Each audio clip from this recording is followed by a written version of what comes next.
Hey, what are you doing this 420? Whatever you're doing, make sure to stop into Legacy 420 because the Indigenous owned and operated organic medical cannabis company is having an Indigenous themed 420 celebration. When you arrive, stop into the vending area featuring the local artisans and check out the fish, corn soup, Indian tacos, and other Indigenous foods that are being prepared throughout the day. Whatever you do, also make sure to bring your pets as they have their own area to bounce around in. And while you're there, take some time to talk to Ollie Dog, who will answer all your pet-related cannabis questions. And for you, don't forget to check out the free cannabis-infused samples this 420. Make sure to stop into 346 York Road on the Tioga Mohawk territory, home of Legacy 420, where the Indigenous medical cannabis legacy continues.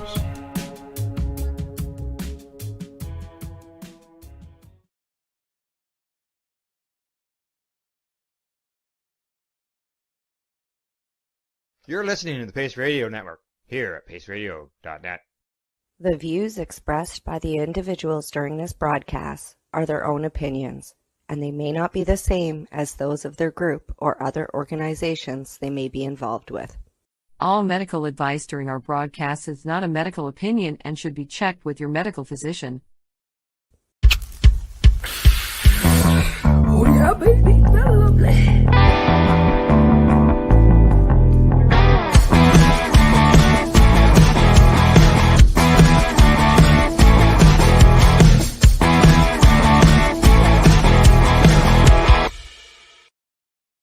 Good morning, it's April the 15th, and welcome to Psychedelics and Cannabis Educational News. We're live here from the Legacy420.com news desk, and we're live at paceradio.net. Good morning, as I said, everyone. Hopefully you had a fantastic weekend. I can tell you from my view, looking out here at the windows, it's nothing but blue sky and sunshine here, and hopefully it is the same where you are. Just let everybody know that Rev Cindy, she is off to BC, and she won't be back till about the 29th, like as far as the first show back here. And Glenn is still in the process of moving, but he should be ready to go by Thursday. So they'll be back along here shortly. But until then, I'll just keep plugging away. I'll get the news stories out to everybody because to me, news is always important, and it can also be very educational. So let's get at her. First story of today comes to us from Vancouver. It is awesome. It says that Health Canada warns City of Vancouver over licensing mushroom dispensary. Interesting. And there's a dispensary right there. Yeah, Health Canada sent a letter to Vancouver City Manager Mike Marchery over concerns that two Green Party councillors overturned a ruling of the city's chief license inspector to suspend the business license of a magic mushroom dispensary. The March 15th letter, obtained by Glacier Media, is authored by a Health Canada staff member and on behalf of Acting Director General Carol Ann Chenard of the Controlled Substance and Opioid Response Directorate. It is important that psilocybin mushrooms are controlled under the Controlled Drugs and Substances Act. The letter states storefronts selling psilocybin in the general public are not authorized to do so under the CDSA and its regulations. Therefore, such storefronts may be subject to law enforcement action. The letter, which they received in response to a 2-1 decision back on March the 5th, by Council's Business License Review Panel that overturned a recommendation by Sarah Hex. That's the city's chief license inspector and city lawyer Robert LeBlanc. Hicks had suspended the business license of the medicinal mushroom dispensary at 247 West Broadway back in May of 2023. The panel heard that Valentine Mueller had applied for a license as a retailer of gifts and novelties and was granted a business license on January the 1st of 2023. In March that year, a city property inspector visited the business and reported that illegal drugs, as defined under the Federal Controlled Drugs and Substances Act, were being sold. Despite the license suspension, the store continues to operate, selling mushrooms, LSD, peyote, DMT, coca, and kratom. The dispensary is located a couple blocks from City Hall and a short walk from the Vancouver Police Department. So it doesn't look like they're hiding it in any way. The police raids, they say it was November 2023. They executed a search warrant at the dispensary and two others on East Hastings Street and Granville Street. The panel heard the police seize a total of 27 kilograms of psilocybin, 2.2 kilograms of coca leaf, 2.7 kilograms of LSD, and 1 kilogram of DMT. No charges were laid. Although exemptions exist in BC for people who possess and consume drugs for personal use, it is illegal to traffic psilocybin and other psychedelic drugs unless an exemption for Health Canada has been obtained, for example, for a clinical trial. The letter from Health Canada to the city points out that psilocybin is classified as a restricted drug under Part J of the Food and Drug Regulations, meaning it cannot be sold to the general public. Even holders of a controlled substance dealer's license cannot sell psilocybin to the general public, the letter says. Health Canada maintains the positions that illegal operating storefronts pose a risk to the health and safety of Canadians. And figures, even though I walked the dog before the show, she still wants to go out. And of course, I'm alone, so she may have to wait a few minutes. The letter was mentioned by city councilors at Wednesday's meeting, where the Green Party's Adrian Carr and Pete Fry introduced a motion to have the city consider regulating business licenses for retailers of psilocybin, peyote, mescaline, ayahuasca, and kratom. Just so you know, after the dog walked for a walk just before the show. Carr and Fry formed the majority of the three-person business license review panel that allowed the dispensary on West Broadway to continue operating with its current license. The councilors argued at the time and again on Wednesday that the city had set up a retail framework in 2025 to regulate medical cannabis dispensaries after cannabis was made legal 6 years later by the federal government. Fry said on Wednesday that through a regulatory framework, we can prevent access to children and young people. We can have standards of retail that can inform how they're displayed, what kind of signage, the visibility, a location of retail outlets. This regulatory framework is not about legalizing mushrooms or ethogens. Rather, it's just creating a regulatory framework for how businesses operate. It was sort of like in Toronto for when they had the vapor lounges. There was no laws for or against them, but the operators still stuck to certain things, such as the age requirement and no tobacco, so on and so forth. They say that more than a dozen citizens, including well-known drug legalization advocate Dana Larson, spoke to council in support of the motion. Larson is the director of the Strathcona Tea Society, a nonprofit that handles finances and logistics of the Broadway dispensary and two others in Vancouver. He also referred to the Council of the Day's move in 2015 to regulate cannabis dispensaries as the reason to do the same for mushroom dispensaries, which he estimated had grown to 24 in Vancouver. He says, if council chooses to not pass this motion and to ignore the issue, it's only going to come up again, and we're only going to see more and more of these kinds of stores opening. Now, Errol Conrad, an employee of the Medicinal Mushroom Dispensary and chemistry student at the University of BC, told council that psilocybin, LSD, and mescaline do not endanger lives, they save lives. I have firsthand seen the substances that we provide alleviate the symptoms of depression, anxiety, trauma, years of dependence on antidepressants, nicotine addiction, alcoholism, and toxic marriage, he says. Some of my friends would have ended their lives. They would not be here with us if it wasn't for the kind of work that we provide at the Mushroom Dispensary. Lawyer Turk Kusa, who acted on behalf of the medical cannabis dispensaries prior to the city regulating them, recommended council read an article published in May of 23 in the International Journal of Mental Health and Addiction. the article. The article, Change Substance Use After Psychedelic Experiences Among Individuals in Canada, was authored by an assistant professor and researcher at the University of Michigan, along with president of Victoria Clinic Group focused on providing psychedelic-assisted therapies for pain and mental health. The authors concluded an online survey of 1,639 adults who self-reported past or current psychedelic use. The trio investigated whether psychedelic use was associated with self-reported changes in the use of other substances.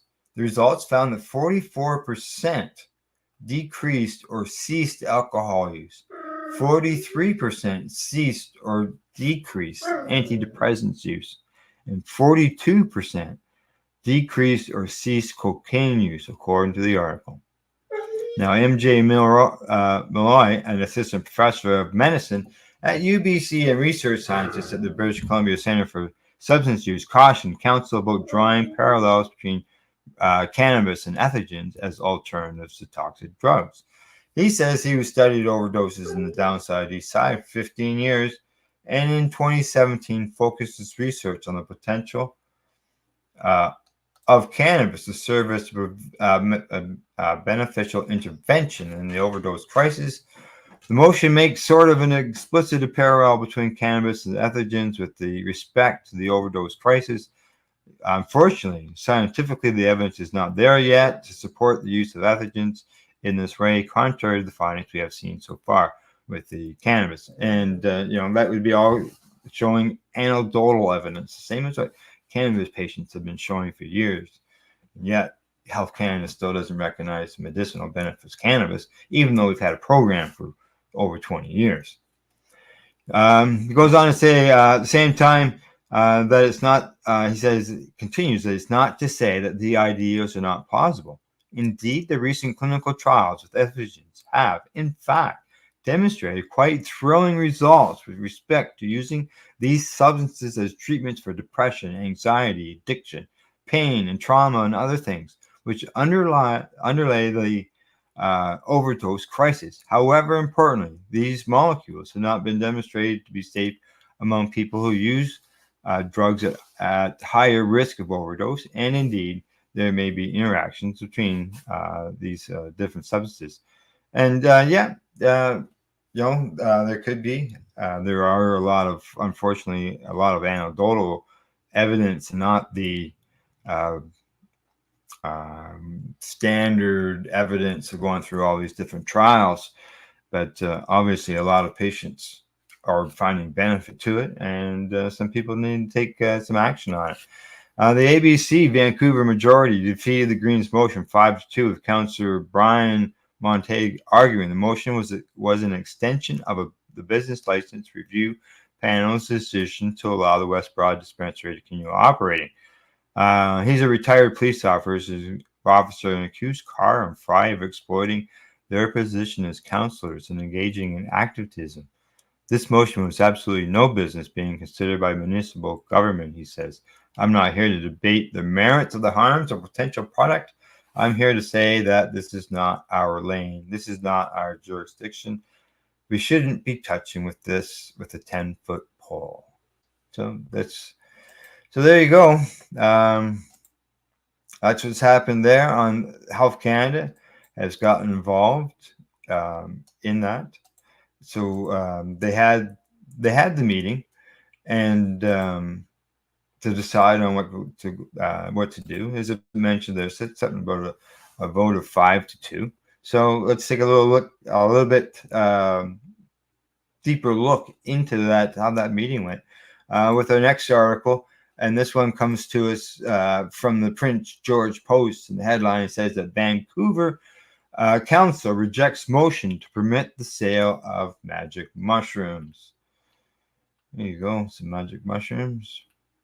Vancouver City Council has rejected a motion that would have permitted the sale of magic mushrooms and other psychedelic drugs in the city.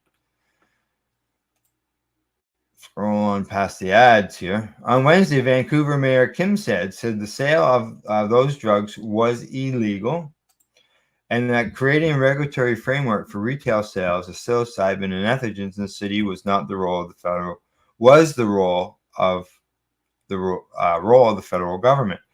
While we acknowledge the importance of this national conversation, we firmly believe this needs to be discussed at the federal level, as they are the regulating body on the issue. Our focus remains on addressing the critical issues facing Vancouverites that are within our jurisdiction. This includes core services such as public safety, housing, roads, and infrastructure. The motion was made by Vancouver Green Councillor Pete Fry and Adrian Carr and stated the number of unlicensed and unregulated retail shops selling magic mushrooms and other entheogens in Vancouver had rapidly increased in recent years. Although most mushrooms and entheogens are classified as controlled substances, there has been no prosecution or conviction of their retailers, and to date, no business license regulations specific to their sale or display. Now, in March, at a Vancouver business license hearing, a 3-person panel voted to reissue the business license of the dispensary, a decision that the store operator, Dana Larson, described at the time as cracking the door open for regulation of psilocybins in the city. The panel, comprised of Fry, Carr, and fellow councillor Mike Klassen. The medical mushroom dispensary on Broadway there had its license, as mentioned before, suspended in 2023 after being inspected. And in the end, it says that the business licensor and the panel approved a motion to ask staff to reinstate the license. The terms clarify the business involving education advocacy of medicinal psychoactive substances. And so now we know that Vancouver has not approved that business license. So it's going to be interesting to see what Dana's next steps are. And we will keep an eye on that and see what happens. And on to our next story of the day. And this one comes to me from Entrepreneur. Headline says FDA commissioner says DEA has no reason to delay cannabis rescheduling decision. Oh, lost my mouse. There we go. And starts off with the U.S. U.S. Food and Drug Administration, that's the FDA, Commissioner Robert Califf said this week that there's no reason for the DEA to delay its cannabis rescheduling decision.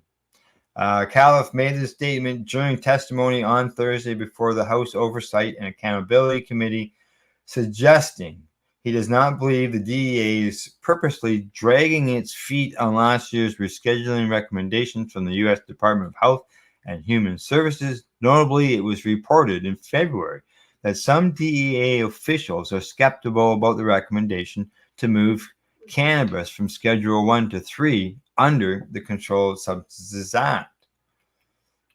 The commissioner also responded to criticism by Texas Rep. Pete Sessions that the rescheduling effort did not base its assessment in scientific facts or realities and completely ignores realities of a drug that is causing enormous consequences for U.S. children and adults. Wow. Let me remind you that Schedule 3 does not put cannabis on the market in the United States. So it doesn't even legalize it for access, as over 25 states have done. Meanwhile, a group of 14 GOP lawmakers last year asked DEA Administrator Ann Milgram to reject the HHS recommendation to reclassify cannabis. Meanwhile, a dozen Senate Democrats requested in January that President Biden remove cannabis from the federal drug schedule entirely. Well, there you go. Well, at least we know that one party wants it completely removed, and let's hope eventually it gets to that point, because it doesn't make sense for them to have the cannabis being illegal federally when all these states have got it legal medicinally, as well as there's many that have it legal federally. So just so you know, I've heard from Glenn. He says Al, you're doing a great job, but you look a little bit lonely. Yeah, I know. Yeah, I am lonely. Let's hear about myself, guys. He says so he couldn't make it, and he says that Shessens is an idiot and always was. So thanks, Glenn. We'll see you on Thursday. You should have everything ready to go by then, and we'll get to the news before the 4:20, so we'll be able to do all that. Okay, on to the next story, and this one, it also comes from me from the Entrepreneur, and the headline on it says, I got to turn off that comment there. There we go. Headline here from Entrepreneur reports, cannabis industry currently supports 440,000 plus full-time jobs. Okay. Now, cannabis, as we all know, it's illegal federally, but yet almost 500,000 jobs. So why is it still illegal federally? This does not make sense. But it is. Here we go. The cannabis industry now supports 440,445 full-time equivalent jobs, according to the 2024 Vance Jobs Report, published this week by the cannabis jobs platform Vance. In partnership with Whitney Economics, the report also found that the industry added 22,952 new jobs in 2023, which was a 5% increase over the previous year. The report also tracked the value of cannabis products sold in 2023 to a total of $28 billion, which was $2.7 billion, or a little over 9% more than the previous year. Revenues are expected to continue to rise in 2024, with the report predicting another 9% rise in annual revenue this year, with particularly hot job market expected to open up in Ohio, New York, New Jersey, and Maryland as states industries continue to develop. The industry's overall job growth represents an important turnaround after approximately 2% decline in cannabis jobs from 2022 to 2023. Vance is the Denver, Colorado-based cannabis industry hiring platform, and Whitney Economics is an Oregon-based cannabis hemp industry data and economics research firm.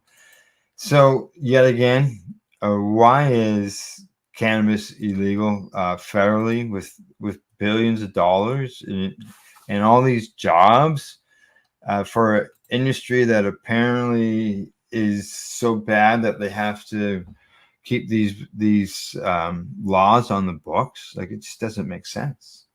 It just doesn't. But hey, they're the ones that makes the laws, so what can we do? Okay, well, I'm halfway through everything here, and I think it's time for me to take a break. Medication time. I'm right back after my joint session with myself and the dog. I got a dog out, so I'll have a joint session with her. So I'll be right back. You're watching Psychedelics and Cannabis Educational News here at paceradio.net.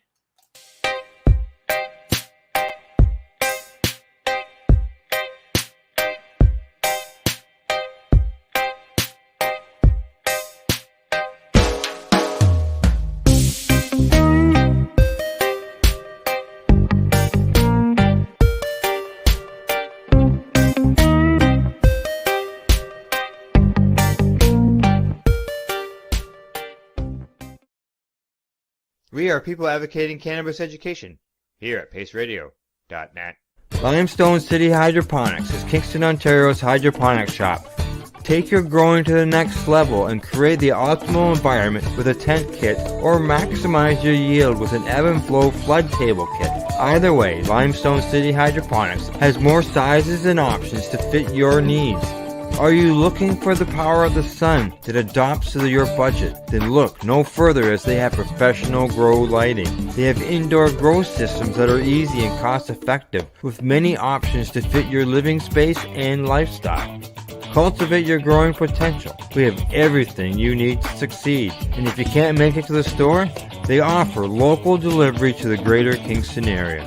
Remember, when you're looking for experts to help you grow, then look no further than the locally owned Limestone City Hydroponics, 105 Sunderland Drive in Kingston, Ontario. Call them at 613-548-0420. Enjoy the buzz of legalization with Campbellford Lifestyle Shop. From lights to plant nutrients, books, consumption accessories, and more, we've got all your basics to grow or consume cannabis. Visit our info center or take a look at our piercing services and body jewelry, now available in-store through Campbellford Lifestyle Shop, 17 Bridge Street West, Campbellford. Are you looking to get your medical cannabis grow license? Limestone City Hydroponics can help patients through the process of obtaining their license to grow medical cannabis. What's that? You don't have a doctor. If you meet the medical criteria, Limestone City Hydroponics has a nurse practitioner who can assess and provide medical cannabis prescriptions. What are you waiting for? Contact Limestone City Hydroponics at limestonecityhydroponics.ca or call them at 613-548-0420. PACE Radio is the People Advocating Cannabis Education Radio Network. Legacy 420 have an awesome array of cannabis-infused beverages, from pop to Nature's Nectar's teas, all in amazing flavors. What a selection. We even have a delicious mango-infused juice, and let me tell you, it's delicious. Everything is infused in-house, so we buy our syrup from the same place where everybody else buys their syrup for their pop, and the infusion is done in the lab. It's all canned here, labeled here, produced 100% on Tyonega. We have two lines of drinks. One is called our Nature's Nectar. That was our original line that we came out with, and then we also have a line under the Red E brand. We have them in 10 milligrams, 30 milligram, and 60 milligram cans. What a great selection for a get-together with friends or after a long day. Remember, if you want to wet your whistle with on-site lab-tested products, come see your trusted partner. Legacy 420 out on your road.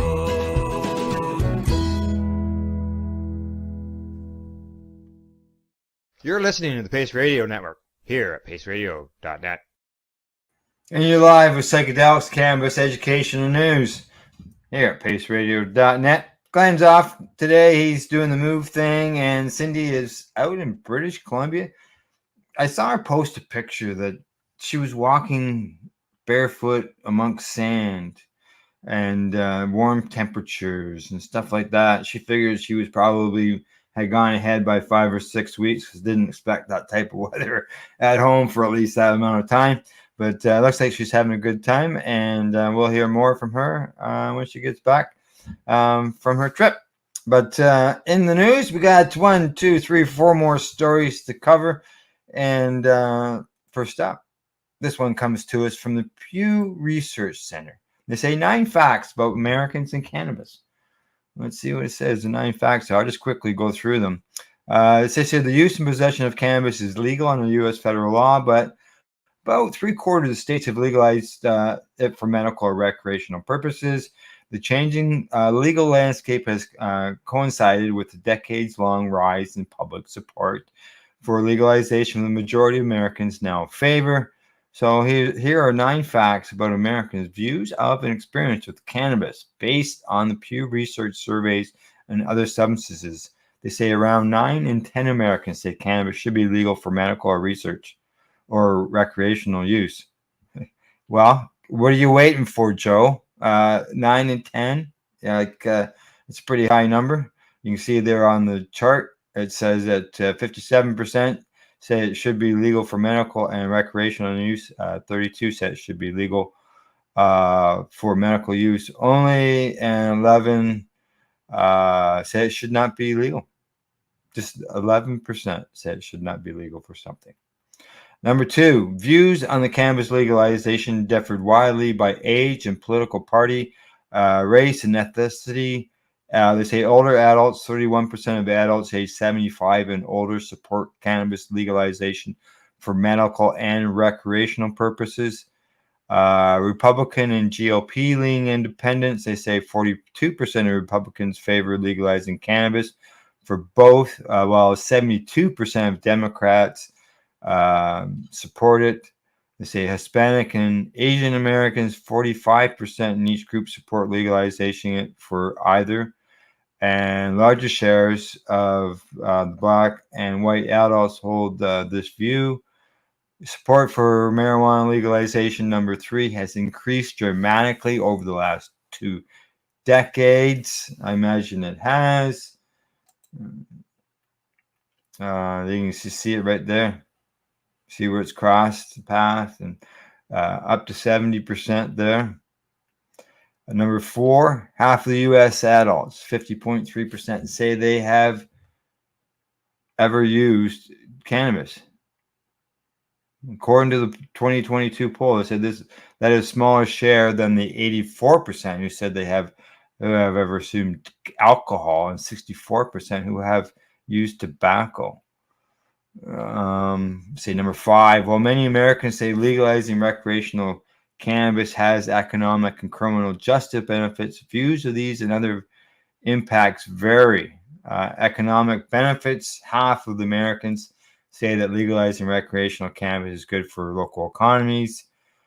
They say criminal justice system reforms, 42% of Americans say that legalizing cannabis for recreational use makes the criminal system fairer. About 4 in 10 say it has no impact. Really?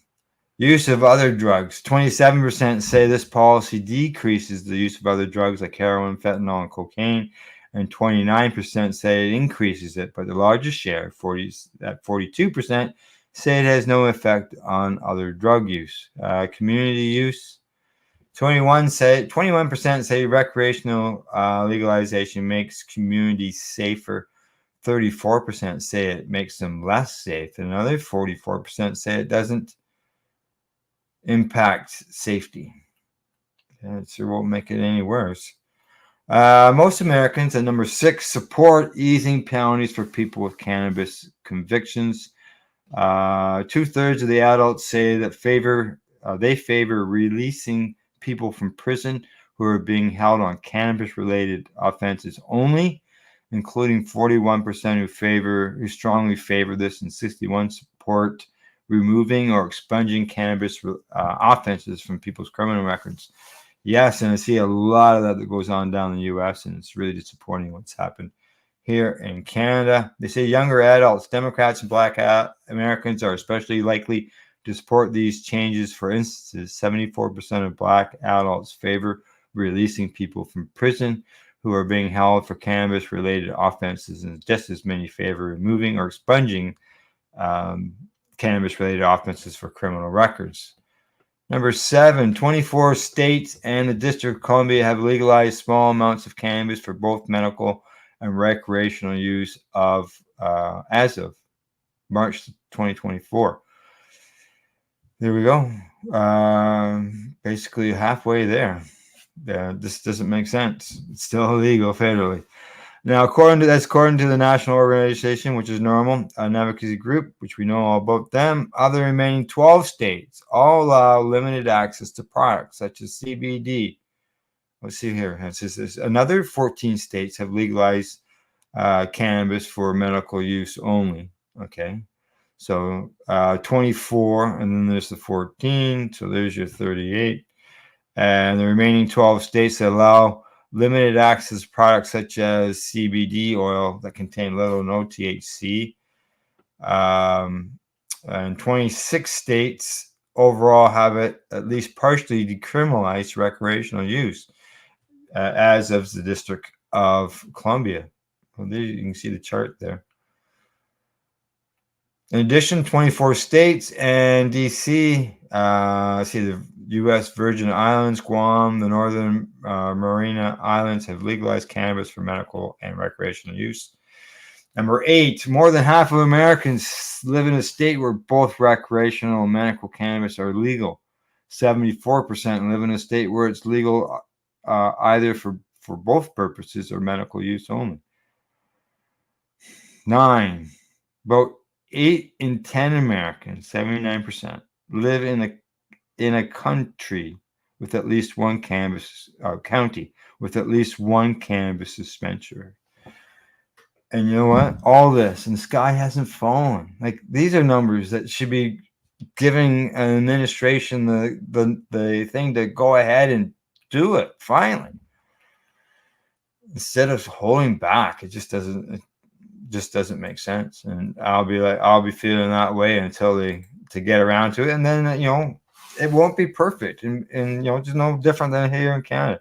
It's not perfect, and we got to keep fighting for more changes, and it's going to have to continue down in the U.S. Just as it will here. People can still celebrate the culture and still protest the fact that things need to be changed and things need to be improved on. So, but that's what the Global Marijuana March is for, and that's why they've asked people to do I March for, and then fill in the blank. Explain why. Alrighty, on to the next story, and this one here might surprise a few people. This comes to us from CBC News, and it says charges for Chatham man after lit joint thrown at woman's forehead. The police say, yeah, someone threw a lit joint at a woman, and the man has been charged with assault with a weapon. The joint is a weapon. Chatham man has been charged with assault with a weapon after allegedly flicked a lit cannabis joint at his neighbor. According to Chatham Kent Police, officers responded around 5:30 on Wednesday for a dispute between neighbors in Tilbury. Police say a man confronted a woman over a parking space. The confrontation escalated when the man flicked the lit marijuana cigarette at the woman, striking her in the forehead, police said in a media statement. The 25-year-old Chatham man was arrested, charged with assault with a weapon, and released. He will appear in court at a later date. Wow, I'm going to have to follow that, see what happens. Maybe people find out they can't flick joints at people because it's assault. So, all right, talking about arresting people. This next story, the headline on it, I went, what? Police arrest international gang in $686 million medicinal cannabis scam. And this comes to us from VOA News. Wow, that's a lot of dough. Comes to us from Madrid, so it's out of Spain. Police, led by Spain on Thursday, arrested members of a gang that allegedly defrauded $686 million from victims in 35 countries in a scam centered around cannabis plants for medicinal use. 35 countries. The gang mounted a marketing system and attended international cannabis fairs to persuade victims to invest in the system, the Spanish National Police said in a statement. It led the operation with the help of Interpol and police services in 5 other countries. 9 suspects who have not been named were detained on April 11th on the suspicion of fraud in Spain, Britain, Germany, Latvia, Poland, Italy, and the Dominican Republic. The spokesperson, Sylvia Garrido, says the business model offered by this organization consisted of using the capital transferred from investors to develop partnerships to finance the cultivation of cannabis plants. With this system, they promised victims profits of about 70% and of 70 and 80 and 168% per year, depending on the species of cannabis in which they invested. The British National Crime Agency, which took part in the operation, said 180,000 people invested funds in juicy fields, which it called a notorious and elaborate Ponzi fraud scheme. The NCA also said that a 42-year-old man appeared in a London court on April 11th for the start of extradition proceedings. Luxury cars, hotel parties, and music videos were used in an advertising campaign to promote the scheme, police said, and victims were taken to legal cannabis plantations that were involved in the scam. Police carried out raids in 2022, but did not say if any suspects have been charged with any offenses. Interesting. This helps give me an answer, because I've seen some posts on LinkedIn where a fellow has been saying that he was involved in this Ponzi scheme of this cannabis. So I'm connecting the dots here, and this would be the one. All right, my last story of the day. This one looks to me like it's coming from the Marijuana Moment. And the headline on it tells me, oh, hit the wrong button, folks. Just a second there. Last story of the day, right? Got to make the big mistake. Okay, here we go. Story says, headline, Kansas lawmakers consider proposal to jail farmers who grow hemp with too much THC. Okay, hang on. So, like, we'll read the story, but obviously, hemp has their number, the 0.3% of the THC. So if someone accidentally grows like 5.5% or something because the cannabis happens to, not the cannabis, but their hemp happens to be grown in, expert conditions and happens to have a little more, they could face jail time. Well, we'll find out. Here we go. See what the extremes are on this. It's a bud. State law enforcement, local prosecutors, and lobbyists convinced legalization of medical cannabis posed the greatest threat to quality of life in Kansas. Tried to quietly squeeze into a bill lowering fees on industrial hemp producers, an amendment that could send wayward farmers to prison for years. The threshold between freedom and incarceration under the amendment, advocated by the executive director of Stand Up for Cannabis, or Kansas, the Kansas Bureau of Investigation and Kansas County and District Attorneys Association, would be a laboratory test measurement whether a hemp product had a THC content greater than 1%. The U.S. Department of Agriculture and the state of Kansas allow harvesting, processing, and marketing of hemp with less than 0.3%. So they're going to 1, all the way up to 1 instead of like 0.5, but still. Now, according to Senator Carolyn McGinn, she says, I just need help understanding who are we going after. I hope it's not our industrial hemp producers. Is there some place we can look to find out how much this is being abused? I'm trying to understand where all this abuse is at. Why do we need this law? Stand Up for Kansas leader Katie Wisman said she couldn't document the threat posed by crooked hemp farmers. The former Kansas Bureau of Investigation minister did say establishment of industrial hemp has a row crop in Kansas, creating a lot of confusion for law enforcement personnel. She said one source of frustration was the challenge of differentiating between legal hemp and illegal cannabis. She says they look the same. They smell the same. Is that hemp? Is that cannabis? How do you enforce that? Well, I thought the police officers were experts on this. Current Kansas law mandated that legal industrial hemp products contain less than 0.3% THC. Existing state statute states first-time violators could be charged with a misdemeanor, and the second offense could be a low-grade felony, resulting in prohibition. Wisman's amendment would retain those sentencing subjects for hemp, but add a third layer of penalties so law enforcement officers could raise the stakes for hemp industry participants trafficking higher level THC products.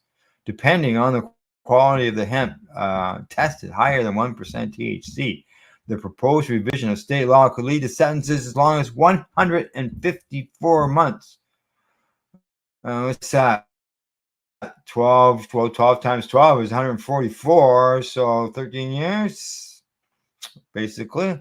The new THC merit should be deployed, Wesman said, despite presence of profoundly higher THC levels in cannabis demanded by recreational consumers in Colorado and Missouri.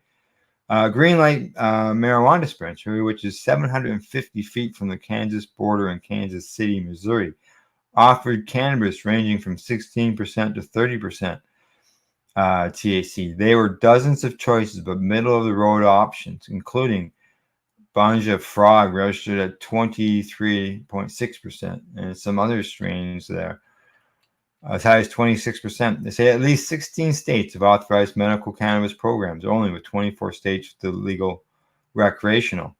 The plan, they say, is to crack down on potential hemp farm renegades interested. Havana's Senate Senators Virgil Peck. He's a chairman of the Senate Agricultural and Natural Resource Committee. We welcome Wiseman's unconventional presentation on the law enforcement request to the 6th House and Senate negotiators working last week to compose agricultural legislation. So why do they want to throw hemp farmers in jail? The reason I'm bringing this forward is to make certain hemp is hemp, and hemp growers do not get out of their lane. It's the real reason, just to cut the chase. Why am I presenting this? Is there a problem?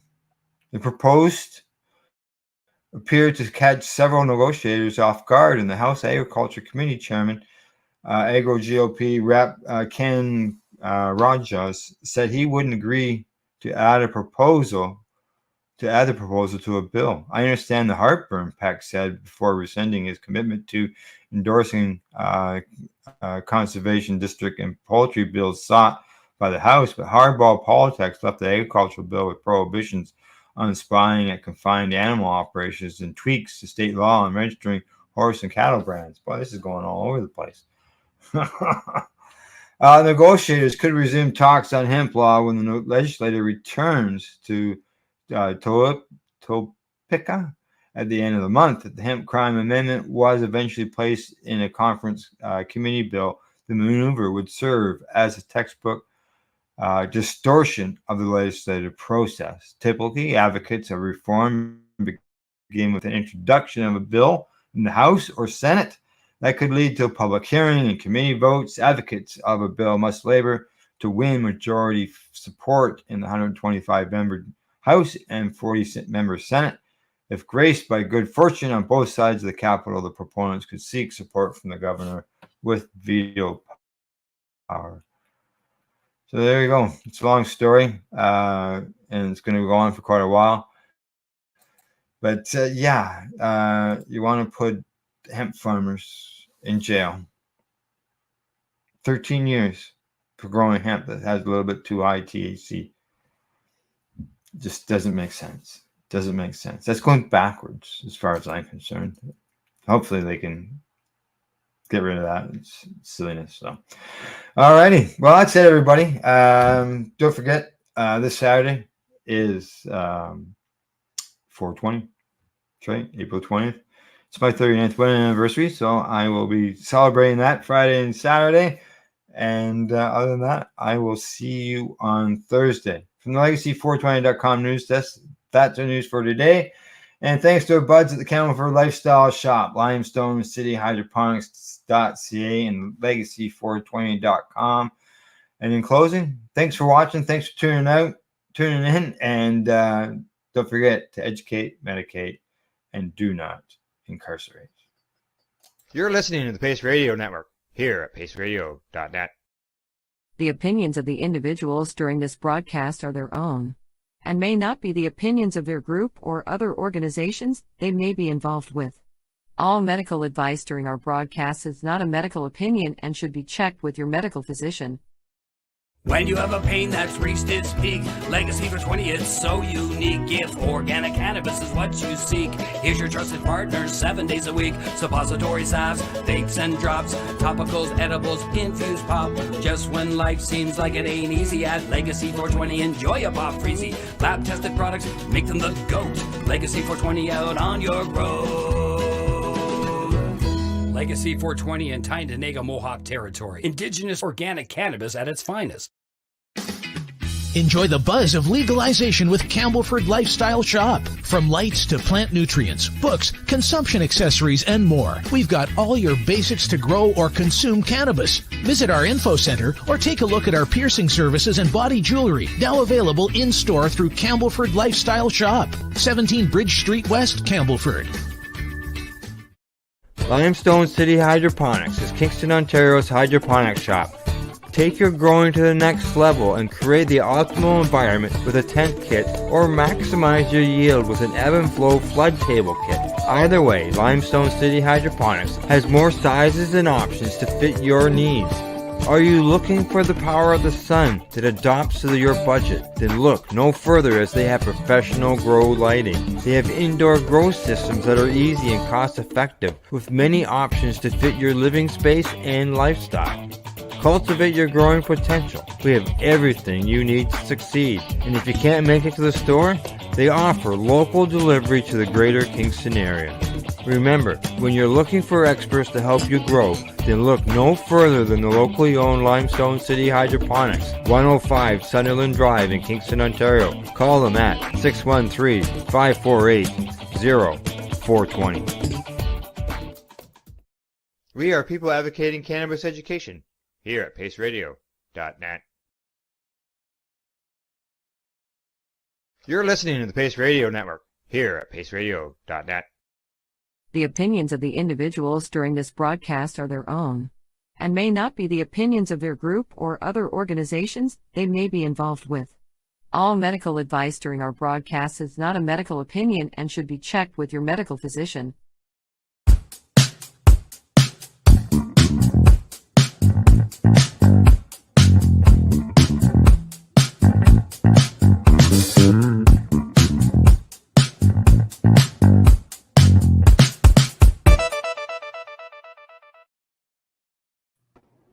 Hello, hello, hello, and welcome to the post-Cambo first mushy moment today for, it is March 21st, 2023. We are here live on paceradio.net. We are on through Facebook, YouTube, Twitter, Boxcast locations such as Roku and Fire Sticks.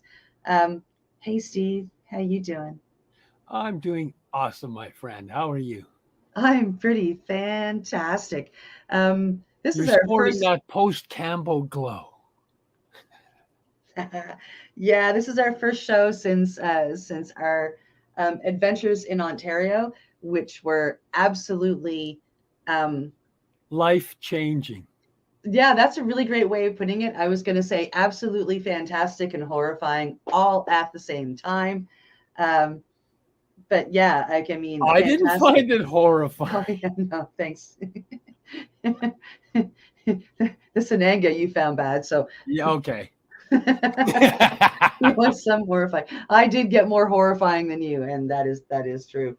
I fell in love with the bathroom wall because it was cold, and that's where we'll leave that.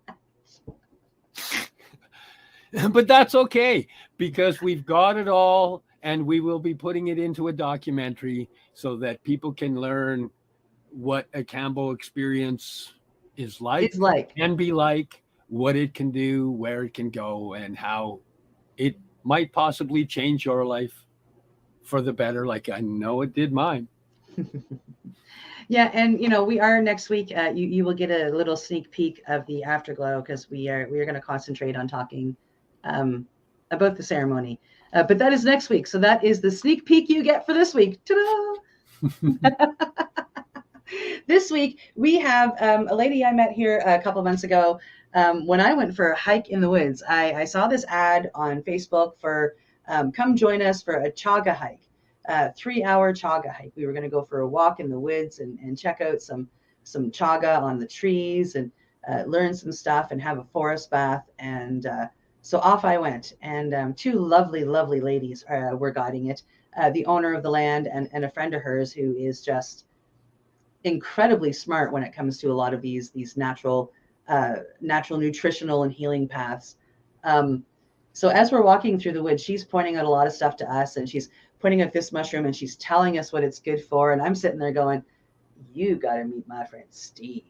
And at the end of the walk, I asked her, would you be interested? And she said absolutely. So this is the first chance we've had to have her on. She is my friend Jennifer Chandler, and she's a nutritionalist. She is a fitness advisor. She runs classes teaching people how to healthy cook and how to ferment, and she knows a lot about what I consider to be over-the-counter legal mushrooms. So we should bring her on. Hey, Steve? We should let people know that she's not about the psychedelics. This is about mushrooms and health and nutrition. Absolutely. because it all goes together. You know, we have a tendency to have people come in thinking it's just about psychedelics, and no, this is about healing, whole healing. Whole healing, whole healing. And without further ado, welcome, Jennifer. Good day. Hi there. Thank you so much for having me. Thank you. As I've told everybody already, we met on the Chaga hike here back in, it was February, wasn't it? Yeah, like almost 2 months ago. It's crazy. Yeah. It was a fantastic hike, and I learned a lot. How did you find her? How did I find Jennifer? Yeah. Oh, it was just an ad on Facebook. The As the River Bends retreat was putting on a chaga hike led by, Shauna and Jennifer. And I'm like, ooh, time to go learn about mushrooms. And off I went. And it was fantastic. Yeah, so fantastic. I mean, I've signed up for every single one since. So. And the crazy, wonderful thing about these hikes is you really just never know who you're going to meet. So, thank you. It's reciprocal. Yeah, it's been fantastic. So, yeah. We did a lot of talking before we started the show. You and Steve were talking, and you share similar knowledge for different reasons, I think. What really got you onto this whole natural healing path? Because the little bit I've learned from you so far, there was a turning point in your life that said it's time to get healthy. Yeah. So I'm 43 years old now. When I was 19, I had a pretty severe eating disorder. I had anorexia. My lowest weight was 52 pounds on a 5'10" height body frame. And at that point, I really didn't mentally and emotionally and physically really understand what was going on until I had a massive heart attack. And it was that turning point that, precipitated me into this journey. It was bad. Like, my dad used to have to carry me up the stairs. I had no function of my muscles. I couldn't make decisions. I didn't know how to chew anymore. But that turning point of the massive heart attack was like, this is your moment. And I had without getting into a long story, I had a moment on the other side. And so for my story, I went to this place, whether you call it heaven or the universe as a whole. I was laying on the middle line of a highway, and I kid you not, the Archangel Raphael, he was holding my face, and he looked at me and he said, "You need to wake up.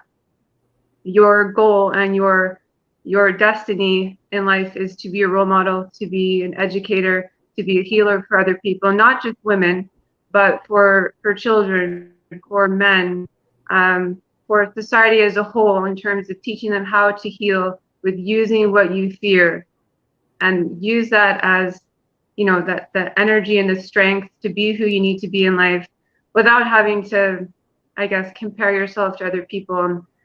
That was just one issue that I had to deal with. But I think in terms of health as itself, we all deal with something.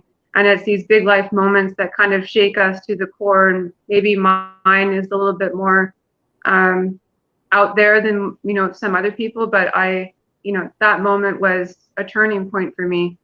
But with that came a long journey, and it didn't happen overnight. I was blessed with a lot of really great spirit guides and people, on planet Earth that wanted to guide me and teach me how to chew again. Opened me up to the world of natural health, taught me how to heal my body, my physical, mental, emotional, with food.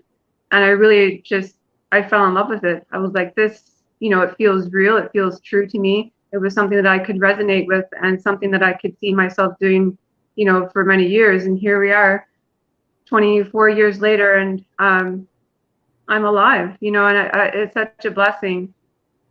I don't tell my story to too many people.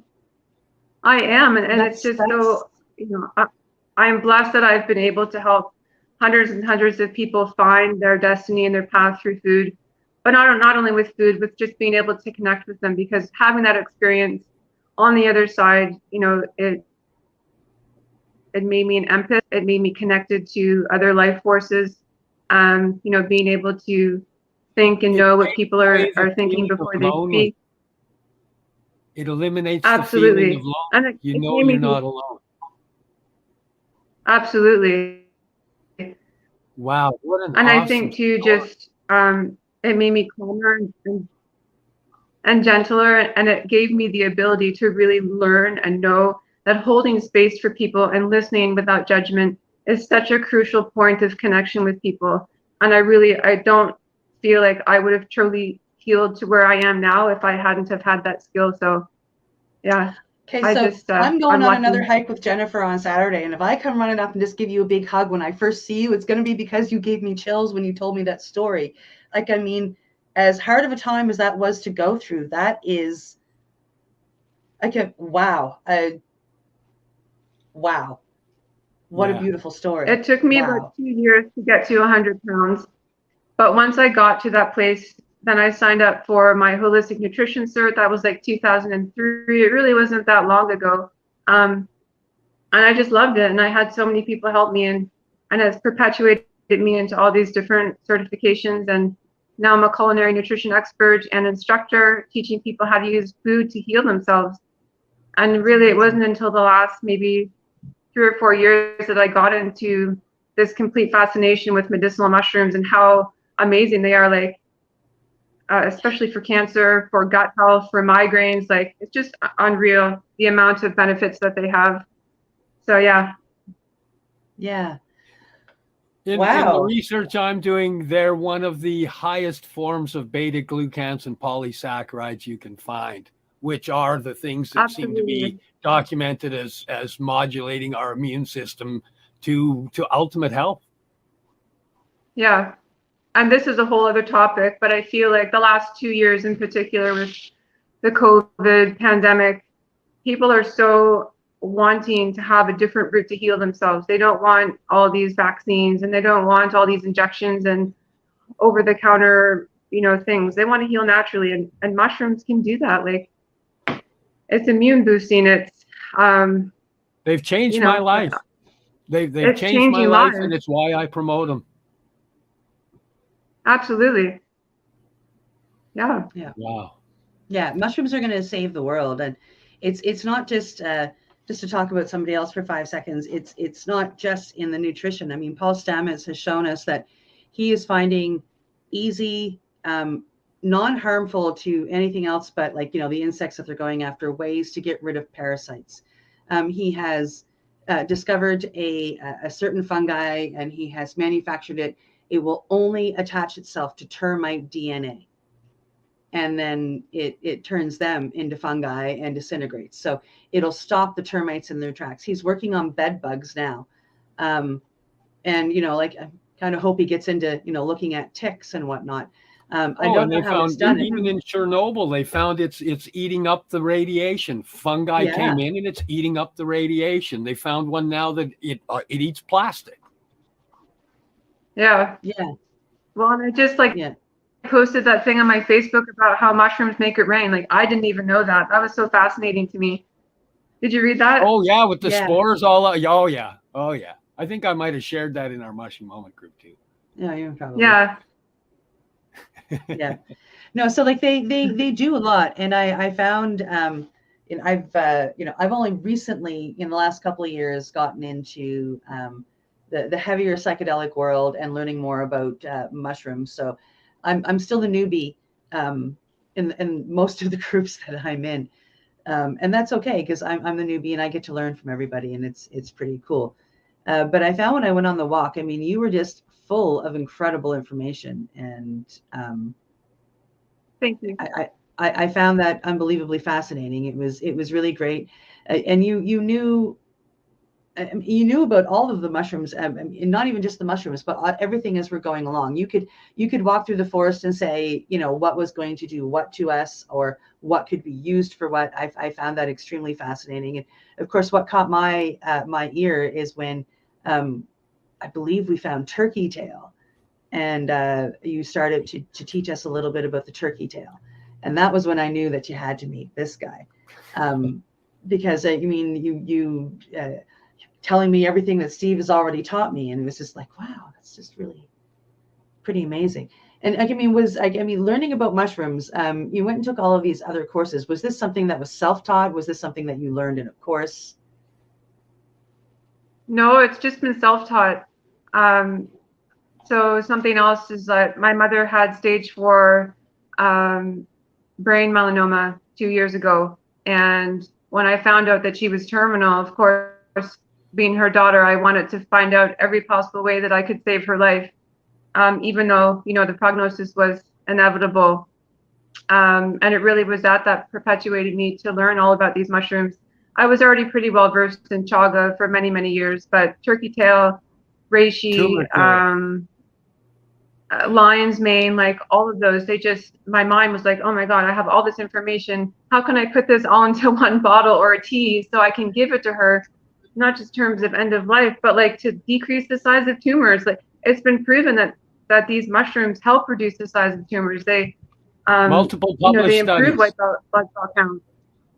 Yes, multiple Absolutely, published studies. and I just multiple articles everywhere, and I just started to research everything I could find, and then I said, well, I've got to get out. Like all of these grow locally in the Northern Hemisphere, and I just started, going in the woods more, and I found them. And you also have to have a field guide and kind of learn as you go along. But I became hooked. I'm like, this is amazing that you can heal yourself and make your own medicine. And yeah, I wish more people would be willing to try them before they knock them. Yeah. But it was definitely absolutely self-taught and turned into, yeah. Wow. But I'm particularly I love chaga and turkey tail. Turkey tail is actually my nickname. But I'm particularly interested in lion's mane. It fascinates me. Yeah, it's been catching my attention. I have loved ones that suffer from ADHD, and lion's mane is a wonderful medicine for it. So it's been one that's fascinated me for a while. It's also a great food replacement for meat. If you want to make burgers, you just slice it into nice little thin slices, marinate it, throw it on the barbecue, make it just as if it's the burger, and you got a better burger than, a dead animal. Oh, it's so good. Yeah, and even just for hormone balancing, there's so many benefits. I just love them all. The lion's mane was one of the first ones that came on my radar, because it was when I was down the PTSD rabbit holes and researching psilocybin. Lion's mane kept coming in Reddit blogs and the areas that I would go. There wasn't a lot of info at the time, and a lot of people were talking about lion's mane, and that it was published studies were coming out showing how it healed brain tissue, how it healed nerve endings, how it heals the telomeres on the end of the nerves. It was like, oh, need that in there for PTSD, because PTSD blows that shit out. Absolutely. So it's like, oh, well, if there's this, what else is there here? And then when I started going down that rabbit hole, it's just like, oh, there's a whole world of healing here. Yeah, even just brain fog too, like. Yeah. The brain fog. Steve makes a line of nutritional products, and I take the line, which includes dehydrated berries and dehydrated, vegetables and sea vegetables and other things that I can never remember. I mean, I'm lucky I can get that far. And then of course the 2 different types of mushroom caps. You're doing awesome. That and it's made a huge change for me. I mean, before I even started detoxing for the Cambo, I was on this, and I had blood tests done. I am somebody that I always overate. I was on the other side. I always overate when I was younger, so I was bigger than everybody else. I was made fun of, and of course, because I overate, I ate bad, and therefore my hormones and my vitamins and everything were never leveled in my body ever. I mean, from the time I can remember until about 6 months ago. I went for blood tests here about 2 months ago or ish, and I couldn't believe it when it came back, and they're like, okay, you need to stop taking all of the extra this and all of the extra that we've been throwing at you, because you're fine. And if you keep taking it, you could go toxic on them. So just stop.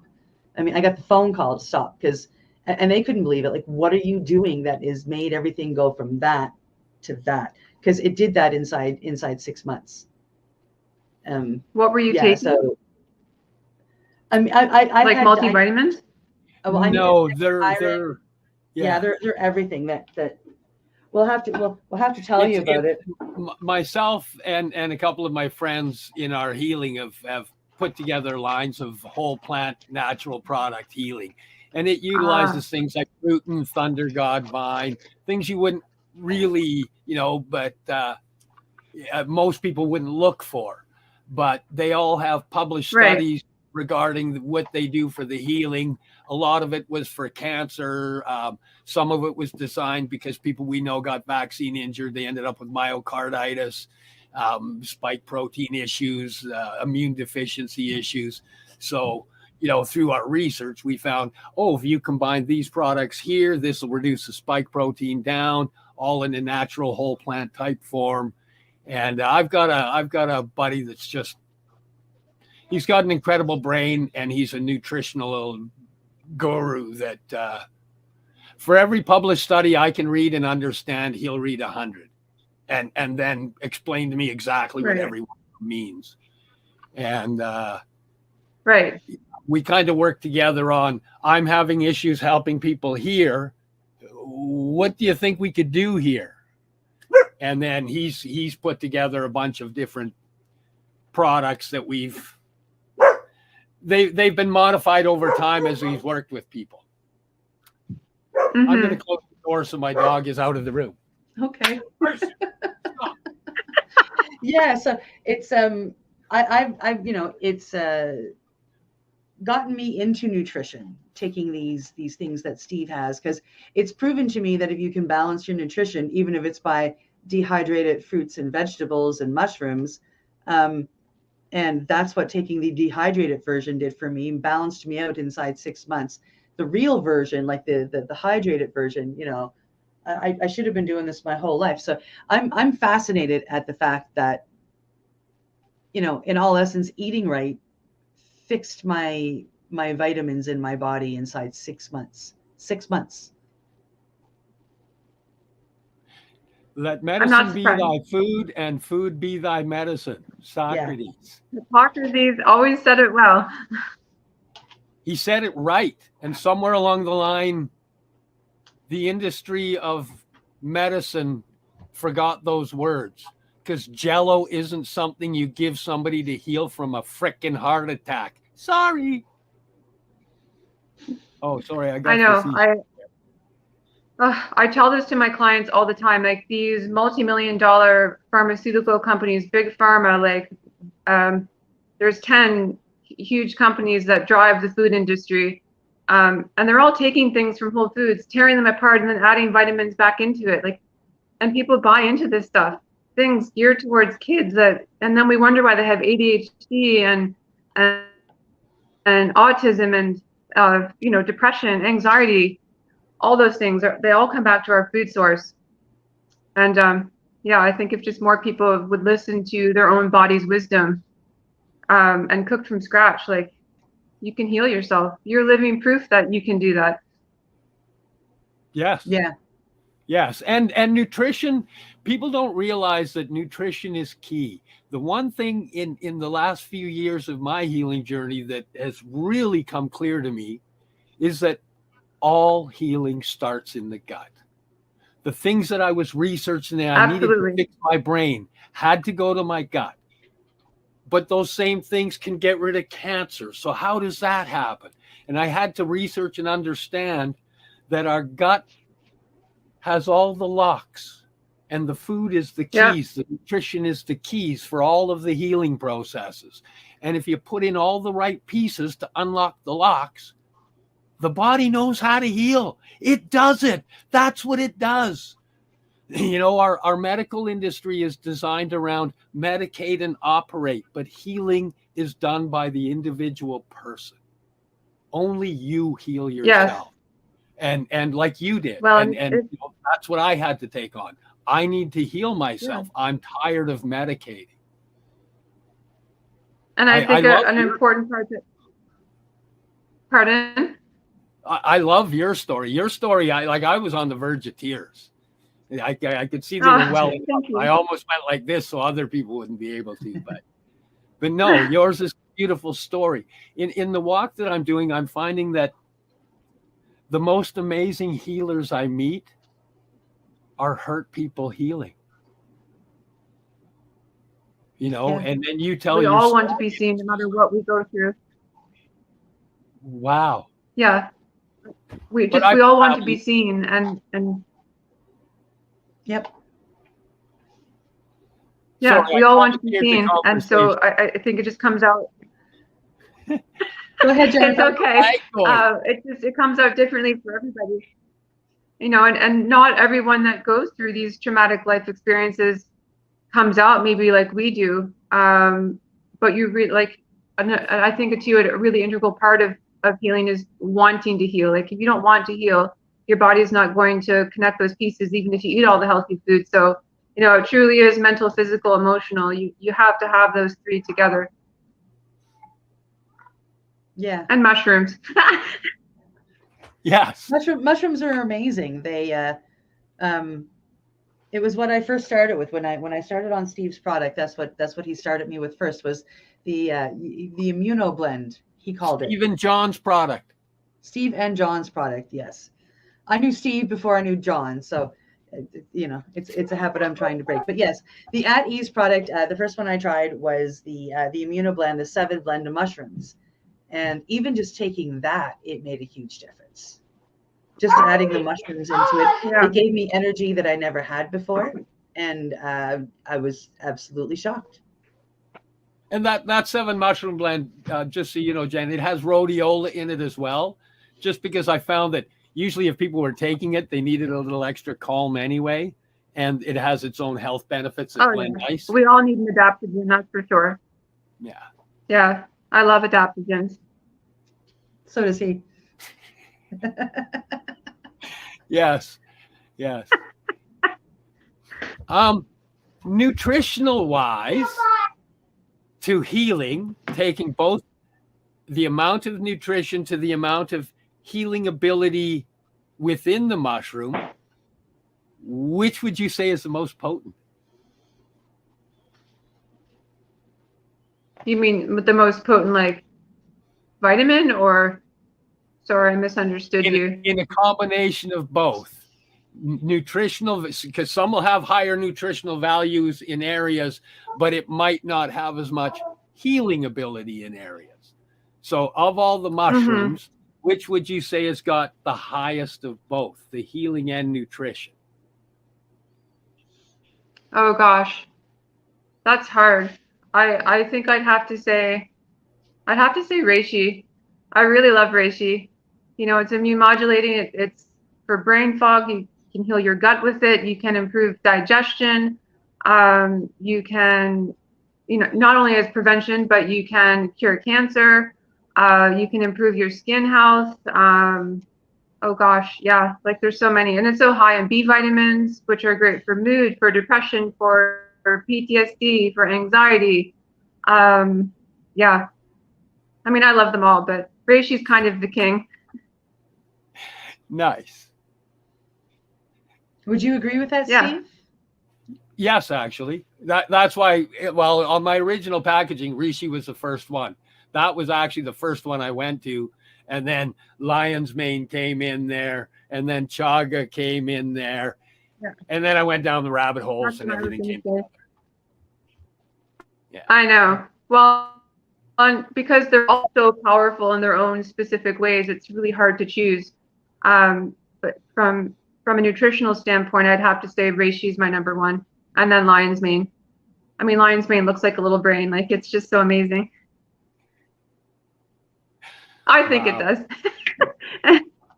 Oh, yeah. Oh, I've seen some that look quite a bit like brain. Then you see the others that are just these huge masses hanging that are just so beautiful.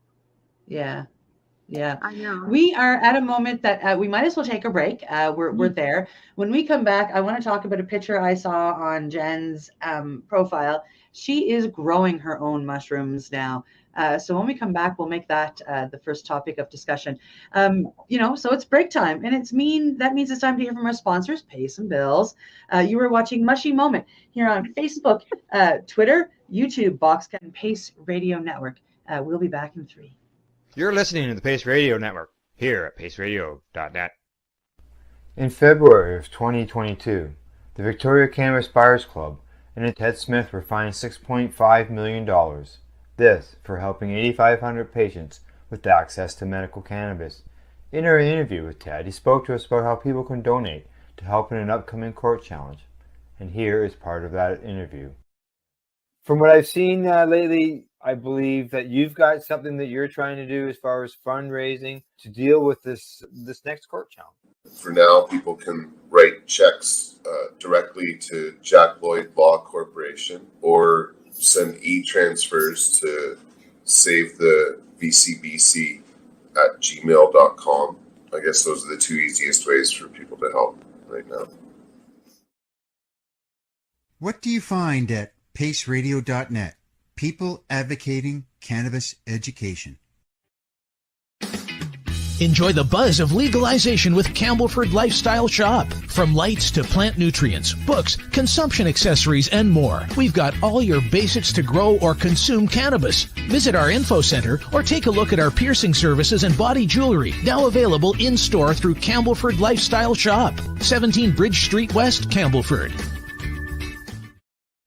Cannabis edibles are an effective way to manage pain and other ailments, especially when you deal with your trusted partner, Legacy 420, in Tyendinaga Mohawk territory. You see, we lab test every product on site to ensure proper dosage every time, which is critical when consuming cannabis edibles. All Legacy 420 edibles are made by our classically trained baker and chocolatier, and we also have super tasty vegan options. Our baker has been in the industry for 25 years. She's also a chocolatier. Everything from savory to sweet, your chocolate bars, brownies, butter tarts, you name it, we make it. Talk to our knowledgeable Cannatex about our incredible variety available. Give your trusted partners a call. Legacy 420 out on your road.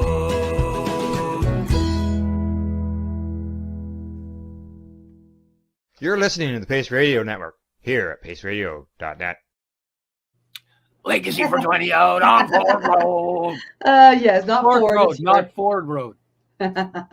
Welcome back to the Mushy Moment. We are live here at paceradio.net, streaming on Facebook, YouTube, Twitter, Boxcast, Roku, and Fire TV. And we are back with Jen Chandler talking about holistic healing, all things natural, all things real, all things healing, all things what I call over-the-counter mushrooms, so non-psychedelic mushrooms. Just before break, I was talking about how I saw you growing some mushrooms. What are you growing? I am growing pearl and alum oyster mushrooms. My first trial anyway. So I want to get into doing like the whole shebang, the oyster, turkey tail, lion's mane, reishi. But oyster mushrooms are kind of the easiest to cultivate and propagate. So I started with that and it's been going good so far. Awesome. I never really you never really kind of realized how like humidity sensitive they are to grow. So it's been a bit of trial and error. But so I'm learning lots. But yeah, it's fun. Yeah, I'm going to hold my phone up. You actually are doing quite well. I mean, watching these mushrooms coming out of the buckets. Yep. Nice. Yeah. So you're doing quite well. That's pretty cool. Yeah. The process itself is pretty easy. It's just temperature dependent. And, I think like they're so popular now, you can buy plugs anywhere. Yeah. I specifically got mine from Happy Caps Mushroom Farms in Halifax. And he supplied me for quite a long time, last year anyway. But yeah, nice. You just have to have the right, conditions. Yeah. Well, I mean, you're doing a fantastic job. I've You been plant watching any of them out on your nature walk? What's that? I'm asking her if she planted any on the nature walk. I didn't, but I should. We should. No, we should I take some haven't photos inoculated and any logs. drop them as we're going along. Well, We and see some pretty- Shauna's property does have a lot of mushrooms that on our walks with Cindy we actually haven't seen. Like usually the summer and the fall, there's a lot more than what we've actually found. But there is a lot of oyster, not that I've inoculated, but that grow just on their own. And last year we saw lion's mane. There's lots of hens of the woods. Like, it's amazing. Wow. Yeah. Yeah. Yeah. There's the first walk that we went to, we went out and we weren't just learning about mushrooms, we were doing some forest bathing as well, which was really beautiful. And we got out there, and my friend was with me, and of course we were told to go walk and take 10 minutes and enjoy. And we were both drawn to a certain spot. It was pretty crazy. So we were drawn to the spot. We found the coolest tree. We took all kinds of pictures of it, never looked down. And then we come back to the fire, and Jen takes us out to show us the huge piece of chaga and the tree that it's on. And wasn't it the tree that Bonnie and I were standing at for 10 minutes going, I'm just falling in love with the tree and oohing over the tree, and take us right back there. We actually thought it was hilarious that we were drawn to the chaga, and we never looked down. And the chaga, as I've now learned, is normally high, but on this tree, it's at the base of the trunk. It was at the base. And I often find too, like the chaga that grows on the yellow birch closer to water is often found on the bottom more than the top. I don't know why. Oh, It fascinates me. Yeah. But yeah, typically it grows up really high, which is why it's so hard to find, because we just don't normally look up. So yeah. But yeah. Here I was not looking down. Yeah. No, so it was quite a large piece of chaga, and we learned a lot of the stuff that you see in trees and you see just big hunks of black is not actually chaga. It is it's fake. There's another name for it. Black knot. Black knot. Yeah.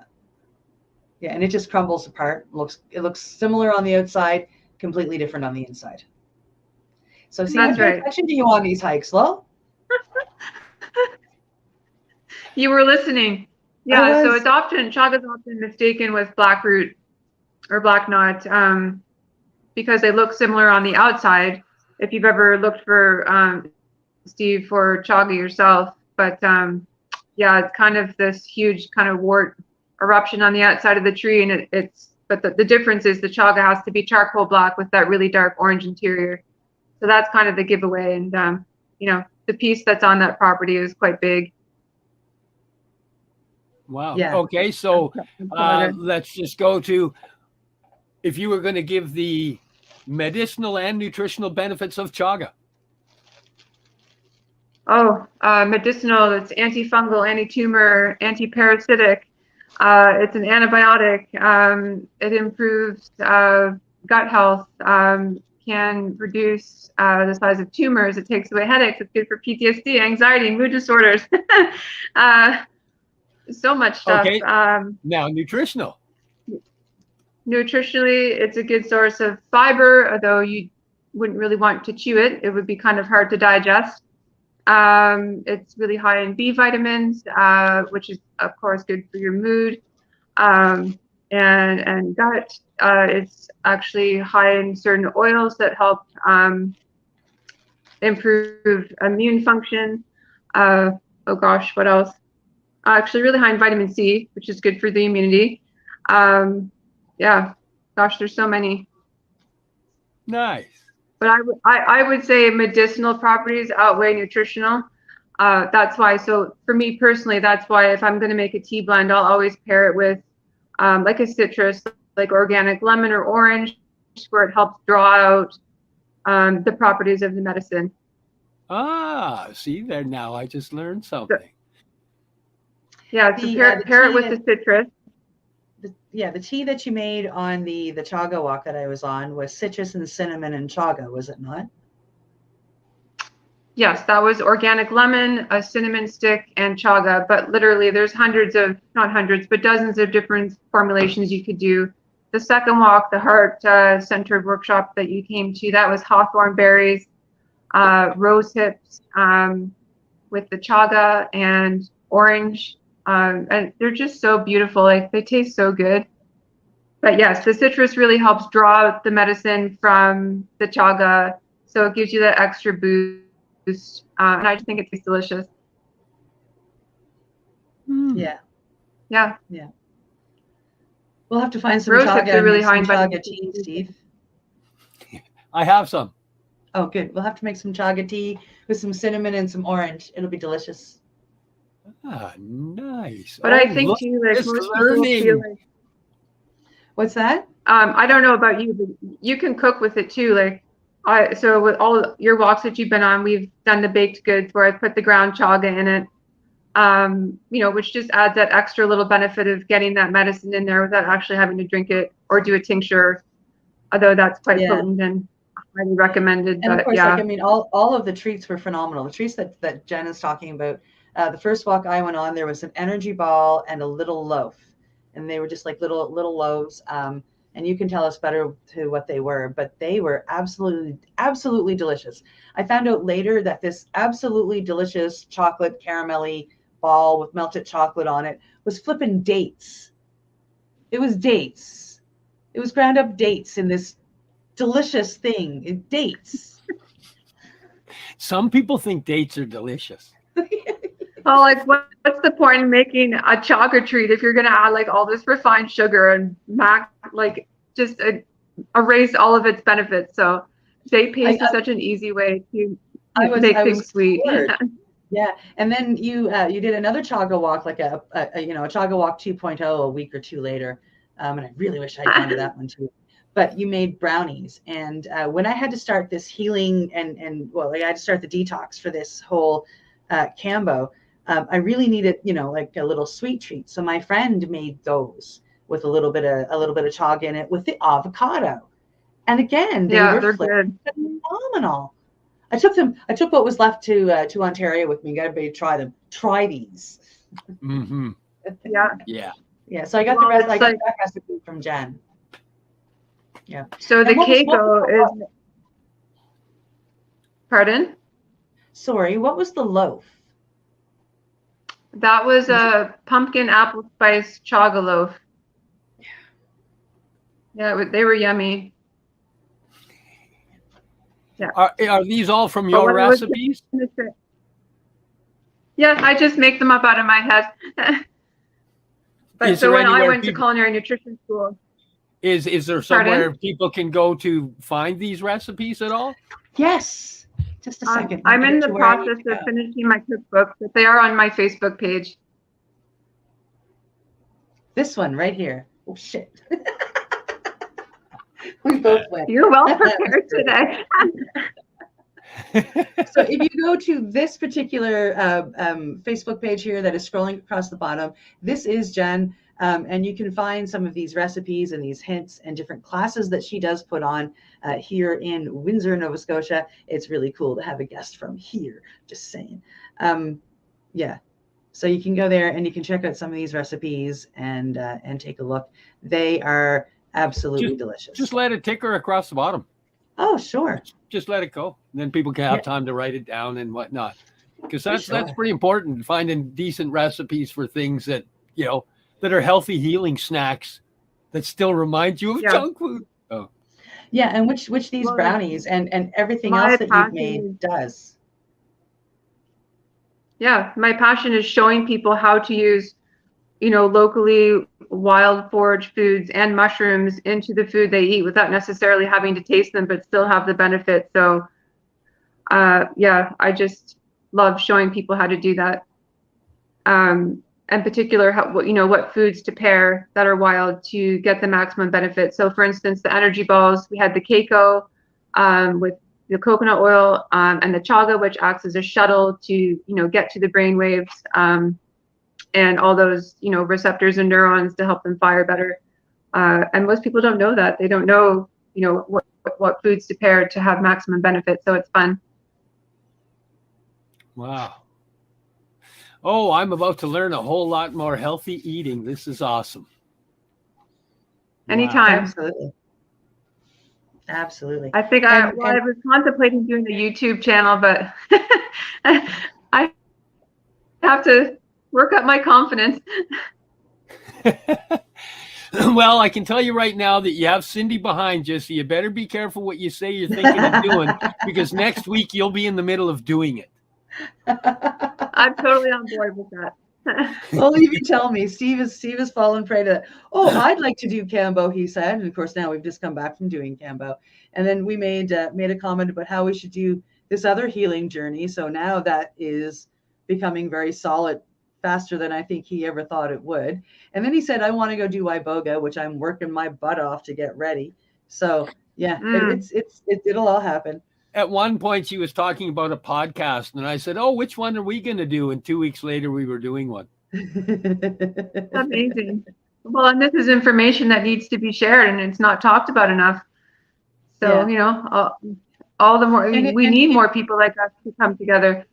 In our circle, you know, we usually talk about the gray area side, the illegal side, you know, we're always talking about the psychedelics. Most of them are illegal.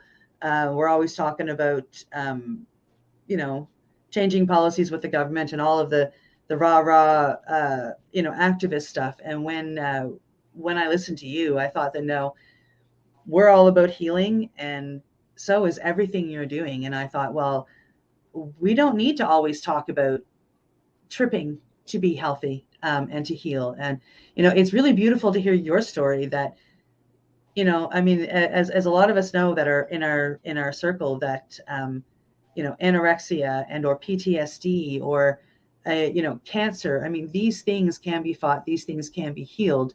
And it's really beautiful to show it happening naturally without all of the chemicals that, you know, Big Pharma wants to try and shove down our throats or in our arms.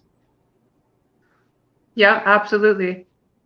Yeah, I think you just have to be, I mean, I was blessed with numerous people that helped me on my journey, but a lot of people aren't, and they get lost in that and are confused to even what path to take. And nutrition kind of is the very last that they even resort to when it's the foundation. We can't do anything without that, you know, that good whole food. Supplements are what they are called, supplements. And, you know, you just have to get back to the root.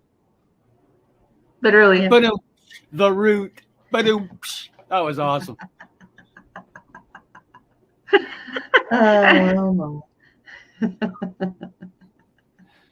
Wow.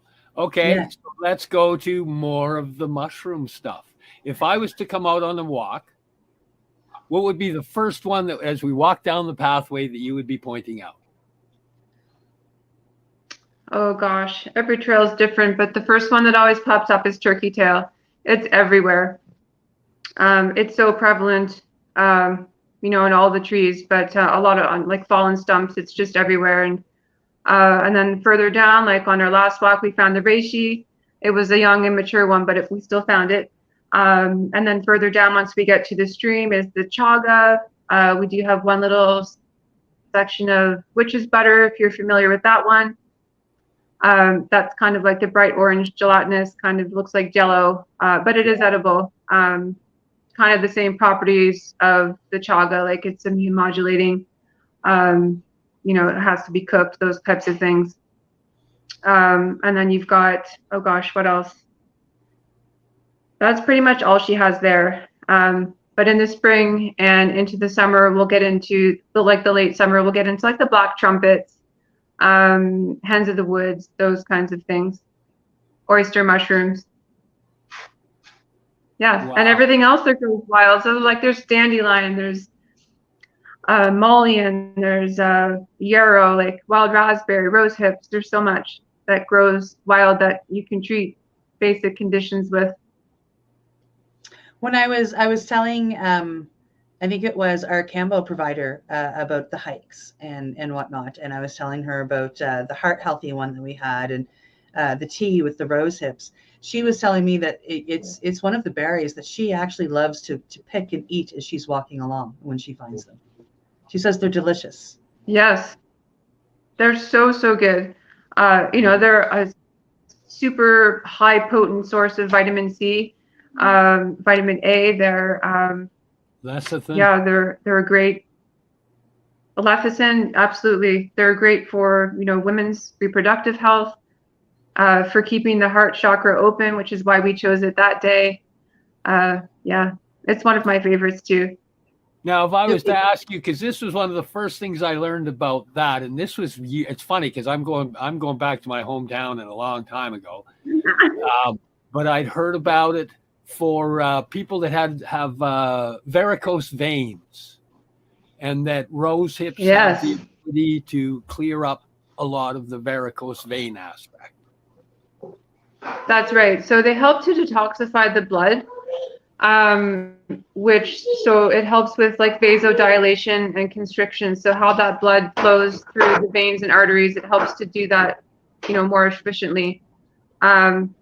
Specifically like in a tincture form. So, when you pair it with alcohol, that's it.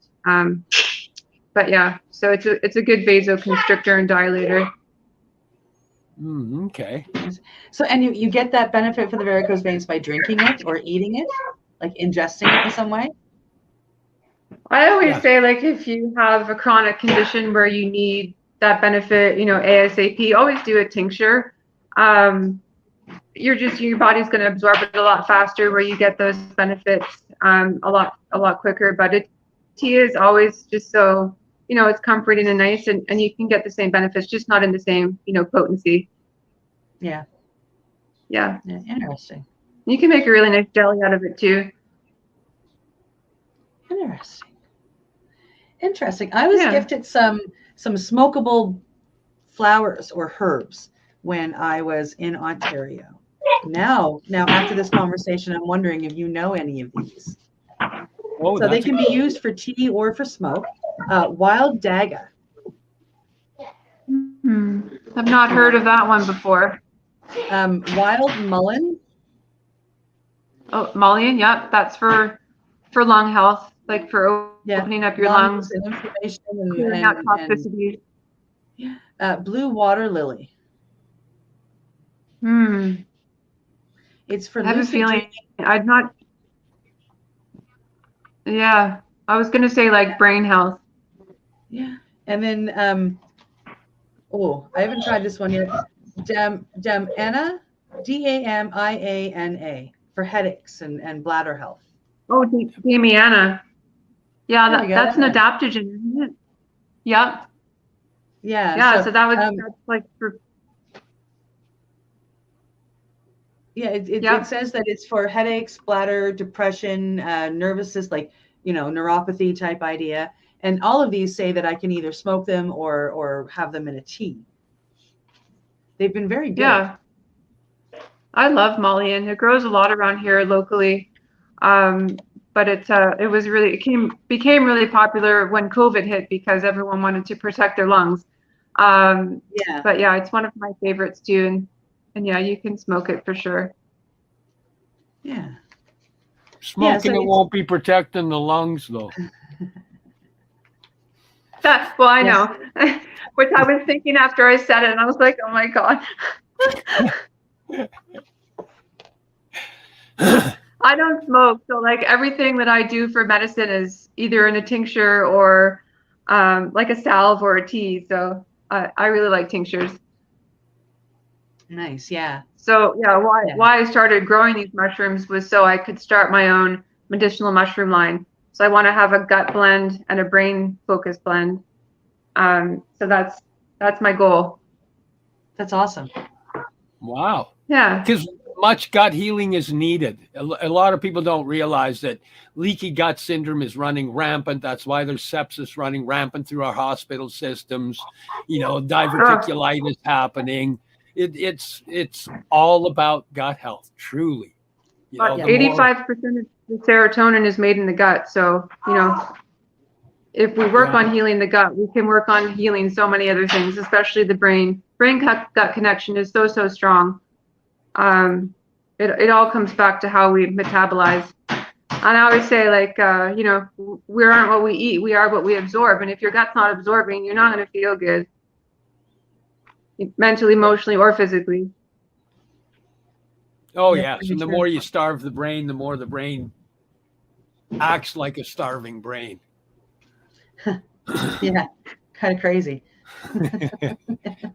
My nutritional guru, he works from a strange avenue, or I found it a strange avenue, because he dives deep down the Western science and studies and everything on that end, gets all that data together, then takes how it goes into the traditional Chinese medicine system, because we work on individualities, whereas they work in systems.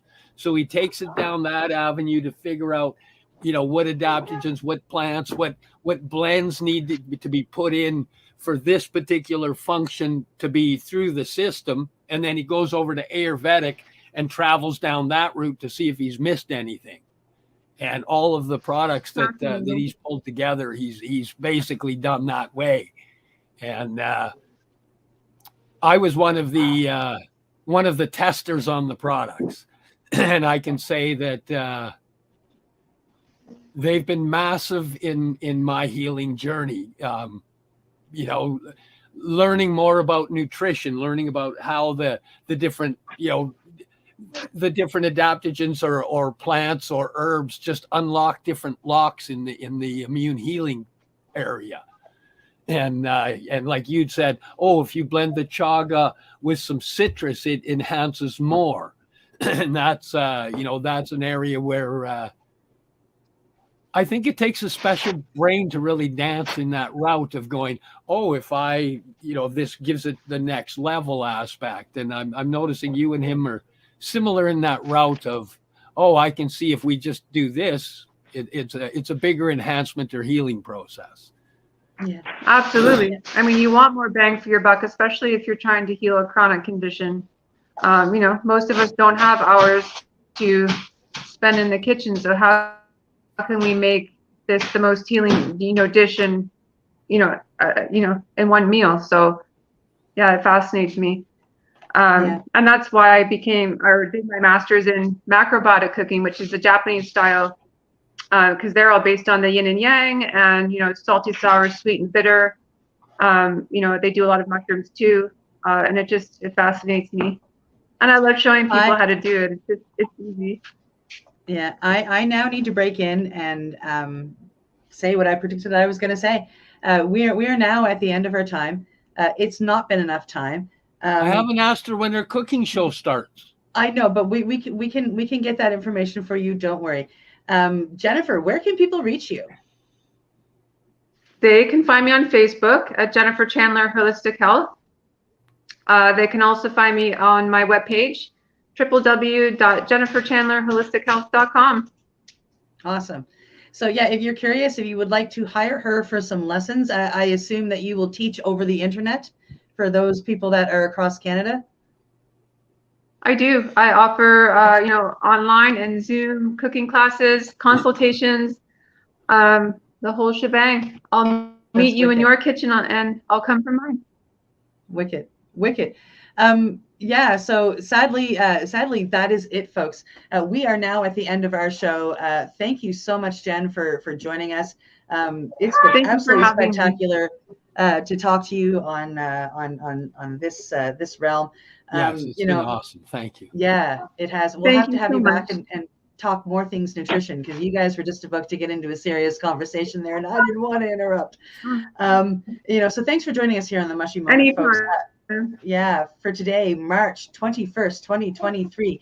We are coming to you live on Facebook, YouTube, Twitter, LinkedIn, paceradio.net. We are on Boxcast through your Roku or Fire Sticks. Thank you so much for joining us, and Steve and I will see you next week with a little insight into our Cambo journey. Have a great week, folks. Bye. You're listening to the Pace Radio Network here at paceradio.net. The opinions of the individuals during this broadcast are their own, and may not be the opinions of their group or other organizations they may be involved with. All medical advice during our broadcast is not a medical opinion and should be checked with your medical physician. When you have a pain that's reached its peak, Legacy for 20, it's so unique. If organic cannabis is what you seek, here's your trusted partners 7 days a week. Suppository salves, vapes and drops, topicals, edibles, infused pop. Just when life seems like it ain't easy, at Legacy 420, enjoy a pop freezy. Lab tested products, make them the GOAT. Legacy 420 out on your road. Legacy 420 in Tyendinaga Mohawk territory. Indigenous organic cannabis at its finest. Enjoy the buzz of legalization with Campbellford Lifestyle Shop. From lights to plant nutrients, books, consumption accessories, and more, we've got all your basics to grow or consume cannabis. Visit our info center or take a look at our piercing services and body jewelry, now available in-store through Campbellford Lifestyle Shop, 17 Bridge Street West, Campbellford. Limestone City Hydroponics is Kingston, Ontario's hydroponics shop. Take your growing to the next level and create the optimal environment with a tent kit, or maximize your yield with an ebb and flow flood table kit. Either way, Limestone City Hydroponics has more sizes and options to fit your needs. Are you looking for the power of the sun that adapts to your budget? Then look no further, as they have professional grow lighting. They have indoor grow systems that are easy and cost effective, with many options to fit your living space and lifestyle. Cultivate your growing potential. We have everything you need to succeed. And if you can't make it to the store, they offer local delivery to the greater Kingston area. Remember, when you're looking for experts to help you grow, then look no further than the locally owned Limestone City Hydroponics, 105 Sunderland Drive in Kingston, Ontario. Call them at 613-548-0420. We are people advocating cannabis education here at paceradio.net.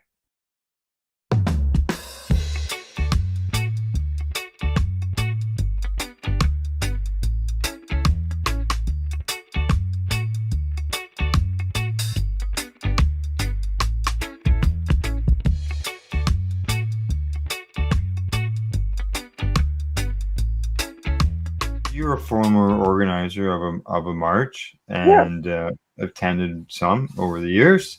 Yeah. Why did you march? Why did you march in the Global Marijuana March? What was the reason why? I wanted law reform. I didn't believe that a plant should be prohibited, be illegal. It was a plant.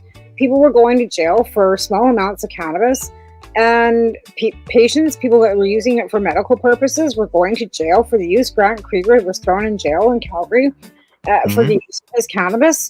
And I just saw the injustice in all of it. And it was just ridiculous that people that were finding relief using this plant should be being persecuted for it.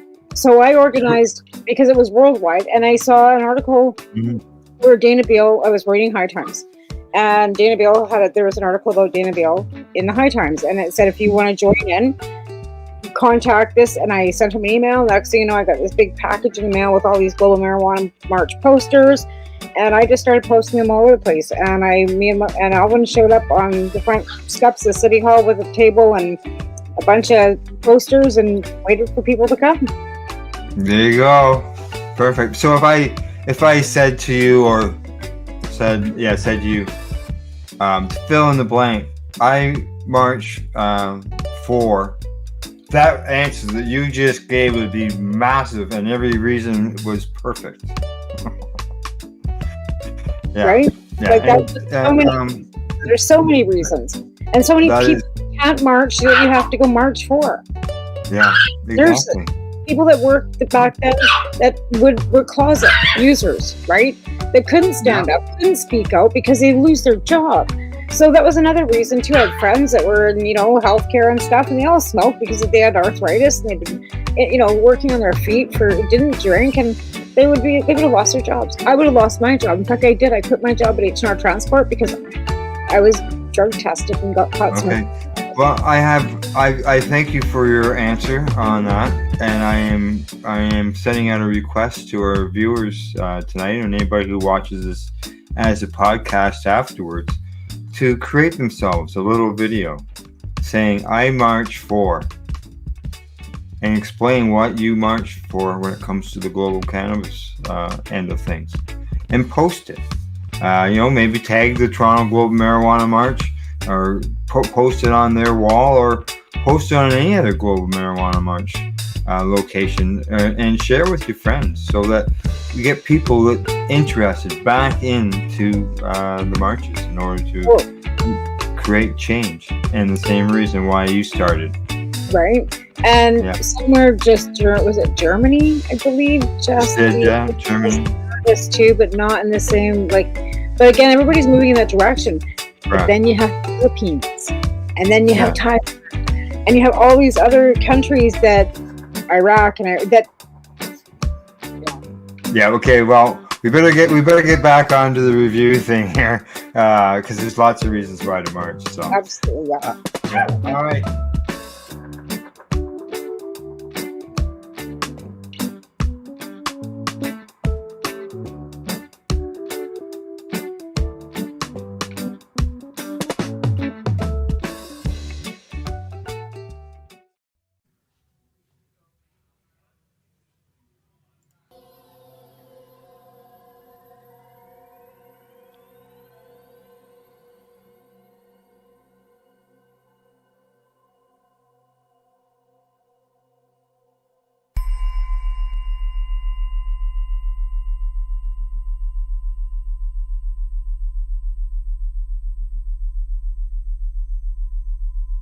And simply nothing more than an expression of hubris, pride, a belief, that we can do it our way and alone.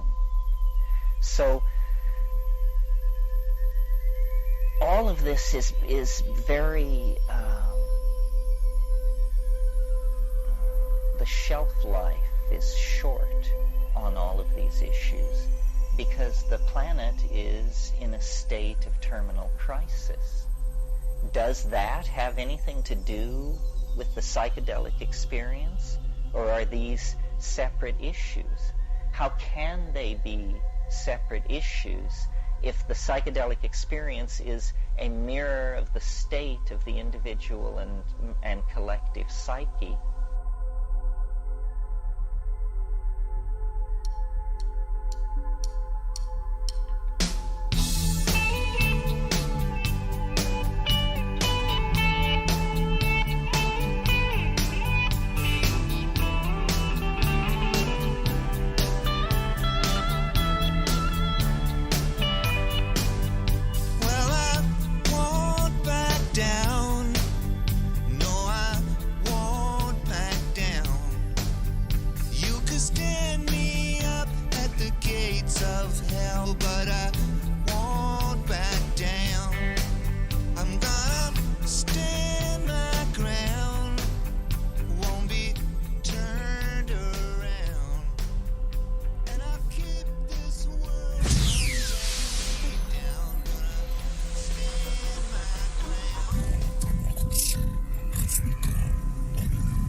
Ladies and gentlemen.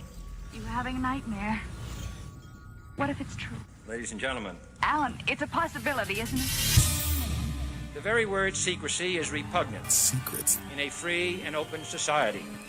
And we are, as a people, inherently and historically opposed to secret societies, to secret oaths, and to secret proceedings. We decided long ago that the dangers of excessive and unwarranted concealment of pertinent facts far outweighed the dangers, constant, extreme danger, which are cited to justify it. Even today, there is little value in opposing the threat of a closed society by imitating its arbitrary restrictions. Even today, there is little value in ensuring the survival of our nation if our traditions do not survive with it.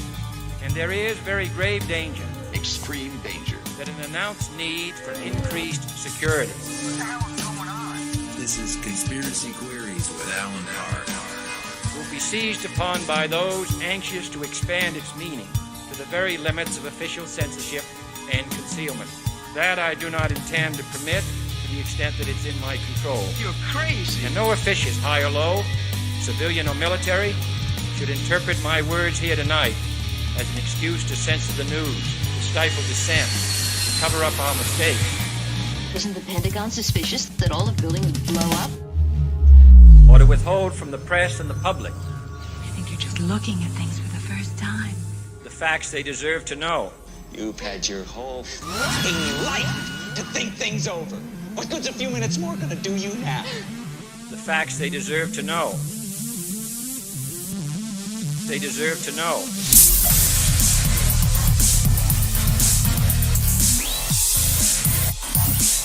Deserve to know.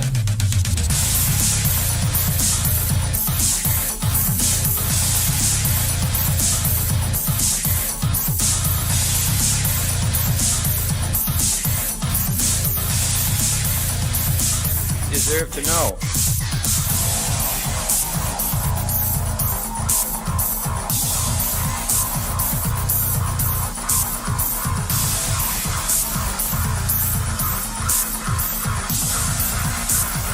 Facts they deserve to know. Those who have achieved on the elevated existence, raise your fists. Okay. Hey. Thanks for tuning in. Welcome to Conspiracy Queries with Alan Park. These are the Conspiracy Queries, and I am the Alan Park. Still get to be here. But not necessarily from that episode. I just thought it'd help me out considering my voice is rough, and what I said last time on that one show was perfectly acceptable to get going. Welcome to Green Crush Conspiracy Queries with the very much rough-throated Alan Park. Thank you for listening, and thank me for before setting up that intro. We have a fantastic guest today, and we have 3 guests. So the guest is Sensible Ontario, and they are made up of 3 people. That's always a good number for me, and I'm looking very much forward to it. So it's 420 week, everybody. It's 420 week, and it is, of course, blizzarding out on the heels of the ice storm of Toronto. It's settled down now a little bit, but not too happy about it. Nobody's thrilled about it, but we're just making do in this freezing cold climate change world of ours. That Terrence McKenna at the beginning of the show is offering a little insight from the other side of consciousness to help us try to figure it out from the past. Does that make sense? It's been a fascinating week for myself. People who know me very well know that, and people who think they know me very well think somebody else is out there imitating me, and they're wrong. That's cool. People make mistakes. But I won't back down. I'll stand my ground at the gates of hell. Because I've already been to the gates of hell and kicked that son of a bitch standing in front of him in the balls, and did it twice, and I'm back here. I learned how to get out of stage 4 cancer that was terminal and metastasized into my bones. And sometimes when I think about it, I go right back to it, and it's gets emotional, because it's like I'm not processing it poorly. It's that you realize what's happened to you, and if you're in that moment for real, it just takes over. So that's why I like funny, and that's why I like to taste everything of its flavor in the moment and really think about it. But it's not thinking, it's just a different state of being. Chapter 2, or maybe 3 of my life, I don't know, but definitely not chapter 1. A lot of friends were upset with me this week, or so they called themselves friends anyhow, but none of them were there when I was on my back at 135 pounds, all gray-green, waiting for someone to come and see me, and sometimes they did when I was slipping in and out. So if you're one of those and you're disappointed, great. But if you think you're my friend in this time of crisis for myself, and you never even knew I had cancer or bothered to find out, or you did know and didn't come and visit me, it's understandable why you don't understand the greater issues at play here within the nuance of social discourse. These folks want a binary choice on that score, but not a binary choice across the board, just a binary choice on what they allow other comics to say and do. And so Those are the small C comics now, as I've decided, with little quotation marks around their small C comic, and then there are comics, capital C. And I'm just wondering when one of these small C comics is going to hassle Kelly Carlin, the daughter of George, and see if she can rummage through his old recordings and erase every possible offensive thing, including subject material. Apparently you can't do a joke about rape at all, even if it's positive and not speaking towards the celebration of rape or the victimization of the rape victim, but just the term itself. Rape is enough to make someone who has either been raped or knows someone who was raped, somehow traumatized by rape, means that no one can raise the issue in the stand-up comic circle. And I, for one, will never back down. Right, Tom? I will never back down on being able to articulate as best I can, given the circumstances. I'll take some honey tea in a minute, but the more these topics are walled off for discussion based on what he said and what she said and what she needs to do, the more ridiculous it is. I'll give you an example. Someone very offended by my activities of the previous week told me that she just couldn't believe that I would participate in something that would so give her a hard time when she was just trying to go out and enjoy herself. A hard time. She wanted me to stop ever raising that issue again, the subject matter of that particular joke. And I said, did you say I gave you a hard time? A hard time, did I? Well, I'm going to ask you. No, I'm going to tell you not to reference time ever again. Because at one point, from this cancer, I thought I had run out of time. And it was very traumatic and emotional. And look at me now when I go there. I get upset about thinking about it, and then I have to think of something else immediately, and then I'm okay. So I don't want to hear the word time when in my life and my trauma and my PTSD that was handily remedied by the application of cannabis oil, illegally procured from making it in my own kitchen. But please don't mention time again. It's a very sore spot for me. I really don't want you mentioning that. And if you could please take off your Apple Watch or any other marker thereof, I would be so appreciative. And if you don't, you're a terrible person bent on destroying the quality of my life. I can also tell you that my father, whom I don't get to spend any more time, there it is again, with, he used to work at a moving company called Rawlinson's Movers in Toronto. And they were taking some furniture and pieces of belongings down a staircase,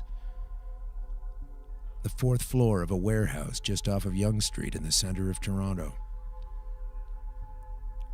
He was coming down the stairs. There were blankets surrounding the grandfather clock that he was carrying with another man, but damn it, he must have tripped on the stairs, or maybe somebody left a slinky there, and down he went to the bottom of the stairs. His partner, of course, at the top, couldn't control the weight of the grandfather clock anymore, and he was crushed to injury and did not survive the hospital term thereafter. The grandfather clock. So if you have a grandfather, or you know one, please do not mention that in my presence or time or clocks. And I will do everything I can to protest the use thereof from anyone. It's not fair. It's not reasonable. I've given you fair warning. And why would you want to give me such a hard time by reining all of this in and throwing it in my face? And I'm sure there are egregious episodes in just about everyone's life involving some normal reference point, be it a pencil from the gal who stabbed me in the arm with one in art class in grade 10. Still a good friend of mine, but she kind of lost her nut that day. But had I fallen down into the side of trauma due to the fact that the graphite stuck in my arm festered up a nasty infection that took a lot of time to heal, once I got to the hospital, some other kids in my room were throwing things at each other and a piece of glass wound up going into my eye. I will have to command you never to mention pencils again. So don't tell me what to fucking say and what I'm allowed to say. Just don't do it. It's a silly game. You can't do it. Because the more we wall off topics of discussion, I'm sure there are people out there that would never dream of coming across this show who are still appalled at the notion of cannabis use. And they can't tell me to stop doing this show. So you see what I mean? How about let's take a little self-responsibility, as did I when I found myself so sick and a bunch of fucking doctors telling me I wasn't going to make it, hypnotizing me with their white coats of magic spells. And I didn't buy into it, and I took my own self-responsibility, and I whipped up my own shit despite the fact that Bill Blair and his ilk, the folks designing the cannabis controls in Canada, disguised as legalization like it's a party, were dead wrong. And I was dead right by not being dead. So I just wanted to get that out there and get it off my chest. I'm sorry if it took as long as it did, but I wasn't going to be able to do the show without that clarity. And I hope everybody understands, even if you're not greater aware of the salient issues surrounding this entire issue. It's not necessarily germane to this show, but the reaction sure has been, and the greater point is, I get to control what you have to talk about. No, you don't. No, you don't. You can do whatever you want. If you want to talk about marshmallows and different shapes of clouds and, you know, what your mom told you on the way home, that's fine for you. Unless my mom died also from cancer at a much younger age than she should have. And so, you know what, on second thought, don't even bring up mothers or mothering or parenting for that matter. Fuck that. Take that out of your act.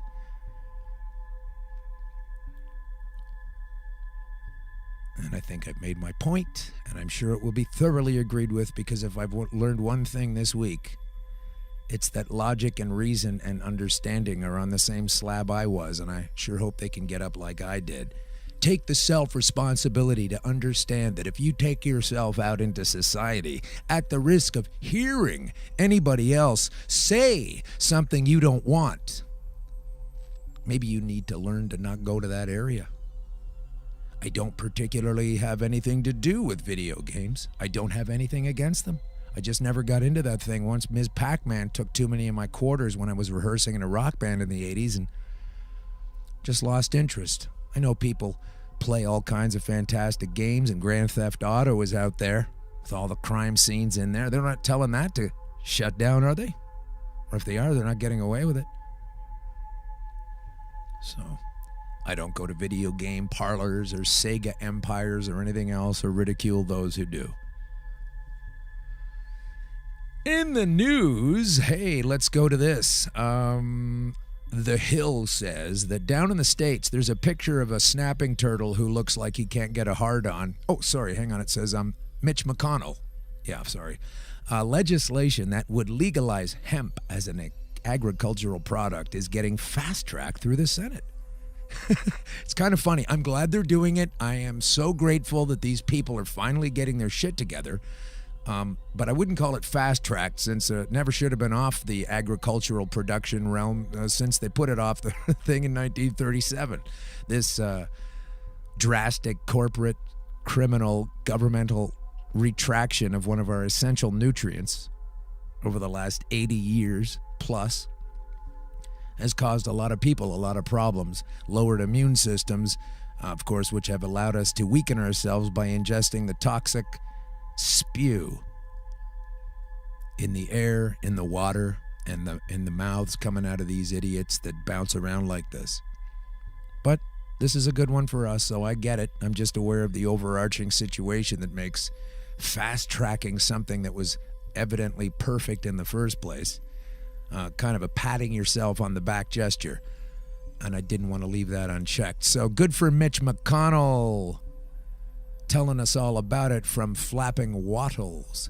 The bill, introduced last week by Senate Majority Leader Mitch McConnell of Kentucky, was placed on the Senate calendar Monday. That's yesterday in our time. The procedural move, known as Rule 14, allows it to skip over the committee process, paving the way for the legislation to be brought up on the Senate floor. I'd like to bring up on the Senate floor. The move doesn't automatically guarantee that the bill will get a vote. So here comes some obfuscation. A spokesman for McConnell noted that when they didn't have the guidance or an announcement about if or when the bill would come up. They didn't have that. I'm sure they would have if it was a far more restrictive bill. All the cooler, more opening up of society bills always have a problem coming out, and as soon as they want to drop something heavy, that's not an issue. Hey, you got a 15,000-page Patriot Act that nobody's read? You want to whip that into shape? Sure, it's right here. The bill known as the Hemp Farming Act of 2018, and we have some hemp buddies on the show that we've already spoken to in the States. Going to be happy about this if it really kicks through. Would legalize hemp, removing it from the federal list of controlled substances and allowing it to be sold. Allowing it. Jesus Christ, I can't even read this shit. Allowing it. Oh, thank you. An essential nutrient and buffer against illness that'll send me into my healthcare system that I have to pay for with heavily enforced insurance payments or not at all. By legalizing hemp and allowing it to be sold as an agricultural commodity, it empowers states to conduct their own oversight plans. We can give the hemp industry the tools necessary to create jobs. Fucking duh. And new opportunities for farmers and manufacturers around the county. I think they mean country. It says county. It's not really going to help the states if it's in one county of Kentucky. In addition to McConnell, Rand Paul of Kentucky, and Ron Wyden, he's a Democrat. Ooh, hands across the aisle. And Jeff Merkley, also a Democrat of Oregon, are supporting the legislation. The bill will allow states to regulate hemp as well as allow hemp researchers. Oh my God, I can't take this. To apply for grants from the Agricultural Department and make hemp farmers eligible for crop insurance. Does Raytheon and all of those other military companies that have swallowed up about 96% of all of the expenditures of the United States, do they have any insurance? McConnell indicated late last month that he planned to introduce the bill. WDRB, and there's a link there, that's probably some kind of hick radio station, that Kentucky, it noted that Kentucky is currently conducting a pilot program through the Agriculture Department to grow hemp, while a team at the University of Louisville, where they make baseball bats, boy, I've got some of those on my mind right now, is harvesting the crop. Because the season just started, settle down, I don't mean anything. Harvesting the crop to study its use as a biofuel and energy source. So we have a biofuel that's not coming from those rag head wearing Saudi Wahhabists that seem to dictate all kinds of policy in the Middle East. Let's just bring it on home. Stop spending all those billions of dollars killing other people like you said you'd never do, Don the Wig. It's not a wig, it's a crazy little surgical mess you got up there. I'm sorry, you're embarrassed. There's a lot of pictures of him now. Donald Trump, you seen his hair? I don't care if you love him or hate him. His hair is ridiculous. I thought it was a wig for a long time, but it's actually the result of a vanity project gone wrong where he was trying to make it look even cooler and more fantastic than he already thought it was. And some surgical procedures went awry, and then he's got this giant swoop hanging. He's got to bring it around, paste it in there, bring another one. It's like pieces, like you're assembling tent flaps, and it blows around just as ridiculously and frustratingly when the wind kicks up, getting on a plane or some such. I'm off track again. But let's get that biofuel energy source economy rolling at home and stop killing all these fucking people on the other side of the planet so that they lose their homes and their families. And then the ones that are left decide to become terrorists. And then we go, oh my God, why are these people so mad at us? I don't read. We don't have to do that anymore. Little salt water for you.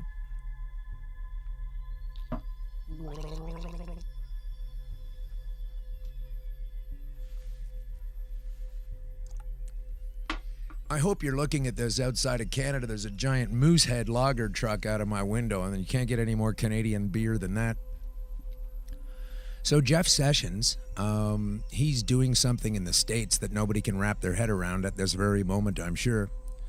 He just hosted a visit from some Canadian senators, and they went down there because Jeff Sessions has been on and off the fence about cannabis and its properties, etc. He believes it's some kind of terrible thing, while the states that are profiting from it and helping little kids and everybody else get better health disagree, and they are thankfully going ahead without placing themselves under the idiot thumb of this guy. But he did host some Canadian senators, and I'm going to tell you who they are right now. They're it looks like Denise Batters, as in fish and chips, Pierre Hughes Boisvenu, and I hope I pronounced that correctly. I mean no disrespect, but I am ignorant as to the language of French. And another fella, I believe, is French, Claude Carignan, traveled to Washington, D.C. earlier this month to meet with Sessions. So let's get to the policy, right? Let's figure this thing out. Everybody's coming through with this new substance. And let's get all on the same page in North America, I suppose, was their issue. And according to straight.com, who have, if you go to their www.straight, as in straigt.com, they did an excellent article on yours truly back in the day that was filled with research and accuracy. I'm just saying that because it seems like an ancient relic by today's journalistic standards already. But these folks last week, the Straight reported that 3 Canadian senators took a trip to Washington, D.C. to meet with the anti-legalization groups, also known as the mentally unwell. And the U.S. Attorney General Jeff Sessions, the same man who in 2016 uttered the words, "Good people don't smoke marijuana." So I can't even waste the breath to tell him to fuck off. It's bad enough that 3 unelected officials decided to waste taxpayer dollars seeking out the advice of a prohibitionist. And again, once you prohibit it, you don't have access to it properly, you can't get it measured effectively, and it's not going to help as many people as efficiently. So thanks. But it's not nearly as scary as what could happen as a result of their visit. I'm ready! Since returning to Canada, Conservative Senators Denise Batters, Claude Carignan, and Pierre Hughes Boisvenu have been distributing a document among Senate committees that speaks to the alleged threats posed by the legalization of cannabis. And there are threats. It's called awareness. And the more people get on it, the more your job is in peril. So I understand your fight, but you're not going to win. The document, authored by the anti-legalization nonprofit organization Smart Approaches to Marijuana, Smart Approaches to Marijuana, SAM, they call it. I'm sure you could add an R in there someplace and come up with SMARM, is an amalgamation of more than 40 pages of data. Wow! 40 pages of data. Let me see how many pages of data I can hustle on up from pre-prohibition era, when marijuana was called cannabis and they were using it for medicine, then take out the part where they weren't, and then go back to 1963 and Israel's Dr. Raphael Meshulam, and let's go from 63 till just about 8 seconds ago and see how many more pages of documentation to the point of my point we have than these clowns. 40 pages, and probably single-sided, of data concerning the effects of legalization in Washington, Colorado, Oregon, Alaska, and the District of Columbia. Fucking nothing in there from Portugal, where they legalized everything and everything's great. Co-founded by former member of the U.S. House of Reps, Patrick J. Kennedy, son of former Ted Kennedy, and, well, he's former Kennedy, he was just dead, that's all, he's still Ted Kennedy, and author Kevin Sabat of the anti-pot book Reefer Sanity, 7 Great Myths About Marijuana. Got to read that. Sam's sole intention is to convince the American population that cannabis poses the same, if not greater, risks to public health and safety than big tobacco. So it's true, you can earn a fantastic living lying your ass off as long as you do it on the public tit. Its board consists largely of physicians focused on addiction and treatment, as well as clinical... And are they listening to Gabor Mate? No.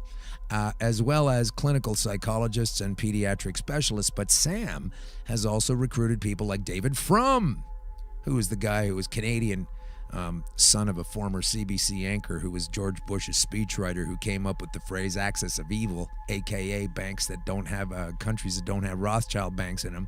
Put that at the top of the list. Former speechwriter for George W. Bush and senior editor at The Atlantic, as honorary advisors to the board. David Frum has written a number of op-eds addressing the perils of legal pot. Can we get David Frum in here as a guest? Can I get anybody with balls who counters my word to come in here and actually prove me wrong? I'd fucking love it. I wouldn't have to come here anymore. Pushing this rock up a hill.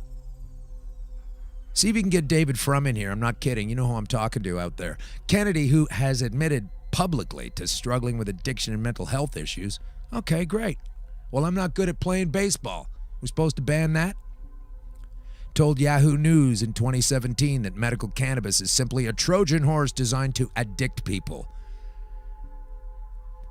That should give you an idea of the tone of Sam's latest document, which begins by alleging that today's highly potent marijuana is a threat to public safety, without which I wouldn't be sitting here able to tear their shit down, and proceeds to highlight data that has either been refused by studies with greater sample sizes and longer timelines, or fails to serve as Sam's cause at all.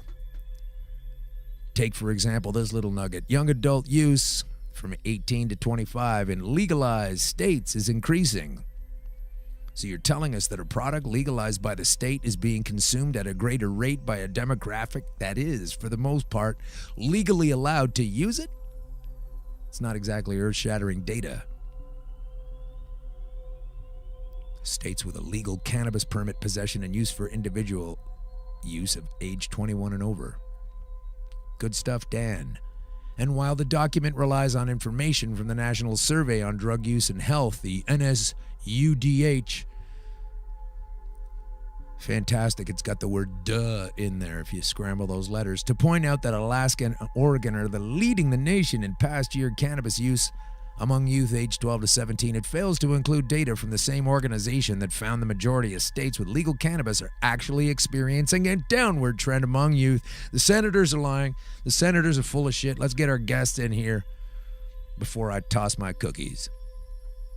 That's some cherry picking at its finest, as these folks at the Straight have rightly pointed out. Another stat included in the document suggests that the consumption of alcohol in Colorado has risen by 8% since the state legalized weed, but it fails to point out other contributing factors like the state's rise in population, and between 2014 and 15, Colorado was the second fastest growing state in the United States, with close to 100,000 new residents moving there post-legalization.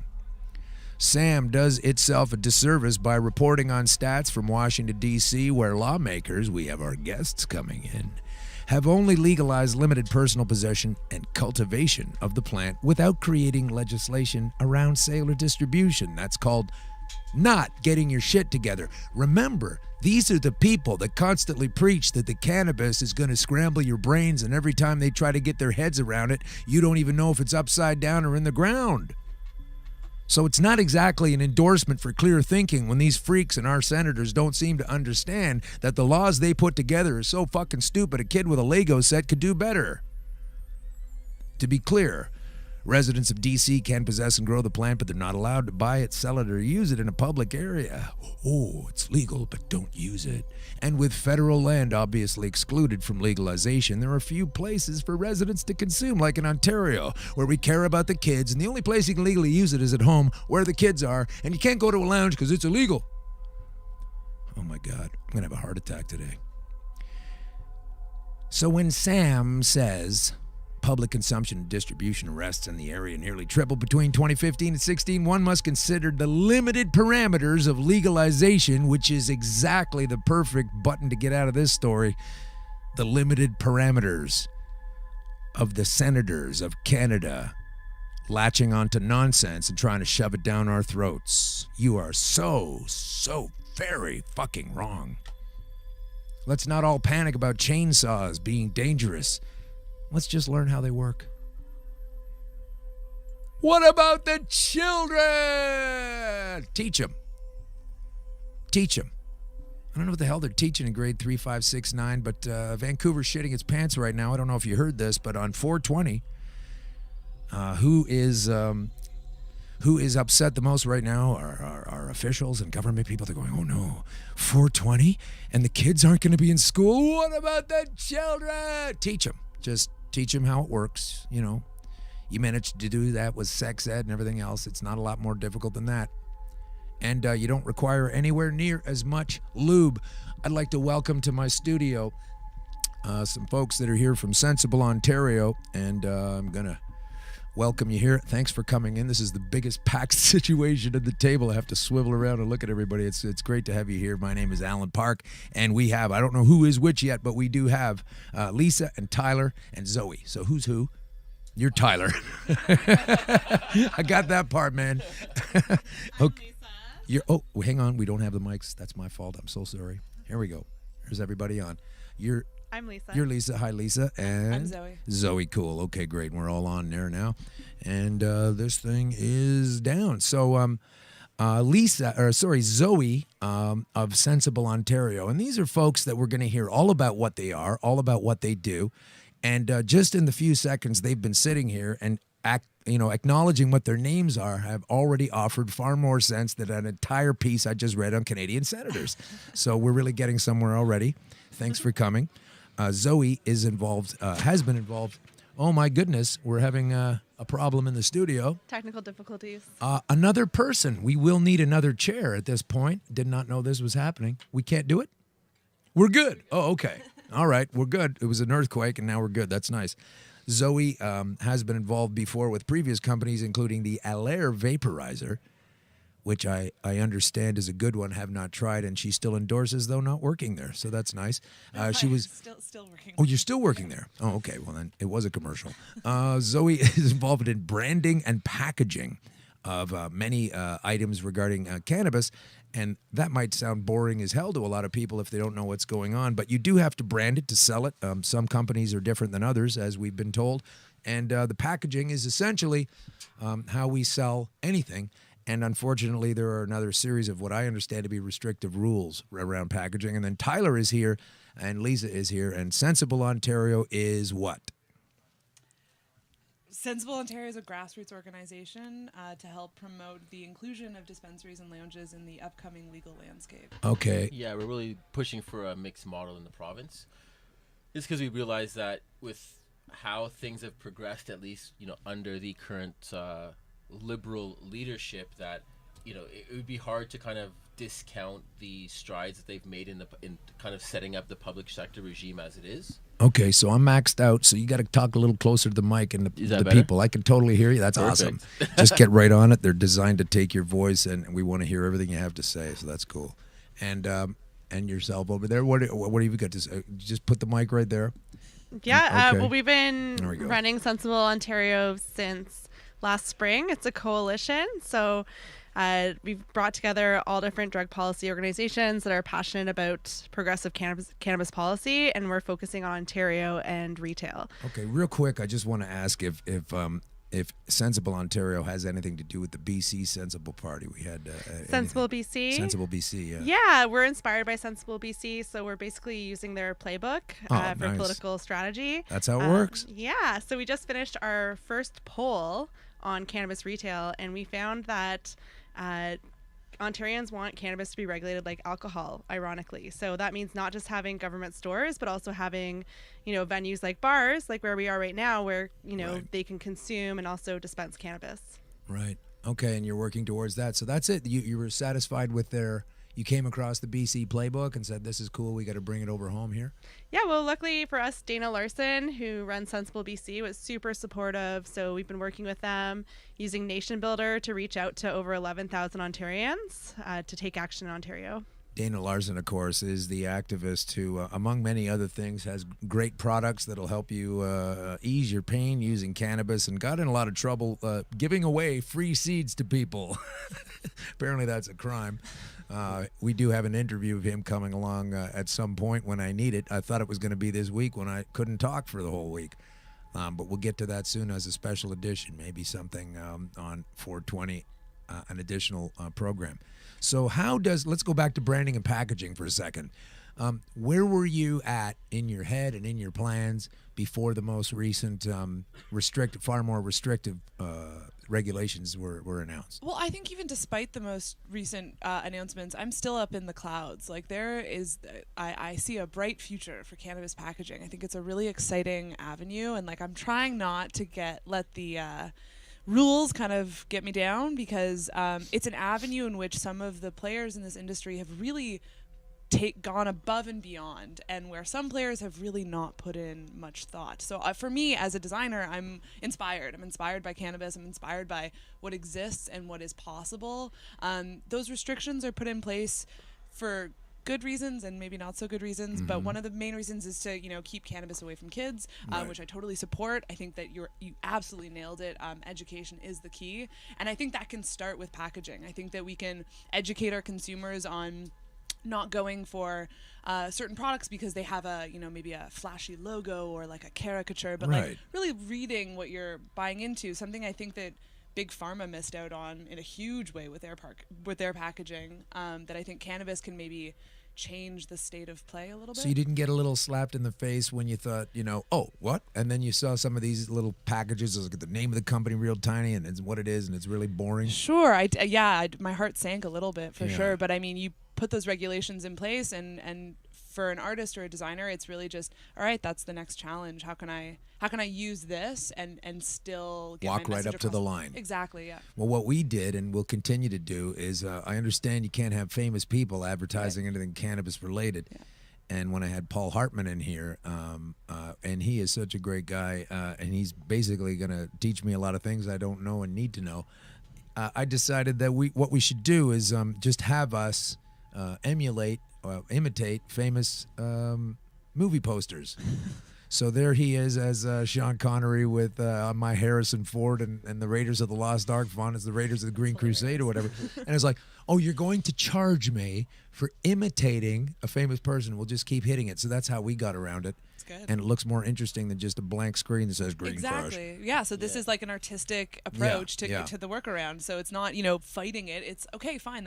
You're gonna say that's the rules. I'm gonna find a creative and hopefully more educational. Isn't that way amazing? Another creative way. And why is that? It's part of the cannabis intake on its own. It's amazing to me. Yeah. So you're working with that, and you're gonna be doing that for.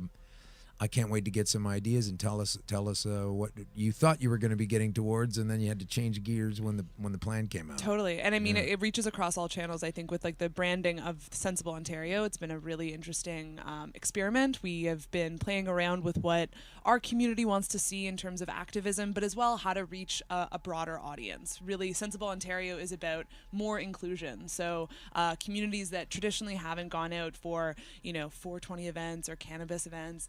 How can we capture them? And really it is a branding exercise because you'll see on social media people are attracted to colors, fonts, shapes, faces. That's age old, isn't it? Yeah, totally. Sure. Absolutely. Well, that's cool. Tyler, what's exactly, and don't look at me too much so much as tell the folks about it. Yeah, fair enough. But tell me what your involvement is with this yeah, whole definitely. thing I'm really assisting, I'd say, Sensible more so on the outreach aspect. So reaching out to certain political parties and having those conversations. All of them, discussing absolutely. So, the Liberal Party refused and declined to speak with us, like vehemently declined to speak with us. You bastard! I almost did a spit take with honey tea right in your face. I actually saw you at the first. I'm pretty sure it was you at the first Kathleen Wynne town hall at the Masonic Temple in Toronto. If this was a real show, I'd go, can we throw that up? And we'd play it, and I'd show it to you. You're dead right. That was on September 20th, and took her down best I could. Thank you, and you absolutely did. And I waited till the very end to give her my card. Oh, you went after the thing, exactly. and she got mobbed, huh? She got mobbed. I waited. I was patient. I gave her my card. I'm like, hi, I'm Tyler James. I'm with Sensible Ontario, and at the time I was working with the medicinal dispensary Eden. And I'm like, I'd love to give you my card and have you down our location. I'd love to just give you some of our policy papers on where we think we can work together and best help the community. And how quickly did she tear up that card? How quickly did one of her minders yoink Are you serious? Out of her? And then the thing was, at the time we had plug for Council PA Public Affairs. They were do it. You're here to plug of, all of these things, by the way. Yeah, so. Council PA, they were really assisting us again with the government relations aspect, so we can get in front of the right policymakers and political parties. And they actually brought it up. Council PA, Caroline from the council mentioned that someone within Kathleen Wynn's camp brought up that I was there and that I was so polite and cordial and gave her the card. And Caroline asked her, so do you guys want to meet with them at all? Anybody? And they were still like, no. They don't want to meet. At all. They don't want to, which is ironic given the recent, you know what I mean?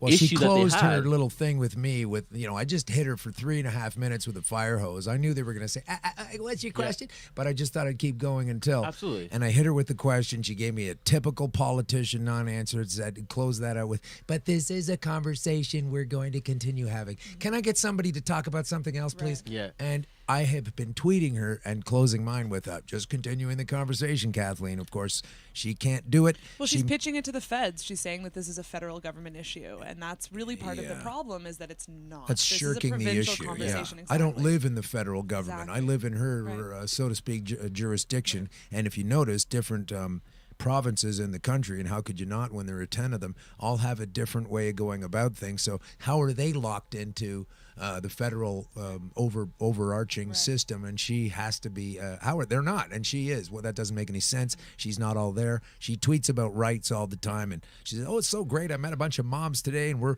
getting a healthcare thing together so that these women can empower themselves and, get out there, and that's their right. And it's like, you're focusing on these. There's nothing wrong with that, right? But why do you completely ignore an economy? Did you hear that thing I was talking about in the States where they're going to legalize hemp, and this is going to be an industry that's going to foment jobs, and it's going to bring it on home, and you can synthesize oil from it instead of in the ground in Saudi Arabia where we beholden to their interests. You can actually make oil that runs cars. Biodiesel oil, otherwise oils, plastics, everything. It's sitting there in the ground growing. These people are ridiculous. Mm-hmm. Well, that kind of speaks to a part of our poll that showed that a majority of PC voters in Ontario backed the privatization of cannabis. Right, but then you got Doug Ford, and everybody's freaking out, and I predict that he will win by some measure. He absolutely will. But at least from like what we've been hearing and talking heads, the reason why he kind of had to backtrack is although he himself, everybody knows, is what was that friendly. Overnight? What was that all about? Because it's the party. Like everybody's like, oh, he's backpedaling. He has to, because at that point, Doug Ford realized that it's not Doug Ford's party. Right. It's the PC party. I love that. He came out and he said basically, do you know what he said? Doug Ford, when he came out and said. At first he said that the government shouldn't be involved in private industry. Right. And that it wasn't up to government to. And that he was going to make sure that, and it was a super powerful, positive thing for us. And I'm sitting there going, I hate the fact that this guy's saying everything I want a politician to say. But then within 24 hours, he flip-flopped. So it's hilarious because Doug Ford hates when other people flip-flop, and he always calls them out for it. But then Dougie flip-flopped within 24 hours. He said that if it was up to him, there wouldn't even be legalization. Which is another flop on the flop of the flip. It's a super flop, especially since he used to sell hash. Super flop. Shut the hell up. Allegedly. I mean, did he acknowledge? I don't know this because I get hypertension, whenever I see a picture of his face and I go, I need to know these issues, but I don't need, I'll die. I'll pop out. So did he acknowledge at least that he did say that thing about the positive nature about how to get it into private business? Let's get going, because he did flop out of it. In a roundabout way, he did. Yeah. In a roundabout way. Roundabout way? Said, like around his waistband? It was the long way around that he went. He beat around a big bush, let's say. Yeah. Because he mentioned that, as Lisa put it, that if it was up to him, it wouldn't be legalized, which I think is just a lie, because personally I don't think he cares. Yeah. But then he said, he wants to see how the OCR, or I guess the OCS, rolls it out and go from there. And that speaks to a lot of, I guess, the internal documents. OCS, of course, for folks not knowing, is the smoke cannabis outlet that is owned by or controlled by, or what is the same thing as the Liquor Control Board of Ontario, and now they're Ontario Cannabis Store. Precisely. Is that right? Okay. And he was mentioning that, he wants to see how that goes first. But that really speaks to some internal conflicts that they were having, because in our poll, as it found that majority of conservatives are in favor of privatization. However, the conservative nature as a party, as he stated, they wouldn't want legalization in the first place. And again, that kind of speaks to even more of the religious basis and them as a party. It doesn't really, though. It speaks to the uninformed religious basis. Well, true, but that's still very much a conservative religious base. It's a lenient form of privatization. So when we speak about privatization, it's for the benefit.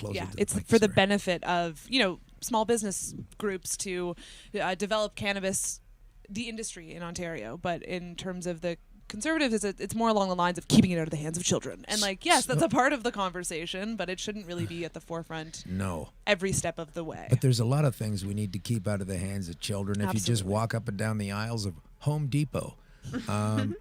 So where are we with that then? I mean, here we have this conservative guy who said, yeah, let's do private. Oh, no, we're not going to do that. I said that day, as soon as he flopped, I went, someone very powerful picked up a telephone as soon as they saw that article and got him to spin. Those are the interests that I'd like to find out where they are, some kind of club down on Bay Street or something. I don't know. It's the caucus. They're really scared of legalization because it alienates their religious base. It also alienates suburban and rural voters. It's the same with the Liberals. I think all political parties are really scared to talk about legalization.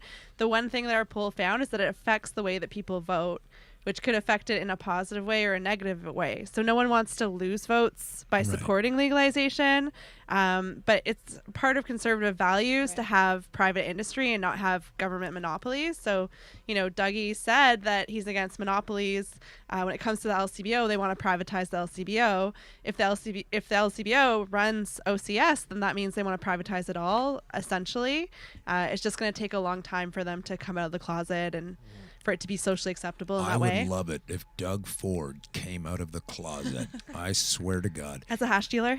No, just came out of the closet. That'd be hilarious. I don't understand it, though, because then on the other side, you do have the Liberal Party who have offered this paradigm of nonsense and restriction. And that's the best bet we have right now for them to win? I mean, what happens if the Conservatives win and they jettison the entire thing and we're back to 1971 or something? It's a bit of a scary prospect to go back to the drawing board. But at this can point, we do that? I believe we can, yes. No, but And- I mean, and can we move ahead with it in any way and enforce it? Like, how could the province of Ontario elect a political party that says, we're not doing this, and they kick it out because at the overtop is the Canadian government. You can't tell Ontario they can't do something the rest of the country can. So the federal government has said that unless it's up to the provinces, but if they don't come up with a retail solution or program, then licenses would be distributed, or there would be a licensing program in the province, which ironically is kind of what we're asking for. But no plan is not a good plan either. So what we're hoping for is that part of the work that Sensible Ontario is trying to push forward is that this is an election issue, and we want to hear from our candidates what their plan is. So if Doug Ford doesn't want to go fully public, what's your plan? If Andrea Horvath is thinking a mixed model, what's your plan? We want to know. Yeah, and to what Zoe's saying, there is a constructive way forward, and I really think that the worst case scenario will effectively be, every party right now wish-washing on the issue, maybe not making it a platform issue, but waiting and letting the OCS fall on its face before they introduce a mixed model, because the OCS has already done so much work and they're already in the throes of, picking locations, like the problem that they have not consulting a community up in Toronto about that location, right? Like they're already in the throes of all that already. That to have them pull that money out, I think would just be at the detriment to taxpayers.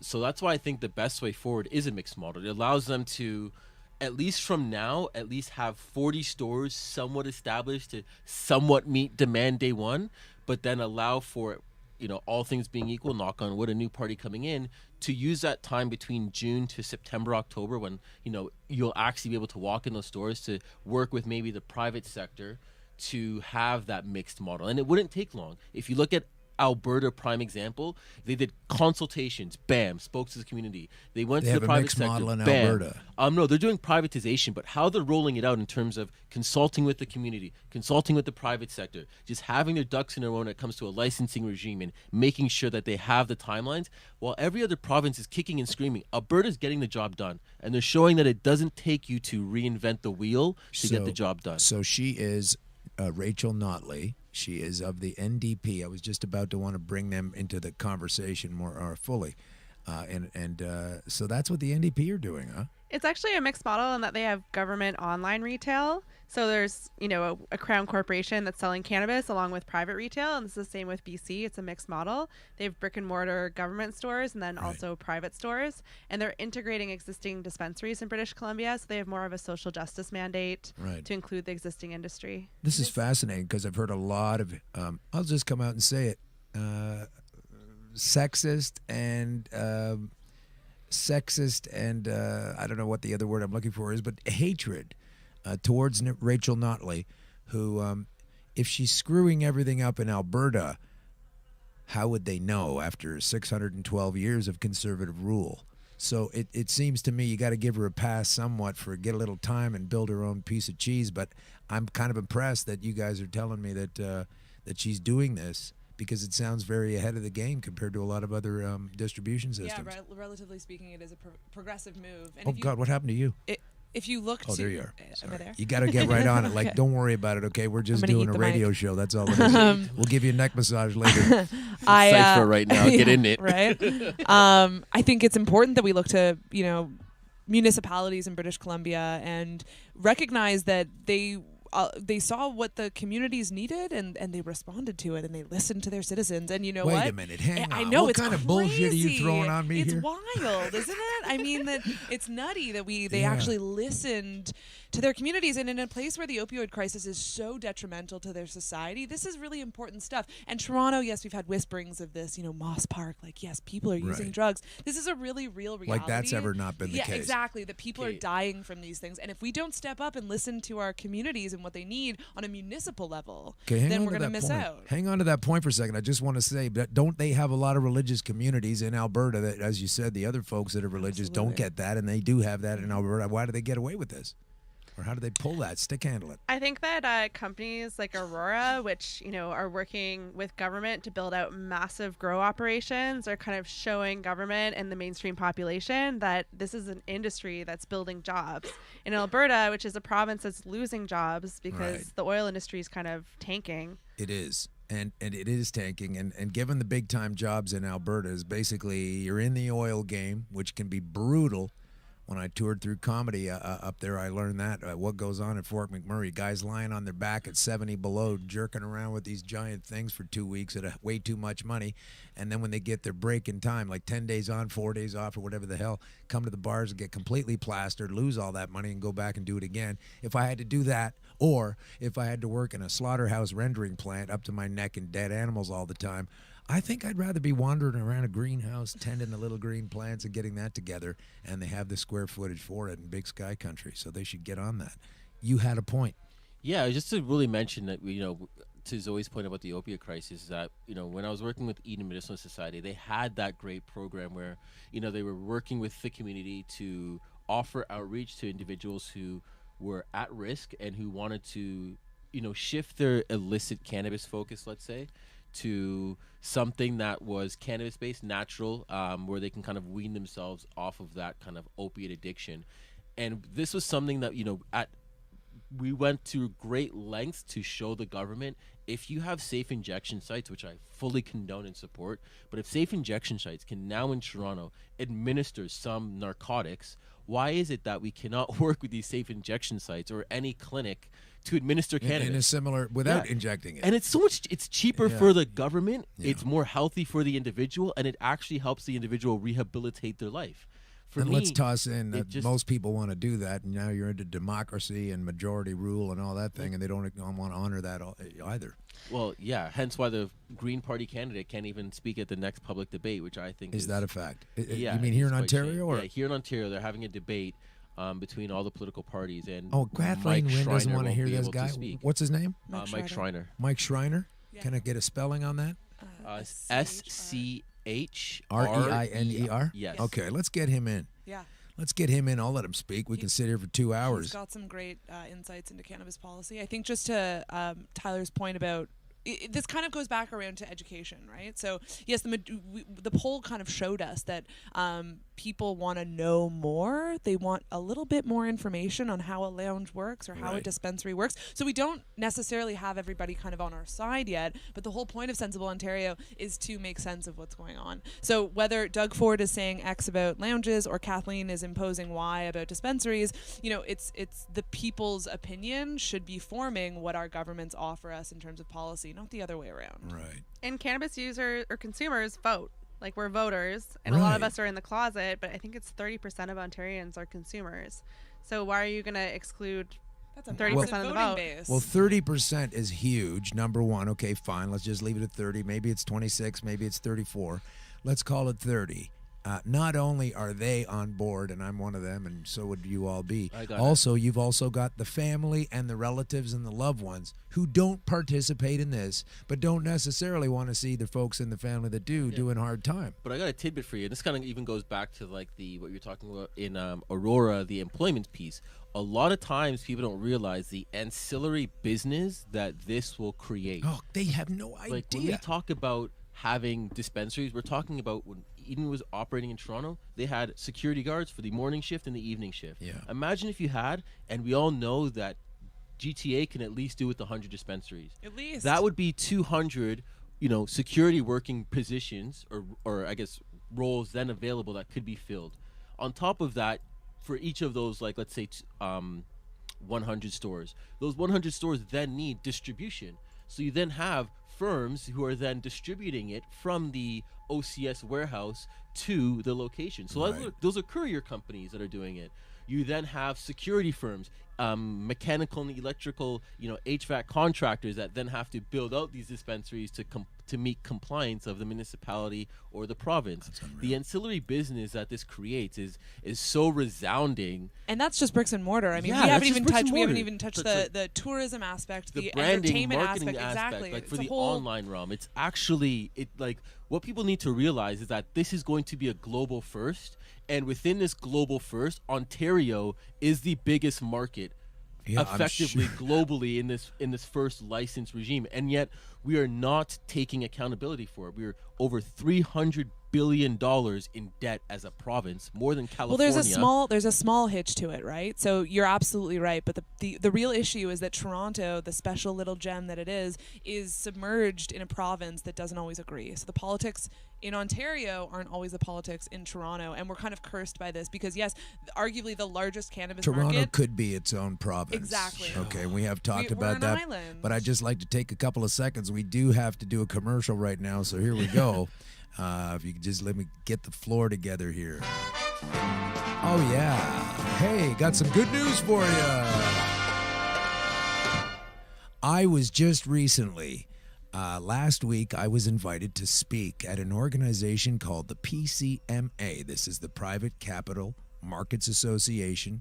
Makes a lot of the high heavy rollers on Bay Street look like the same fellas that dole out popcorn at Cineplex. These people were high heavy rollers, and they brought me in to speak for half an hour, and then I was going to have a little something to eat and get on my way about half an hour later. I spoke, and I told them my medical story and my turnaround, and they were all agape, and they gave me a little more time. I told them the whole thing, and I close with this at the end. You've all heard that this stuff doesn't work. You've all heard government officials tell you that the health aspects of cannabis are not what they are. And I'm here to tell you that's completely untrue. I'm living proof of it. I have the documentation. I've taken myself off the slab, and now I get to have this situation with folks sitting here telling me fantastic things about the truth. And I closed by telling them that I was not being paid to be there. There was no cannabis company bringing me in and giving me money to do this. I was completely unbacked. I'd like to say I went in there with my own money, but the only money I used was to get down there in a taxi. And they were all freaking out.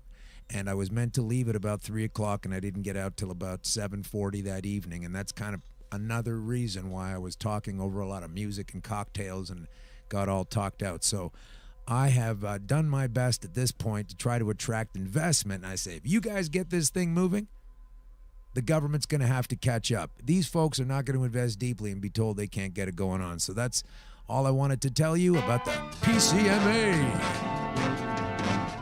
Okay, back to the show. Where were we? Okay, so what was the first time you are conscious of the time you got high? I think I was. Can I say this? I was a teenager.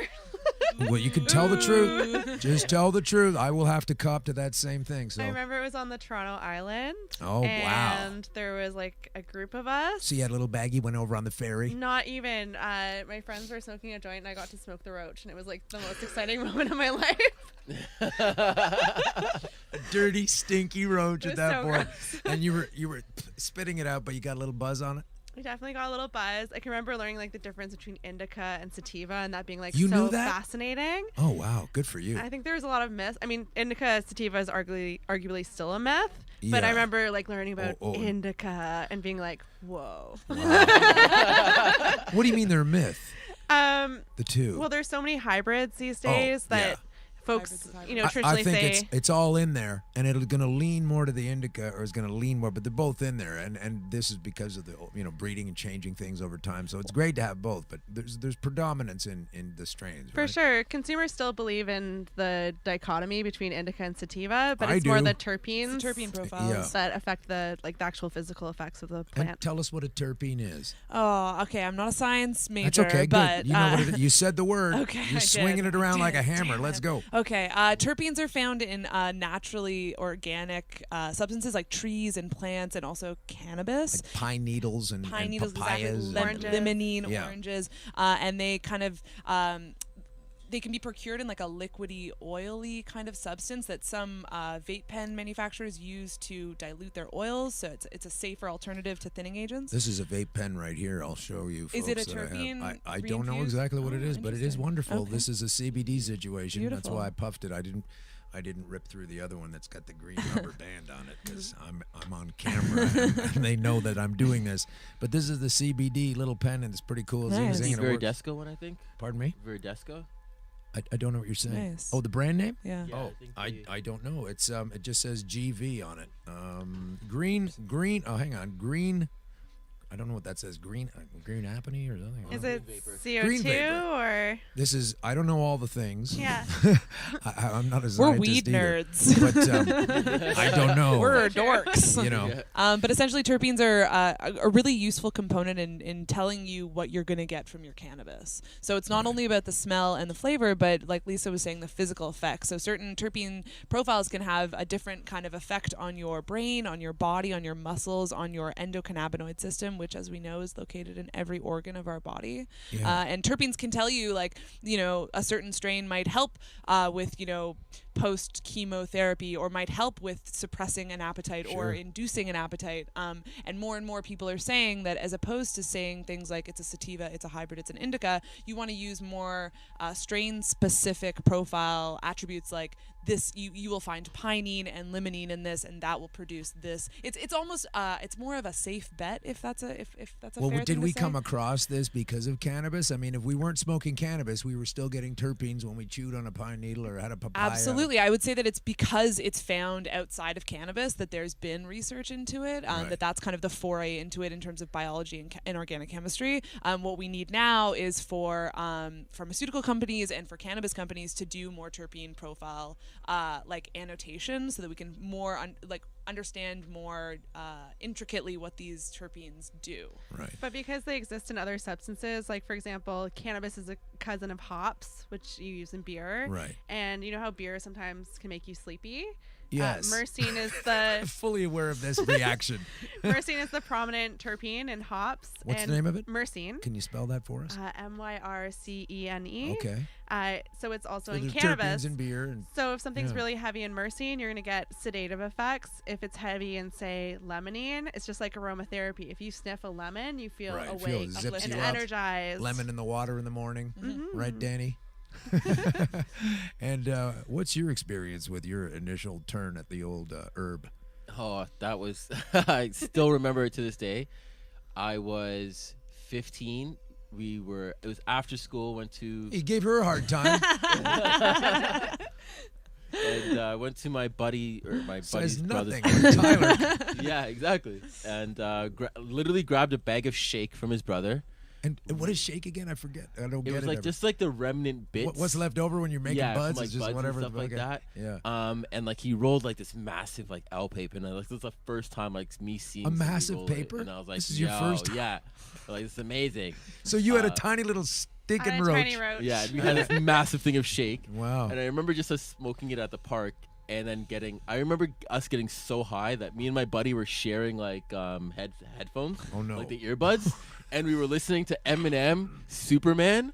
and like boy. I was like, so you're walking? Yeah, and we're What, are the walking two up guys the tethered? street. Yeah, tethered in the street, and we're like rapping to it. Like as we're laughing, I had like a snot bubble out of my nose. Beautiful. Because I couldn't stop laughing so much. Oh wow! And that snot bubble was packed with terpenes. Yeah, exactly. You And then we like end up going to the subway, and all I remember is like half like laughing and chomping on my food, but just like mainly just like dying Right. hysterically of just nothing. It was the best Amazing. experience of my life. Wow. Still remember it to this That's day. incredible. And now you, Miss Manners, with I can't be doing it under the age of whatever. I've never smoked pot. No. I beg your pardon. Get out. My first time smoking pot, I was pretty young too. I was 13. I was 12 or 13. Now what the hell are with you a doing babysitter. giving these two hey, shit? I know. That's a bit hypocritical. I was raised in a very kind of like typical 90s Toronto community, like Okay. 5 families with all their As kids. long as you realize it, because hypocrisy's going around this city It like sure we need a flu shot for oh, it. man. But I'm blessed. Like I was introduced to cannabis by people who were slightly older than me, who were introduced to it by people that were slightly, it's kind of generational yeah. passing down of this like torch, and it was the greatest gift because like I wasn't raised to be afraid of it. I was raised to kind of learn about it and educate myself around it. And even though my parents have never really, not in my life, never really smoked pot, they were always like, that's fine if you want to do it, but like do it safely, do it at home, learn about it, don't do it with strangers, like the good stuff, right? And it's really kind of helped me get behind everything that we do because But if it's not taboo, for the kids. it's easier to talk about. Absolutely. I mean, if fishing were illegal, it would be difficult to obtain the poles. You'd have to get the kind of pack down, and then you got to get the little hook because that's dangerous. And you would have to try to teach a kid how to use it. And, you're throwing it. You don't want it to get your shirt or your skin when you cast. So many problems with the fishing rod. Oh, my God. Teach a kid how to use it. Yeah. And, and then there's this movement towards normalization. A big part of it is to protect our youth and protect our kids because you're right, kids should not be smoking pot. They should be doing kid stuff. They should. But if they are educated about it, then they won't fear it and they won't be intimidated by it. They probably won't be that interested in it because it's like, okay, cool, I'm gonna go be a kid now. Like I don't need way to. less cool now too. Make it everyone even- I know who's in their 20s is like. You not could make cool it square. anymore. The old saying about how grown-ups and older people were square. They had Right. that a long time ago. Yeah. Kids might, if we kind of reverse the paradigm, like, oh god, they're smoking pot again, those idiots, and I'm just gonna go on the swing set, and play. Yeah, pretty much. That's it. So when you guys are out there on the you're in here today, you're out there on the hustings telling people how this works. How long have you been involved? Like a year now, pretty much, right? With Sensible, So- but we've all been on our We're pretty cannabis close to that path. same situation here with the show. We came on in July, so we're kind of getting close to it. But so I've spent a lot of time, and even in that time, I've seen shifting attitudes from different people. I know of a case where an older woman who, talk about square. God, I won't name her name because there's no need to do that. But just to say, she was a much older woman in a lot of pain all the time. And you open up her cupboard, and there's 8 million prescription tablets, and you have to take this one as soon as you get up, and this one's an hour before you eat. But don't have that one an hour till after you eat, and she's all messed up. And trying to get her to take cannabis was a friggin' joke. There was no way. It's illegal. It's bad. And some cookies were made, and she didn't know about it, and covertly got onto this thing and proclaimed to the surrounding folks that she was feeling quite good, and she didn't understand how she was loosed up and enjoying herself. And then her cohort admitted that she had done this to her and given her a cookie, and she said, well, when can I get some more? So it just takes the experience rather than the propaganda, Right. don't you think, Yeah. to sort of take it on? I wonder what Kathleen Wynn's first time with pot was. I can't even imagine Kathleen Wynn smoking pot. She did it at one point. Come Really? on. Oh, for sure I'm she making a smoked pot. supposition. I don't have data For for sure, this. But she's dabbled in the Green Giant, Yeah. 100%. I think that privately, she's probably maybe a very different person. Who knows, right? Like, there's a whole party involved Right. in this, right? It's not just it's not a woman. It's not a one woman army. No, Our exactly. politicians, we often like to put them on some sort of pedestal, but like at the end of the day, I would love to sit down with her and be like, can we just talk about it? Yeah. Can we just have a conversation about what this plant is and what it could be? Yeah. Because you're putting it in a box. Your party is putting it in a box. Yeah, well, it's not like I didn't try, so I did the best I could. And thank you for that. That's okay. I'd like to be able to do better than that. I'd have like to to get oppose. Bill Blair in that way and Hell Justin Trudeau yes. himself, but we put stuff out of these folks. They just pretend like we're not here. This is a big like it's problem. not They an don't want to issue. consult with us. They Right. don't want to have a conversation with the pre-existing industry. They try to kind of push this mentality of like, no, cannabis is new. This is Yeah. a new market. This is a new consumer base. And when in fact it's not. It's not only is it not new, it's educated. It's powerful. It votes. It is a part of our society, and to continuously deny that, especially in a province like Ontario, is disrespectful. It is it Canada already has such a hard time of bolstering our own culture. Sure. This is a big part of who we are. Let me ask you a question. Okay, you guys are of Ontario. Y'all born here? Yep. Okay, in Toronto or various other Toronto. parts. I do know somewhat of the jurisdiction of Hamilton, more than any other probably jurisdiction that I didn't come from in this province, say more than Thunder Bay or anything else. And I understand that they've got a fascinating identity unto themselves. A lot of people, make fun of the Tiger Cats and whatever, but they have 67 dispensaries at this second while we record this. And I wonder, how do you folks imagine in the sensible party? And so far, that's all I've heard from you. So you're obviously not really politicians. This is a fraud. You can't be sensible politicians. You got to figure out another name to get traction on this. It's too but much of an It's a nice oxymoron. prototype.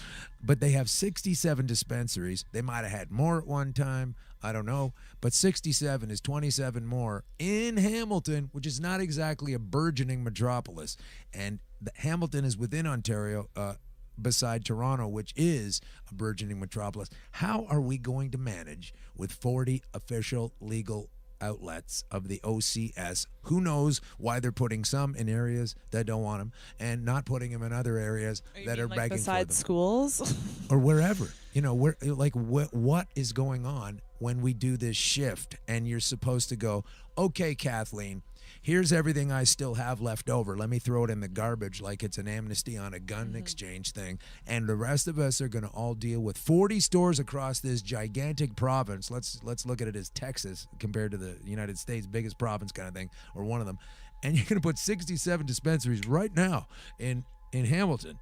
And later on, there's going to be 40 across. Like, have you looked at the illogic or the logistics of how this is going It's to incredible. stumble into existence? It's incredible. I mean, we're talking about increased raids, increased arrests, tying up our court system even more than it already is. Sure, like that's they want to increase the penalties and the fines after legalization for cannabis sale, which, maybe makes sense in the legislation, but in practice, this is going to totally screw our province. So you could see Bill Blair crafting this whole thing. It's like, as soon as they said, you know what, there's public pressure, it's been decades, let's bring this thing on. Let's bring in marijuana for everybody. Who should we consult about this? A bunch of cops that are going to lose their jobs. They're going to lose the man-hour pay because if you they're take not off. gonna lose Hang their on a jobs, they're second. I'm just saying, in the paradigm of actually making it happen, you would have, like, if it were really legalized, you'd have to look at every single officer's man-hours that he dedicates or she dedicates towards the cannabis issue, whether it's patrolling, arresting, doing the paperwork, going to court, following it up. If you subtract that from your daily duties, officer, you've got all of a sudden less stuff to do. And if you apply that to every single officer in the nation in each column on an Excel spreadsheet, all of a sudden we don't need as many cops. Serious we don't need as big a budget. dollars, yes. I would disagree Go insofar for it. as the issue that at least Toronto's facing right now is that we are actually at a deficiency of police, and that's really why there are issues with cardings and stuff like that, because police just don't have the time or enough time to actually do real policing work. So it's this half-ass carding and roughing up like minorities and people of color that allows them to hit their targets. That's absolutely true. And we have to remember, like, the police were fighting for more dollars even before the dispensary proliferation had happened. So the issue and how to really combat it, obviously, as we know, is by introducing mixed model. But the black market, which existed even before dispensaries, is just going to pick up where it left off. It's not going to skip a single beat. That's going to be the Band-Aid across the dispensary, 40 dispensaries. And to be quite honest, like, every politician that I know and that I've been speaking to knows that this model is tarnished because of that. Because if you have only 40 stores, you're proliferating the black market. Because to be quite honest, they know that too. Those fucking I'm not people know gonna that. walk 6 blocks to a OCS store if I'm lucky, if it's 6 blocks, to get weed, especially when you could get it anywhere else. I mean, we're already starting to see this with TPS. They've kind of started to reject what their mandate is. Like, there have been incidents of police who refuse to wear their uniforms to raids. They don't report the raids as often or at all sometimes. Like, there is a pushback, and they recognize that they are tying up our courts. They're tying up the tax-paying dollars for TPS, and it's becoming a massive deficit in our city. On top of what was it, the $300 billion deficit we're already facing. I mean, it's ludicrous. We could be increasing the profitability of this instead of There's taking an entire industry ready to hemorrhage right into that debt, and flatten it all out. Why don't they? This is the part that gets into the conspiracy part of the show that I talk about. That's what this show is entirely, Green Crush Conspiracy Queries. This thing you just said about, and they know that. They know that the black market is going to exist the more repression there is. I don't know if you youngsters were aware of the fact that when cigarettes in Ontario back about 20-something years ago were $3 a pack or something, $3.50, for regular cigarettes, pushing $4. The government at the time, under who I can't remember, probably the Conservatives, I don't remember, I think so. They decided that because they're not healthy and they're a danger, that they would charge $10 a pack. So right away, that was the day the black market was born. The natives across the river in the Kingston area, the Oka natives, were going down to the American outlets, purchasing cheap as hell cigarettes for $2 or $3, bringing them back, and people were buying them for $4 or $5, which was half the price of what the government said. Then the cops go in, then there's a standoff, then there's violence. This is fucking bullshit. Now, I don't smoke, and I don't smoke cigarettes anymore. I used to. And this is going to happen. This is a template. This is a model. What is their justification? Have you heard anything? It's already happening as well. I know it's happening, but what is the justification? Because you can't say, you didn't know that was going to happen. You do know it's going to happen. You're completely aware it's going to happen. You're creating this discord that's going to result in these arrests that are false, and some of them that are true, and etc., making this gigantic mess. What is the justification? Have you heard anything? So I'm going to be the devil's advocate because I just came from the LCBO Trade Symposium. Somebody has to do this sometime. I got to go learn about the LCBO's plan for cannabis. This has nothing about cannabis in it. It's just a prop. But they don't know that. All the stuff that you're saying they know, they don't know. They believe. Okay, clear this shit. Let's go. Let's go right now with an arm. What the LCBO said. They believe that their plan is going to eliminate the black market through online retail. So their plan isn't to eliminate the black market through brick and mortar. They plan on creating this like fancy e-commerce site where you can like order on your iPhone or your iPad or whatever. Obviously it's not going to work. Right. But they actually believe what they're saying, and they were making fun of the black market in the presentation. They're like, we've done research on how people consume cannabis, and we know that they just call their guy. He comes with a backpack. This is literally what they said. He takes it out of their backpack, and he says, oh, this is high THC.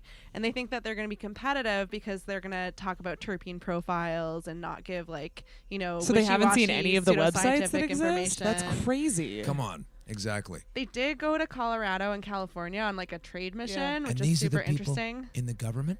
This is the bureaucrats that are creating the Ontario cannabis stores. And you're being a devil's advocate by bringing this information to me that they don't really know? They don't know. I'm just so letting you're you know. telling me that the reason I'm wrong on this is because they don't know jack shit that's available to all of us sitting at the table and the guy smoking a cigarette out here by the van. But they can claim ignorance, right? Like they can say, oh no, we did our research, we've seen the black market, we know what's going on, and so this is our solution to that. But they're completely denying the very real reality that there are websites operating in this province already that provide everything from THC content to terpene profiles to lab testing. That's right, you heard it here, folks. Black market artists using lab testing. It's not revolutionary. People have access to this now. It's just it's a question of money. And I think that kind of speaks to, beyond the black market self-regulating, I think it speaks to the fact that in a free market, competition dictates who does best. Sure, you got shit weed. No thanks. Exactly. Yours is great. Exactly. I'm in. Yeah, right. I'll pay the extra $2. I don't mind. With the OCS, I unfortunately believe that some of their product will not be to standard, because if you look at the Health Canada website, Were you an Oracle? Wow, well, how did you figure that out? Like, Health Canada's website shows the amount of product that they're all sitting on. I and was for me, being facetious. Oh Come yeah, on. yeah. And for That's people that don't know, ridiculous. like, obviously that's either cannabis that has to be sold, or they're gonna all these publicly traded companies write that off their balance sheet. From a financial background, I could tell you that's not going to happen, because Okay. their stock price would definitely take a hit.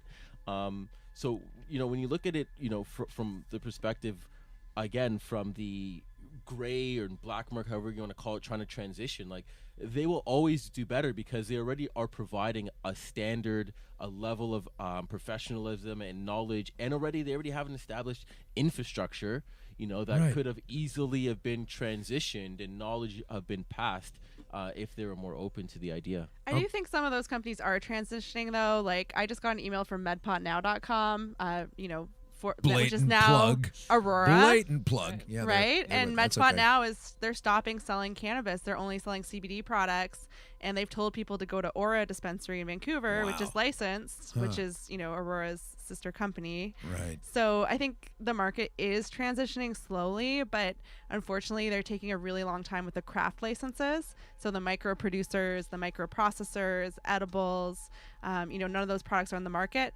But what we're not talking about, which will affect everything this Thursday, is the camo decisions coming out. Right. So that's a What Supreme is that? Court decision that affects interprovincial trade for cannabis and alcohol. So if BC grows some cool stuff and somebody in Saskatchewan wants to get it, Right now, there's huge interprovincial trade barriers. But if the decision, which comes out the day before 420, removes that means That that comes out on that Thursday, anyone who has a 19th? license Wow. technically should be able to sell across province. Actually, potentially. Friday. Sorry, right. It's Friday. So just like how you can order your weed online from whatever online dispensary, Herbal Dispatch, MedPod Now, whatever it is, you might be able to order from an LP just like how you can for medical, and they'll deliver it right to your door. So that will really crash the LCBO's monopoly. Huge, because you can order your fancy weed from BC and it might take a little bit longer, but you're completely subverting the OCS, which Right.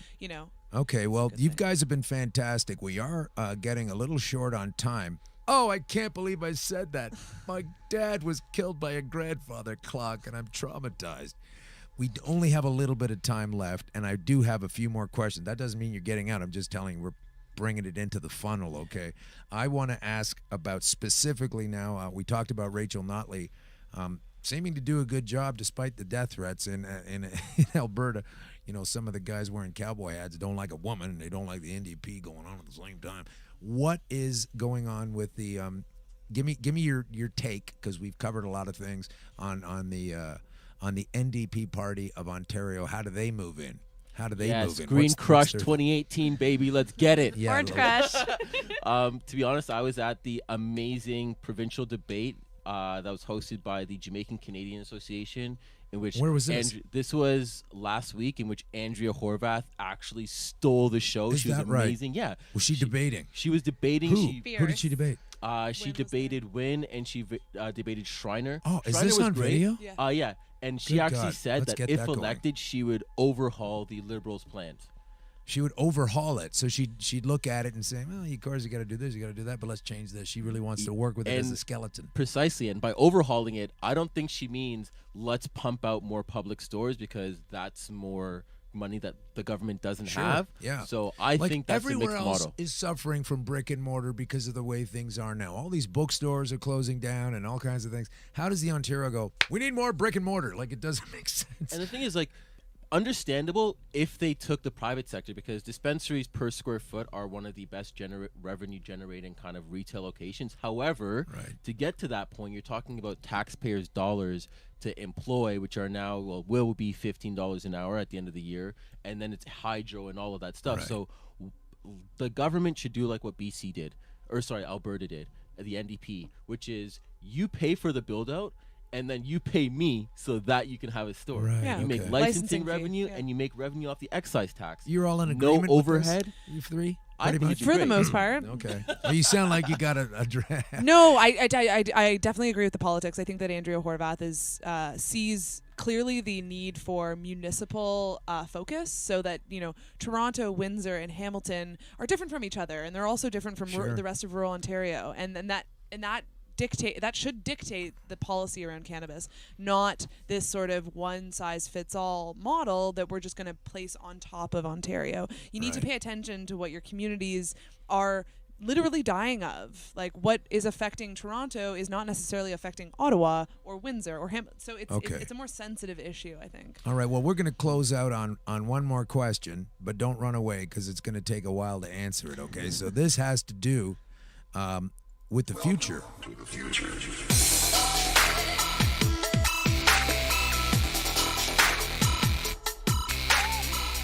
Yeah, this has to do with the future. Okay, it's kind of scary. It involves the police, and what they're saying is they're going to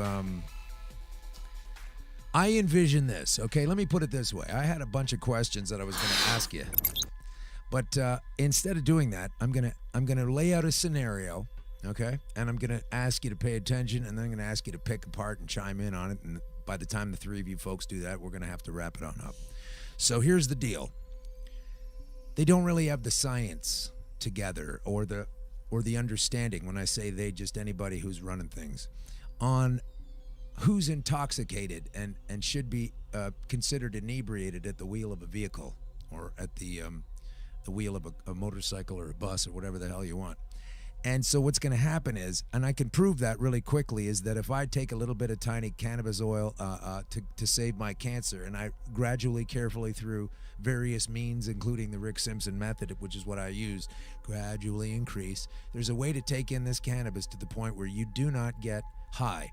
So you do this little tiny pinhead and you keep on going, and then you do 2 pinheads a day per week, and then so on and so forth. And if you're low tolerance, you take it down lower than that.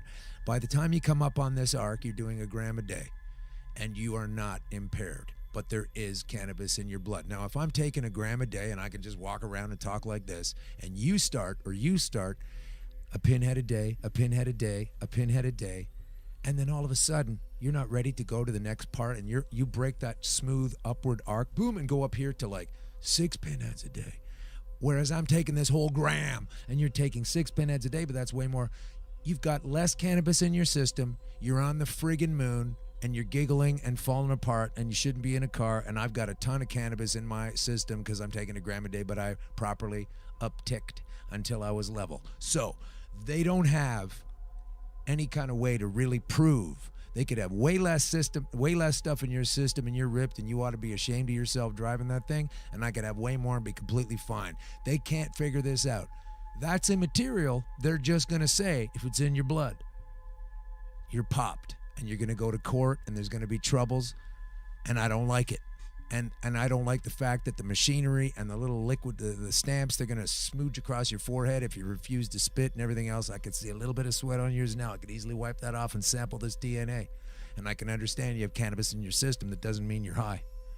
How and what are they going to try to do to get the proof on their side, and how and what are we going to do to resist? I'm going to start with Tyler. Unfortunately, right now, I was at a town hall with Bill Blair, and unfortunately, even if you're a patient, any cannabis in your system above, I think it's like 2 micrograms or something. And what is that? You know what? 2 micrograms. It's not a lot, because I can tell you, there's people in Colorado who spoke, who I've heard speak, who said even if you get to close to 15 micrograms, like that should be more of the standard, or 10. However, if you're a patient and you have more than 2, regardless of your situation, that is impairment of driving, and you can face like fines or car impoundment. You're a liar. Yeah. You're a liar at that point. Not you, sir. Oh yeah. I'm just saying, that's not provable. That's true. Like, someone's going to go to court who understands all of this, and they're going to have an easel and a chart, and they're going to say, I can prove you're wrong. You don't know shit. You can't just invest all this. And these guys know this is coming. So they're investing in the companies that are going to bring out the technology, such as whatever you blow into or whatever kind of stamps. Yeah. And let's take a look at cops' portfolios, primarily. Like, have you invested into any cannabis companies? Can I ask you that? Yes, I have. Okay. Are you a police officer? No. Okay. If you were a police officer and I asked you that, What if I said to you, have you invested, Bill Blair? Are you deeply invested into any cannabis companies, Bill? Yes or no? Don't fuck around with a Kathleen Wynne answer. Yes or no? Are you invested, and which ones? Yes or no? Let's not have a conversation. This is a question and demand. All these folks are susceptible to and likely to have a conflict of interest on this matter. And when I was taking a piss at the PCMA, this dude leaned over and said, hey, great talk, man. Boy, that Bill Blair's got deep in a lot of these companies, hasn't he? And right away that bell went ding. My prediction is accurate. Now, this is just off the cuff record, sort of keep it in the men's room type of deal. But he confirmed to me that this guy's balls deep into a lot of companies. And that's why everybody else is a criminal. Basically, if you're trading in this thing and you're not making money for him, you're going to jail or they're going to bust you for it. What do you think of that? It's not just Bill Blair. So I used to work for a Liberal Party candidate up in Fort McMurray when it was I the just tapped by-election. him as the architect of this whole paradigm. So That's all, but you're Liberal dead right. staffers, from Ottawa are deeply invested in cannabis companies since like That they knew were 2014. coming. It's called insider trading. I mean, it's not necessarily trading because they're not necessarily public companies. But it's insider knowledge that's when giving you the leg up on the rest of us. Coming Yeah. and you work for a government that's implementing it. That's why I kind of knew legalization was going to happen because, if people like Chuck Rafici, who's the former CFO of the Liberal Party, are founding cannabis companies, then it's filthy. It's going to happen. Here's the great hypocrisy, though, is that, you can throw all your money behind these companies, these tech companies, which some of them are incredible. But when you're talking about like roadside testing for drivers under the influence, that is what I'm talking so about. if you really want to know if someone's under the influence, you have to do more than take a blood or sweat sample. You have to gauge whether they can walk a straight line, whether they can touch their hands, their nose. Exactly. Right. But the problem with that, which you clearly illustrated, is that the THC content in your blood does not determine whether you can operate a motor vehicle. So how or can you not. hang a law on it?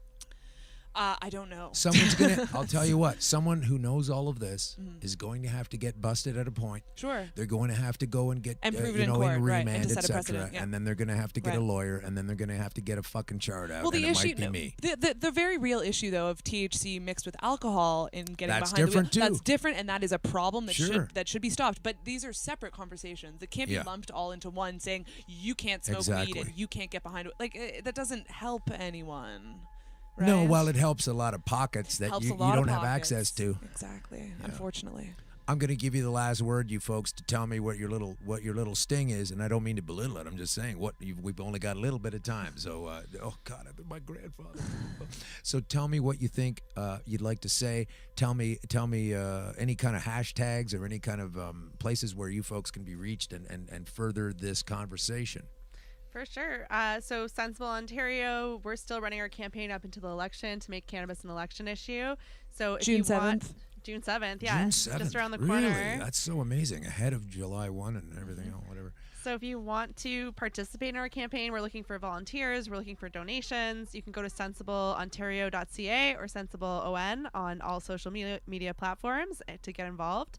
And yeah, we really need your support to kind of keep pushing and keep engaging with politicians to make sure they're Lisa. held accountable. Thank you very much. Yeah, I just Zoe. want to bolster that by reiterating that this new generation of activism online, it can actually make a difference. So following us, liking and sharing our posts makes a huge difference. The amount of visibility we have affects whether we can have conversations with Andrea Horvath and have conversations with Doug Ford. Getting in those rooms is really important right now. So in order to get a seat at the table, we need our communities to stand behind us. Did you rehearse that? I didn't. Good God. I asked you to cap it all off. It sounds like you were memorizing a fantastically written script. Well done. Tyler, final word. Yeah, definitely.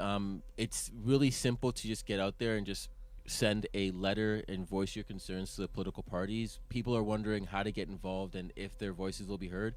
They need to hear from their caucus, especially in an election year. If you have, a candidate in your constituency that you think supports cannabis, you got to support them so that they can amplify that voice. Because at the end of the day, it doesn't matter what party it is, legalization's happening. It just has to be right for the community that you're in. None of you fudged. None of you bullshitted me. None of you hummed and hawed. You're not politicians. Get out of here. I want to thank you folks for coming in. This is Tyler, Lisa, and Zoe from Sensible, Ontario. It's been so great having Thank you in. you so much. We will have you in again sometime, perhaps after the election, June 7th. Thank you for your reminding me of this. That's fantastic. And right now, I'm going to ask you to tell everybody that you know that this is an important issue. This is a health issue. This is a rights issue. And this is a economic issue. This is a democratic issue. And I think we're all kind of tired of listening to the control issues that don't address these realities. So thanks for listening to the show this week, you guys. My name is Alan Park, and I am going to be hosting a fantastic deal for 420. I guess on Saturday, if we don't get another ice storm. I'm going to stay committed to the word, but if we get another ice storm, I cannot promise you I will be there, okay? That's ridiculous. Isn't it Friday? What's Friday? Oh, that's right. I'm so 420. sorry. 420 is on Friday. You're right. I got confused. Thanks for reminding me, but I'll tell you why I did that. I got confused on that because on Friday and Saturday in Windsor, our good friend, fantastic ambassador of all things amazing, Paul Hartman, will be a speaker at the 420 there, and you don't want to miss it. If you're anywhere near Detroit or Ontario, the southern west portion of Ontario, that is indeed where you want to get yourself to. Paul Hartman, and I will be in the actual day proper in Kensington Market at the Hot Box, put there 20 years ago almost by Abby Roach. And can you imagine a bunch of freaks telling her she might have to shut that down? That's just nothing but cartoons. Facts they deserve to know. Those who have achieved unelevated existence, raise your fists. My name is Alan Park. This is Green Crush Conspiracy Queries, and we will be coming at you as long as we have to. And hopefully at one point I can just go away and focus on some other things another day that are far more entertaining than pushing up against the hill these police and these politicians with ideas ill. It's not okay, it's not all right, and it's going to change not overnight, but we're going to push it hard and push it to the right place because cannabis is fantastic. Look at the smile on my face.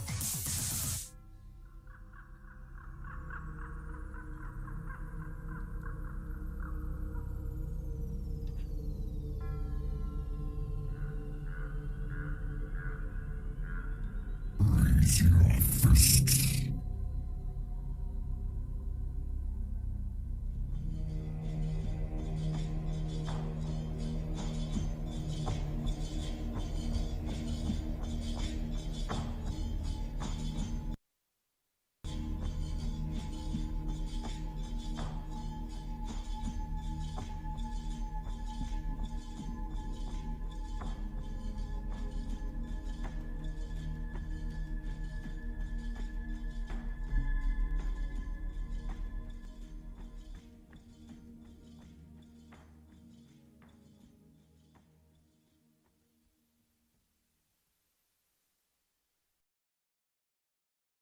You're listening to the Pace Radio Network here at paceradio.net.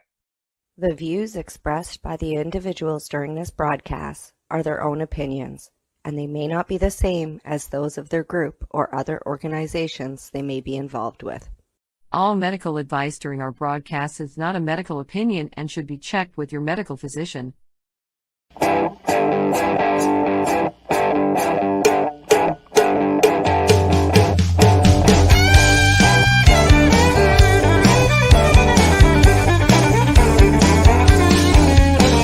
I woke up this morning with a crack in my head.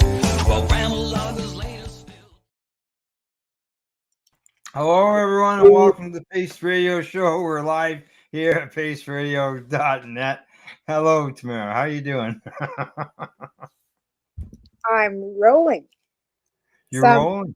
Yeah, some nice smelling stuff that I got from a friend from Ontario. Oh, really? I wonder who that was. What's I it just smell tried- like? It smells fruity and yummy and yeah, almost like lemony. I don't know. It's got a yum smell to it. That's all I know. Actually, I just took because I just rolled my hubby a a doobie from the other stuff that we had, and I just took it out of his hand and said, "Hang on, I'm just rolling some of this stuff. I'll give you another drink." So we are sampling right Oh, now. good. Sampling. Yeah. And did that This is have a? Was it GK. labeled? Yeah, this is the GK. You said it was GK and then G. This is the Okay. GK. You'll have to let me know GK? what the strains are. That GK is Grape Kush. Grape Kush. I figured it was a Kush of some sort, just even by the density of the buds. And I was Yeah. like, this has got to be a Kush in the smell. I'm like, yeah. So we kind of figured it was a Kush of some sort because, like I said, that and the density, man. Kudos to you, Al. Oh, Kudos. thanks. Yeah. These are top notch. These should be actually, probably maybe even like judged in a cup because Oh, really? Well, thank you very much. yeah, no, I'm thinking here. I got this phantom behind me. That's why I've got the background on. Oh, Yeah, well, he's just had hernia surgery on Monday, right? So he's still right. I mean, at day 3, he's like, yeah, stitches or whatever. They got steri strips on him. Right. 14 days and then they come off, but he can't do much, right? So we just had Right. to, Oh, yeah. yeah, Yeah, rip that's her- a painful. Yeah. That's not fun and exciting surgery. No, he is in a fair amount of pain, and he's pretty stubborn. And they only gave him Tylenol 3. It's not like they gave him some extraordinary. Well, hopefully this gift Will can be- help relieve some of that pain from him. Well, that's what we're like. I said, that's why couldn't have come at a better time, Okay. right? Yeah, that was actually that was the first time that I've used the vacuum seal machine. It was open when it got here. It wasn't sealed anymore. Oh, what was open? The package or the box? No, it was all sealed, but the vacuum itself, like the vacuuming itself, had popped. Right? I find Yeah. that happens a lot. Like with those vacuum sealers, like even when I was sending candy, Yeah. people say, "Oh, it came like did you?" And I'd vacuum seal it so it was like tight, right? Like there was no air. Yeah. And then by the time they got it on the other end, it was like I hadn't vacuum sealed it, and that's Yeah, what what happened. was I got nailed. okay? Well, that was like the first time, or maybe the second time I had used it. Yeah. So now that I know that, I'm going to assume that probably if it broke loose, it would have broke loose on the seal that I would have had to have put on it, and that being that was like time 1 or 2, it probably wasn't done right. Oh, I I'll have wouldn't. to have to talk to the expert who's used it a lot since then. Yeah. And she'll let me know what I did wrong. It's not, sometimes it can be just from bouncing. Like, I know you had newspaper and stuff, but sometimes just different and barometric pressure too, because it's coming from Ontario to British Columbia. So it could be just elevation Oh. different, right? There could be Yeah. so many, but like seriously, that's how I got nailed before, guys. But now it's legal and nobody would. Well, they that wouldn't- was the thing. Yeah, like I wasn't doing anything illegal. I was gifting you the legal amount. Actually, it was only 28 gram ounce, so it wasn't. Yeah. I still had another 2 grams to spare. Right? So nothing you did was illegal, and it would be no problem. Even with, I mean, I know even the post office does offer smell-proof envelopes for whatever. I think Yeah. 20 bucks or whatever. But then you're just kind of like, alerting Canada Post that hey, this is weed, right? Right, I just don't find that really particularly appealing. That I want to go to the post office and pick up an envelope that screams, "Hey, I got cannabis in me." Well, did the box smell on the outside? Nope, didn't smell a damn thing. I didn't smell anything. Okay, No, that's didn't good. smell nothing. And like I said, it was delivered, and like none of my, and especially here, anybody smell weed? The post office probably reeks like weed every day because half of them smoke it. In fact, not all of them. Right. I had a conversation today with a lady. It was quite funny. She come in for her cigarettes, and she's an old lady. She's only been in there a couple times, and she goes, I said 4 packages of Neck Smooth, and she goes, "Oh, you got quite the memory, eh?" And I started snickering. I says, "Yeah, not bad for a pothead, eh?" She kind of looks at me. She goes, "What did you say?" I said, I got a pretty good memory for somebody who's a medical, and I said, "I'm a patient. I use cannabis for medicine, and I have since 2012. Really?" So then she got really intrigued and wanted to know a little more. And she's got a Oh, case, yeah. an older lady. And at my store, I mean, we don't sell cannabis or have anything to do with it, but I've got the ability to still tell people and talk to Oh, people. yeah. Right? Yeah. And I think you've told me in the past that your employer doesn't have a problem with you, talking about cannabis. No, So not like I mean, take and the opportunity to educate people when you have right, that. That's right. right, and there's a lot of seniors that come into my store because there's a seniors home that's 2 blocks away, right? Like that's a long care home, Oh, right? So there's quite a few of them that come in with their walkers and stuff. But she thought it was, and she just kept asking questions. And I've got a couple friends that use CBD. I go, you know what, CBD is great. I says, but really, if you're wanting pain relief and you're wanting sleep, you need full spectrum. Like you need a little bit of THC too. Like so, I kind of explained to her, it's like tearing a carrot apart and eating the inside, and not really getting the full benefits of that carrot if you don't Mhm. keep in the full spectrum. I says, you can get oil, but you can just put a little bit under your tongue. I says, and you don't even have to smoke it. I says, but that little bit under your tongue is going to help you with pain. It'll help you with sleep. I says, then you can take that oil and you can make your own edibles if you'd like to. So Mhm. I was kind of like, and she goes, and what's your name and when do you work again? So I assume that there are going to be a lot more visits and a lot more questions. Yeah, there's a product that's coming out. I believe June, I think, and you'll be able to take that and stick it in between your lip and your teeth, your gum, so like chewing tobacco.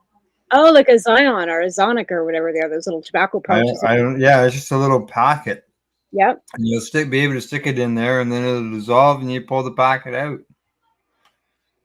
And yeah, for somebody like Is that recreational or is that medical? Like what well, is that it's at a it will be at the recreational stores, but Oh, I see. this is something that is I look at it as a new technology, anyways, that would Well, come in for handy for people like it's great. this I think lady. it's fabulous.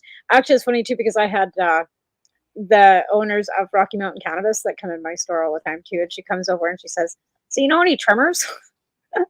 I says, "Well, yeah." She goes, "I know you." She goes, "But you know anywhere else?" I says, "Well, my husband's home." I says, "Why would you need? What do you get?" She goes, "Well, we need to come down in 2 weeks." She goes, "And I want it banged off in 2 days." I says, "Tell me the days." I says, "And I go, well, what are you paying? Minimum wage?" And I started laughing. I go, "Look, I make more than that here." I says, "You got to pay me at least what I'm making here."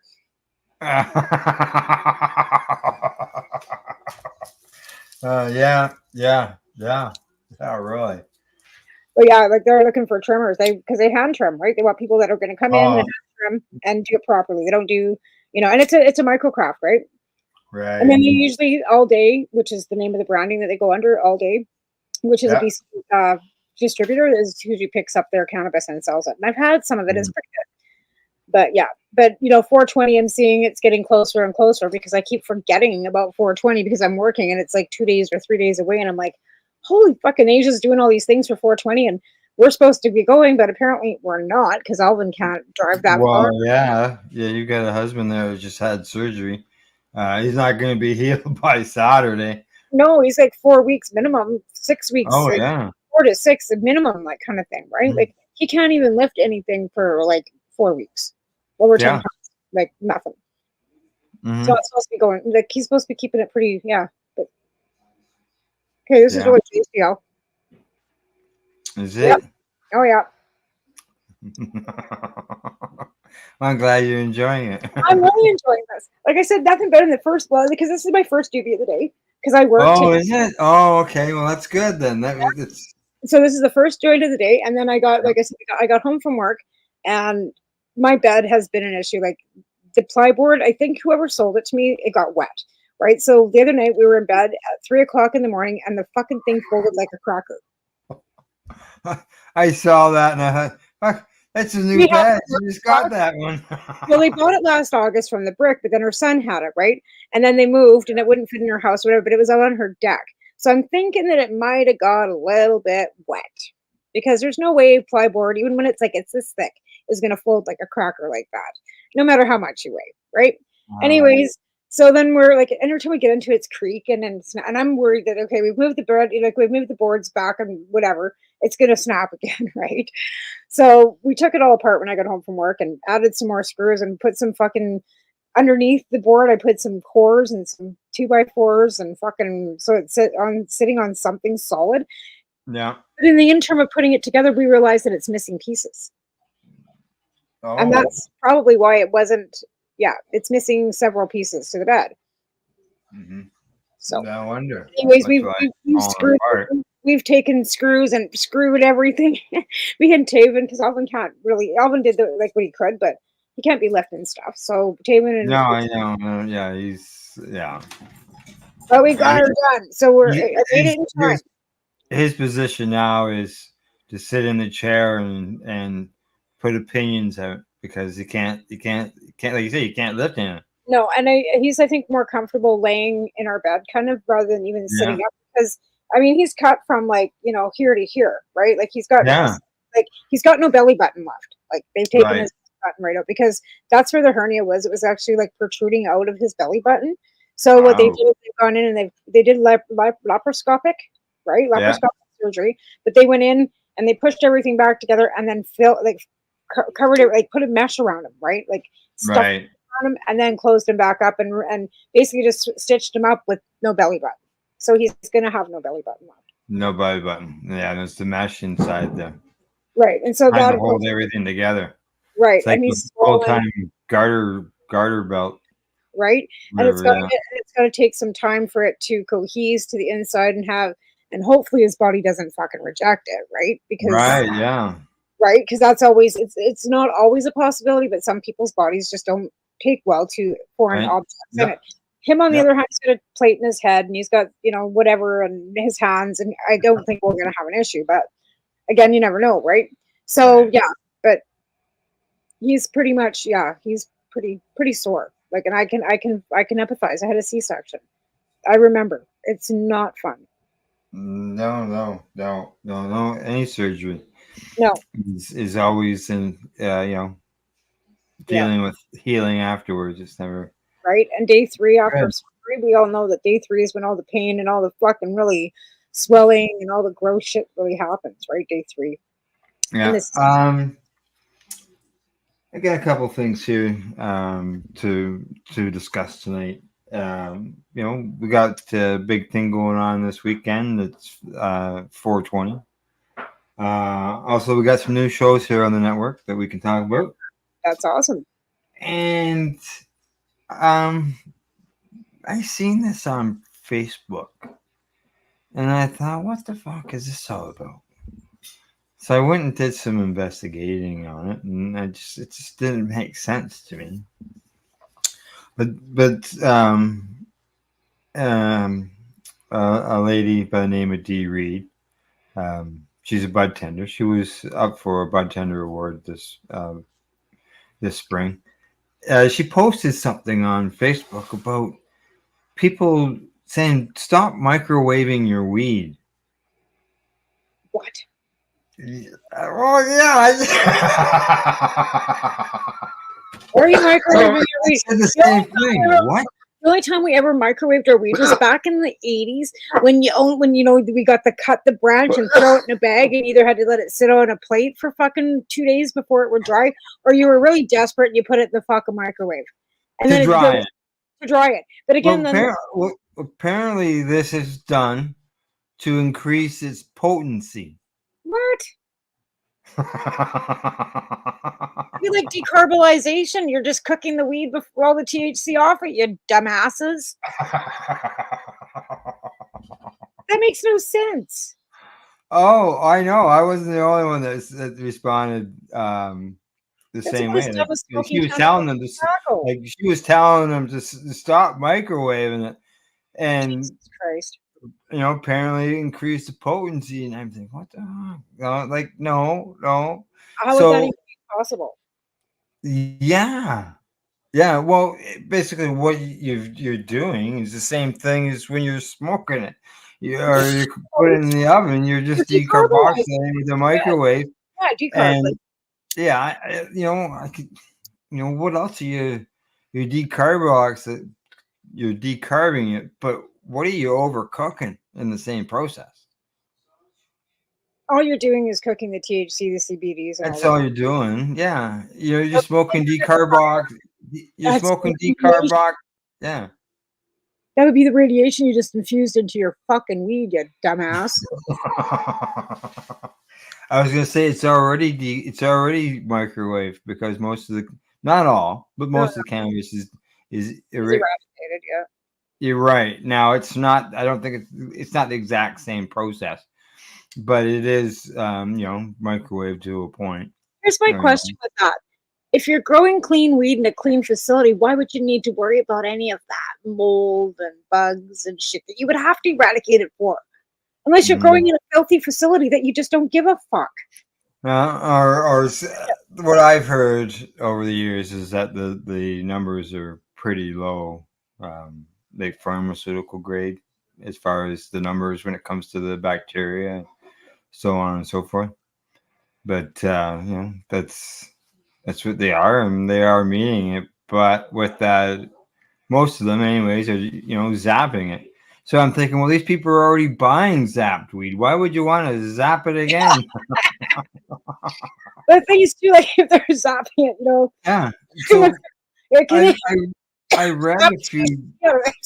I read a few articles on it, and it says, oh yeah, it makes it more potent. It converts it from THCA to THC, delta 9. And I'm thinking, well, yeah, they're doing the same thing when they're smoking a joint. So how are you making it any more We know that potent? there have been people that have had adverse side effects from just smoking Delta 9 or eating just specifically Delta 9. Oh, There's just straight up. right? There's that smoking, like I said, back to the carrot, right? Ripping the cannabis plant down into just Delta 9s or just THCA or just whatever, depending on what you're using it for, can be harmful. And we've already seen that there have been articles that THC Delta 9 specifically by itself can be harmful. See, now there was a recent study out about CBD too, about it not being effective by itself. It's not. I will 110% that I do the whole plant, right? It's the whole plant. I've been saying that for a while.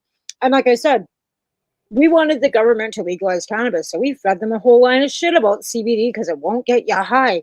And it fucking worked, didn't it? We got cannabis that's legal now. And now we're going to tell you the truth. CBD is a hoax and it's a bunch of shit. It's like snake oil. It does fuck all for you by itself. You need a full spectrum. Here's the here's the this is one of the articles on the microwaving. And when I first started reading this, because the question was, come on, does putting weed in the microwave make you more high? And I started reading and it says that can result in a stronger high. And I'm going, what do you mean?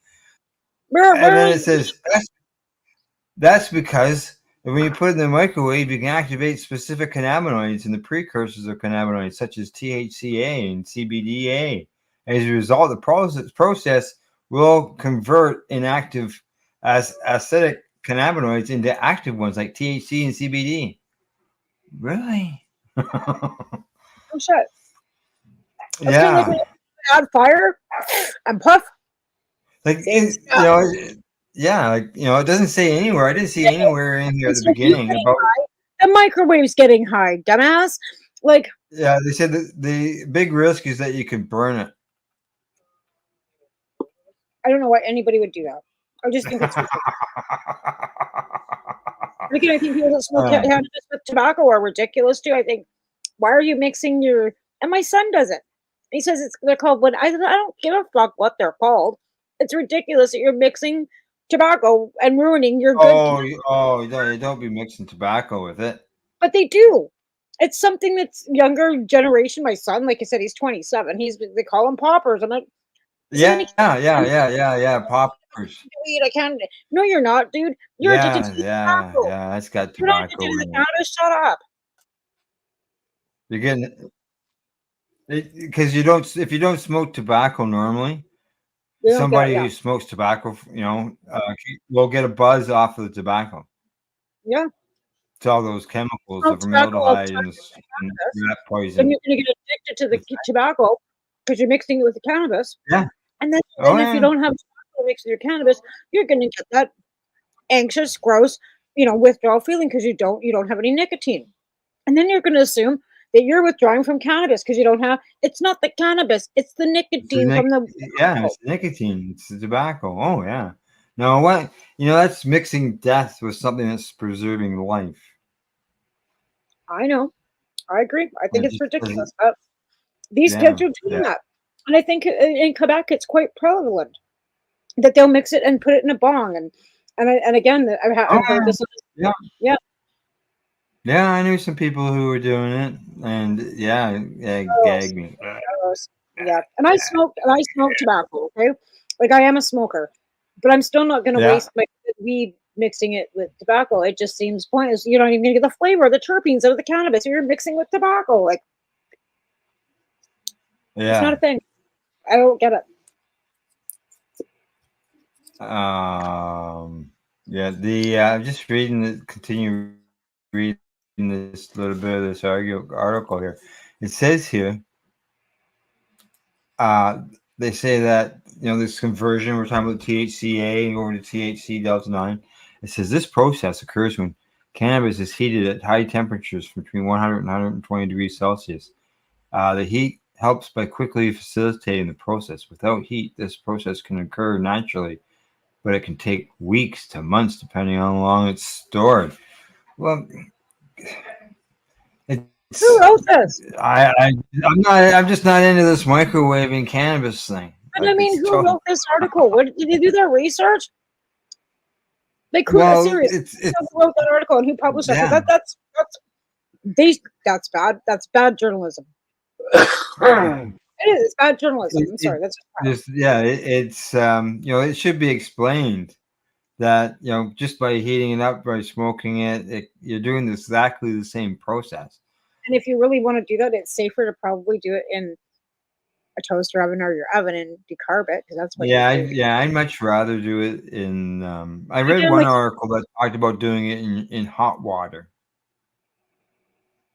where you put it in a jar inside hot water. Yeah. So oh, there's no okay. So water on why would cannabis. you wet your weed? Like, why would you put your weed in hot water? No, you put your weed in a jar and you put the Oh, jar into the hot water. so you're steaming it, Yeah. warming it up. Yeah. Well, that might be, you're doing the same thing when you light it with a freaking lighter, or like that's Or just you just put it in your regular oven. That doesn't do funny things with molecules. or you're using a volcano, or if you're using a bong, or if you're using any sort of heat source, it does Hmm. exactly the same thing. It seems Yeah. it just seems redundant and ridiculous. But hey, what do I know?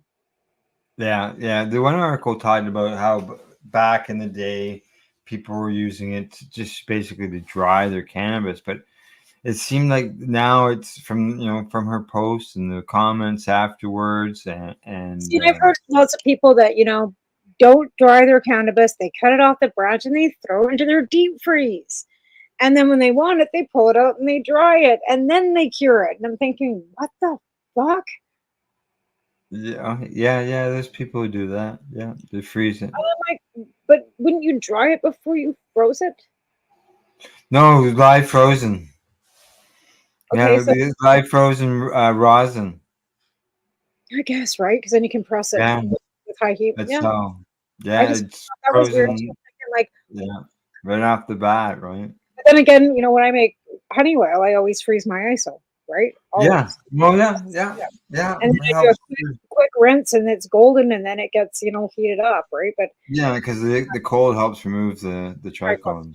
yeah. And that's exactly you want that quick raw, like like I don't know. I've got a whole different opinion on some people. I don't soak mine for 48 hours. I don't leave mine on a stove for anywhere than 45 minutes when I make it. Yeah. The chlorophyll kills me. Like I cannot do the green, right? So then again, why I shock it with ice water because I Yeah. make it into a ghee. I cannot do the green. It kills me. No, I had no problem consuming the green oil, for years on paper and stuff like that, and rolling it in the joint. Now, when it comes to doing anything like with dabs or, with my showerizer, no, I want the quick wash stuff. I don't want the green stuff. Yeah. No, It's like I said, you're just leaving the chlorophyll out. And the chlorophyll really has no benefit. It really doesn't. Like I said, the acidity of the THA, right, in that plant is well gone after it's no longer a sprout. Because that's where the Yeah, acidity well, is. you've decarboxylated it before you've put it into your well, whatever you're putting into it. You put it into coke or well, making it into. The sprouts are raw and not cooked or heated. Yeah, I'm looking at. I'm looking at it as the cooking end So of the things. raw cannabis has got acidity. As soon as it's dried and Yeah. Oh yeah. it loses the acidity, right? And it's the Yeah. acidity in the cannabis that some people need for their health. And that's Yeah. what they're finding is the acidity in the raw plant and plant matter itself is what's beneficial. More so for some aspects of some, than others, right? Yeah. Not disputing the dry flower, but again, no research has been done. This at least is being researched, a group study being done on it on a small basis, right? But we'll see what the outcomes are because I don't think she's got the final results quite yet. Because once she has the final results, she's going to come back on my show or come back on our show. Like I told her either one because Yeah. if there's some time between when you were on my show, then why don't you come on Pace rather than just then it kind of gives a broader audience. You know what I'm saying? This is the microgreening. Micro sprouts, like bean sprouts. Like we're talking, like like we're talking, the little alfalfa sprouts that you buy to put on your sandwich, like in Yeah. those containers. We're talking those. And the best effect, I've been told by her, is that the best effect for Haley. I'm not saying this will be for everybody. It possibly is the best time, but for the acidity that she needs in her keto diet, for the epilepsy that she has, right? The sprout is best between 10 and 14 days. So you don't keep it for very long. Like you're just going to be consuming it continually. But again, she was looking at the outcome of 10,000 seeds to be sprouted a month. So technically, according to Health Canada, that's 10,000 plants. And nobody's going to be licensing for 10,000 plants. No, Even though yeah. they're never going to flower, they're never going to come to maturity. They're never going to be a clone. They're going to be, but again, It's not even really going to be a plant. no, they aren't. But according to Health Canada, as soon as that seed's popped, Yeah, the root. it's considered a Yeah. plant, right? Yeah. And that's $1,000 per plant, blah, blah, blah. It would just be, if she ever got caught, it would just be a fucking nightmare for her. So she's trying to take the legal way, which is becoming increasingly more difficult because of the fact that that's a lot of 10,000 seeds a month, right? Yeah. So trying to find somebody that can help her produce that or even have it so that she can, because it's kind of a shit show. Yeah. Well, talking about show, I see it's the bottom of the hour. We've got some more things I want to discuss in the next segment, and one of them will be 420. Awesome. And talking about that, I've got a little promo going on here. I'm going to run Legacy 420. Our sponsor is holding an event on Saturday, and it will include indigenous foods that will be cooked right there on spot. Didn't they have one last year too that we were live at? Yeah. It was last year, the year before that went down there. Yeah, and there'll be some vendors there, some crafts. But it's your anniversary too, isn't it? Correct. It's my 39th wedding anniversary on Saturday, and it wasn't planned to, and I had nothing. I agree. I know you weren't even a consumer when you and Gail got married, so the date meant absolutely. No, I was a consumer, but I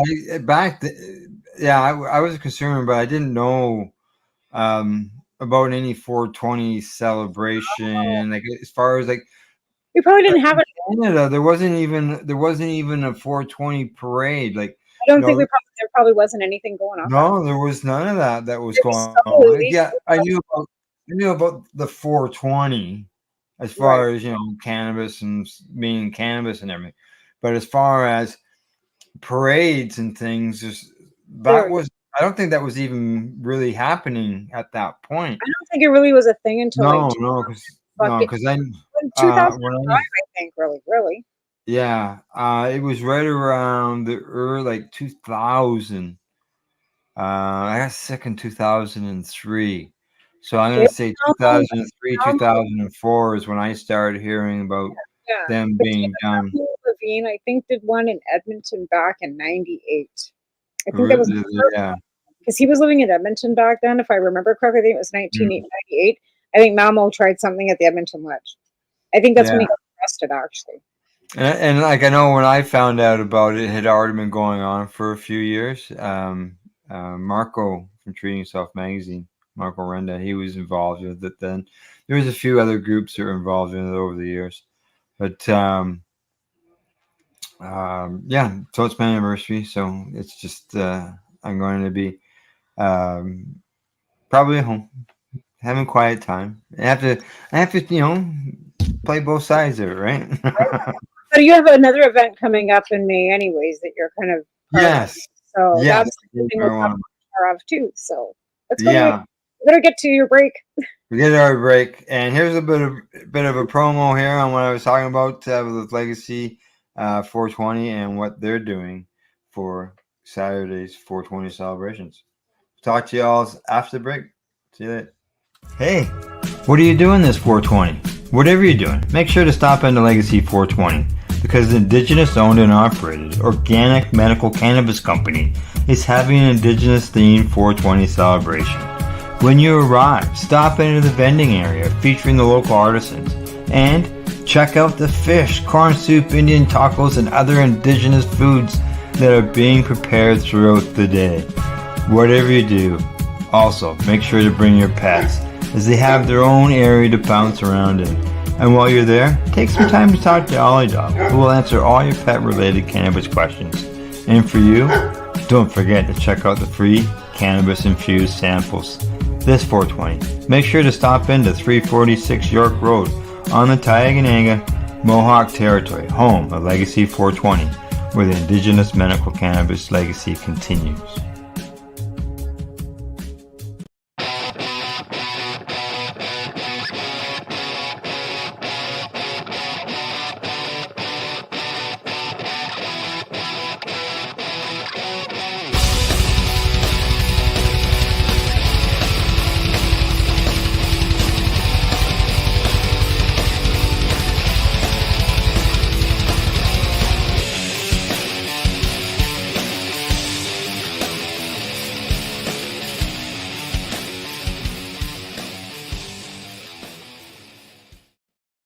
We are people advocating cannabis education here at paceradio.net. Limestone City Hydroponics is Kingston, Ontario's hydroponics shop. Take your growing to the next level and create the optimal environment with a tent kit or maximize your yield with an ebb and flow flood table kit. Either way, Limestone City Hydroponics has more sizes and options to fit your needs. Are you looking for the power of the sun that adopts to your budget? Then look no further as they have professional grow lighting. They have indoor grow systems that are easy and cost effective with many options to fit your living space and lifestyle. Cultivate your growing potential. We have everything you need to succeed. And if you can't make it to the store, they offer local delivery to the greater Kingston area. Remember, when you're looking for experts to help you grow, then look no further than the locally owned Limestone City Hydroponics, 105 Sunderland Drive in Kingston, Ontario. Call them at 613-548-0420. Enjoy the buzz of legalization with Campbellford Lifestyle Shop. From lights to plant nutrients, books, consumption accessories, and more, we've got all your basics to grow or consume cannabis. Visit our info center or take a look at our piercing services and body jewelry, now available in-store through Campbellford Lifestyle Shop, 17 Bridge Street West, Campbellford. Are you looking to get your medical cannabis grow license? Limestone City Hydroponics can help patients through the process of obtaining their license to grow medical cannabis. What's that? You don't have a doctor? If you meet the medical criteria, Limestone City Hydroponics has a nurse practitioner who can assess and provide medical cannabis prescriptions. What are you waiting for? Contact Limestone City Hydroponics at limestonecityhydroponics.ca or call them at 613-548-0420. PACE Radio is the People Advocating Cannabis Education Radio Network. Legacy 420 have an awesome array of cannabis-infused beverages, from pop to Nature's Nectar's teas, all in amazing flavors. What a selection! We even have a delicious mango-infused juice, and let me tell you, it's delicious. Everything is infused in-house, so we buy our syrup from, the same place where everybody else buys their syrup for their pop, and the infusion is done in the lab. It's all canned here, labeled here, produced 100% on Tyndonega. We have 2 lines of drinks. One is called our Nature's Nectar. That was our original line that we came out with. And then we also have a line under the Red E brand. We have them in 10 milligrams, 30 milligram, and 60 milligram cans. What a great selection for a get-together with friends or after a long day. Remember, if you want to wet your whistle with on-site lab-tested products, come see your trusted partner. Legacy 420 out on your road.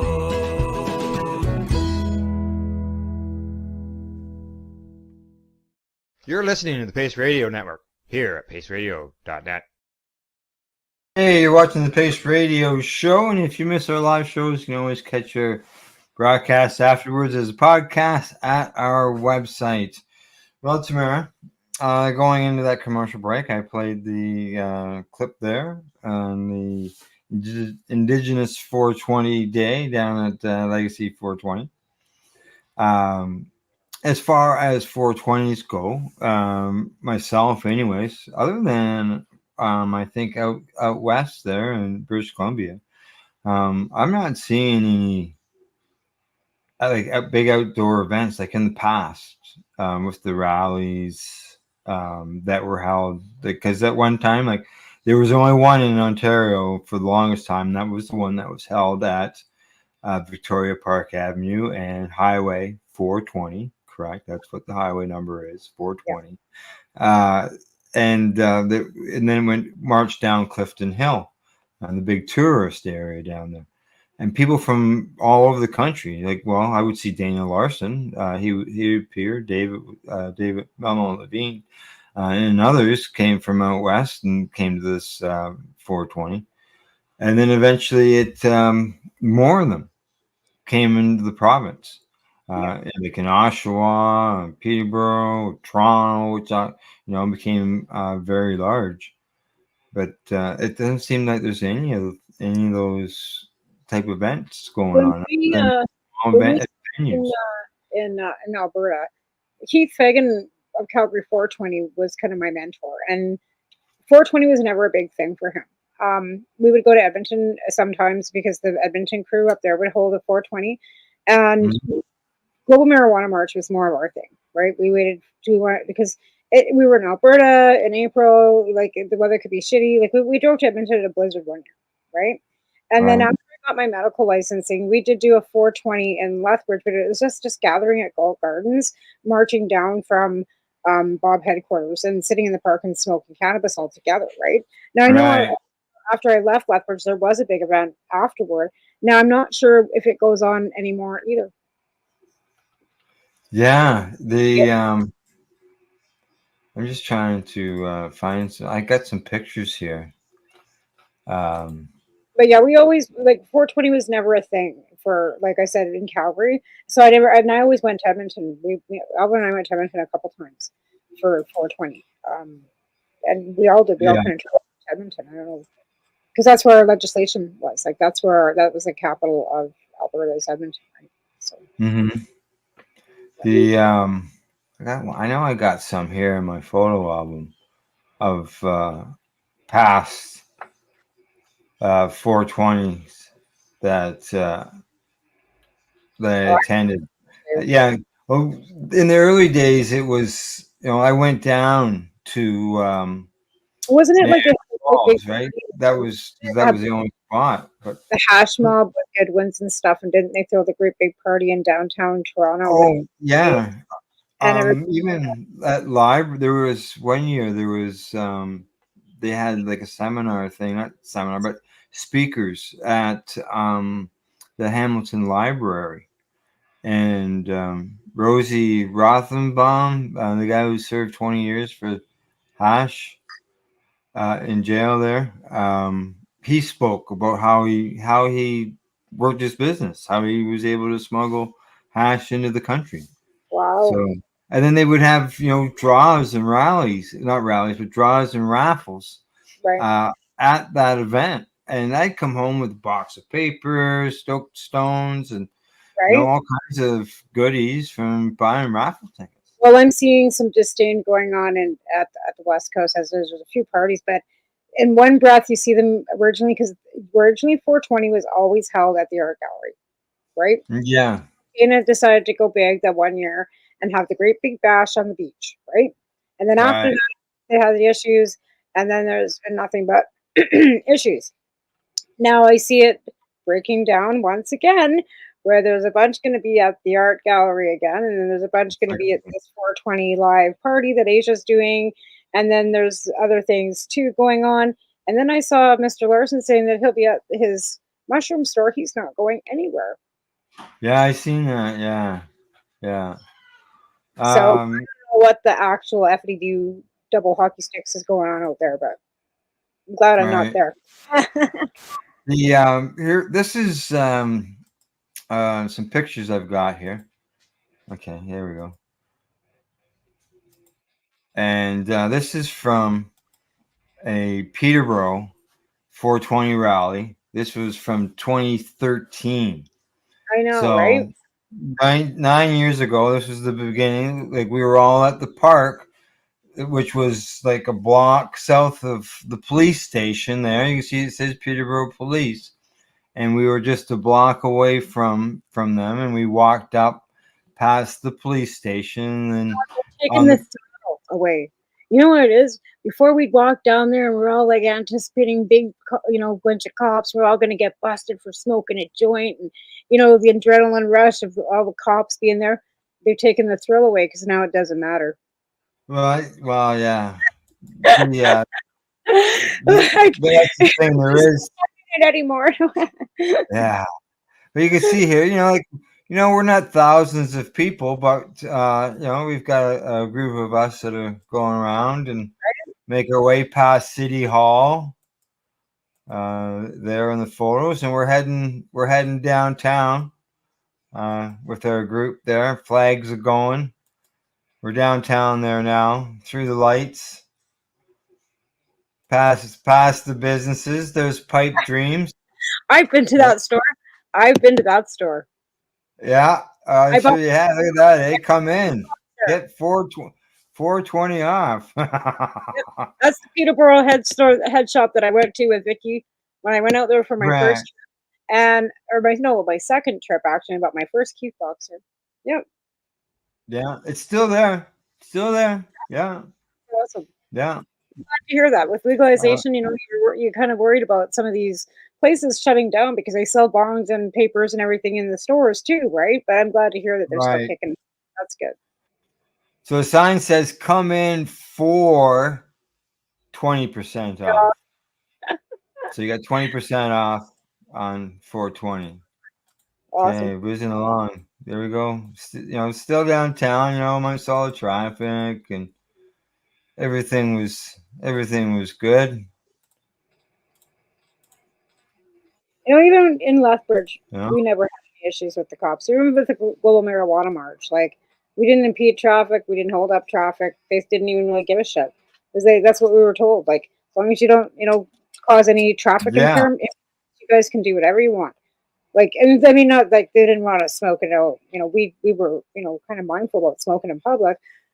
But we also, like, my kids showed up and they were underage, and I told them to beat it. I said, as much as I love you for showing up, you both were not 18 because Alberta's 18. You have to go. I don't want you Mhm. here. Like, yeah. So here we are, downtown Peterborough, and these are the two local radio stations. Oh yeah. Owned by, yeah, and so they've moved from this location now. But you could look right in the window where the DJs were, right? So that's what we did. We got around the window, so the DJ, to say something, right? They were probably part of Bell Media, and they probably got shut down. Chorus Radio is what they're part of. It's funny. We've got Vista out here, and our local radio station's not going anywhere. But the other one, that's Palace what's his name, Jim Pattison Broadcasting. That one might be going to. What else we got here? Okay. You know what? I wish that we had gotten more mainstream media coverage, because we did for a bit, especially the big ones out in Vancouver. But remember, we would always say they always put the kids with the bong on the, that are underage on the lawn on the front page of a newspaper. Yeah. And that was always like the bad PR we always seem to get, which caused the stigma that goes along with cannabis, right? Look at those kids, like they look like a bunch of orphans, Yeah. smoking the bong on a lawn, right? Yeah. There's Wayne and Shallon. They're the ones who organized the Nice. 420 rally up there.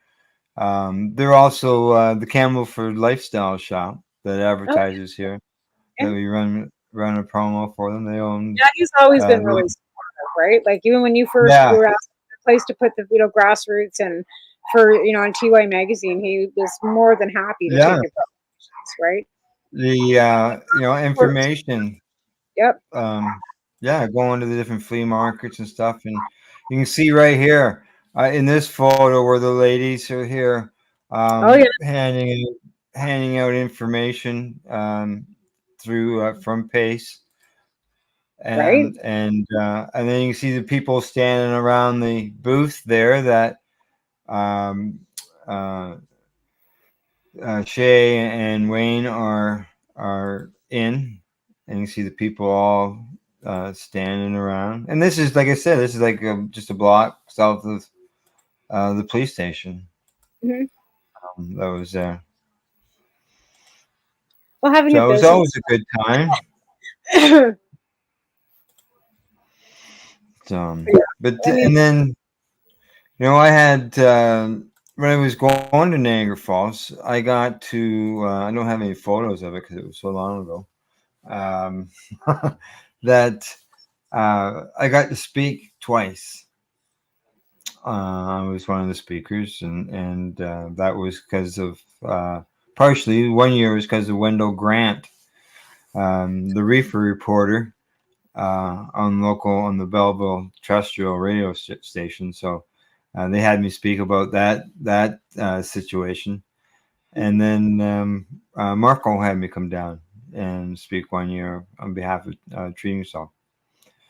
Yeah, it's funny how things were, a little more laid back in certain aspects, and things got really, weird about cannabis again, and they kind of loosened off a bit. And, it all kind of depended on who was the Prime Minister of Canada, to be fair. Because when Chrétien was in, like, everybody's just kind of like, whatever. Yeah, it was more like he had that line he always liked to say, "Oh, I'll have the money for my fine in my hand in my other pocket with a joint I'm smoking in the other one." like Chrétien was so pro cannabis, and like to be fair, like in the 70s they were looking at legalization, and then the Senate report came out showing that there was no harms. They did an extensive study, in 2000. Senate report that came out, showing no harms and that they really should legalize cannabis. And then we got a bunch, we got Mulroney, and then we had like with Reagan, right along that same, anti-drug kind of situation, right? And then that was the Ledane report. Yeah, the Ledane Commission, right? Yeah. But and again, like I said, and then Chrétien, and he was like more laid back, and then it became like Martin, and then it was just kind of weird all through that. And then you had Harper, which was an absolute fucking nightmare. Well, you gotta look at what were the cannabis laws under the last time. The conservatives were in power. When Harper was in, that was the last conservative. Mandatory minimum jail sentencing. Yeah. For minor offenses, like like a 3-striking you go out deal, right?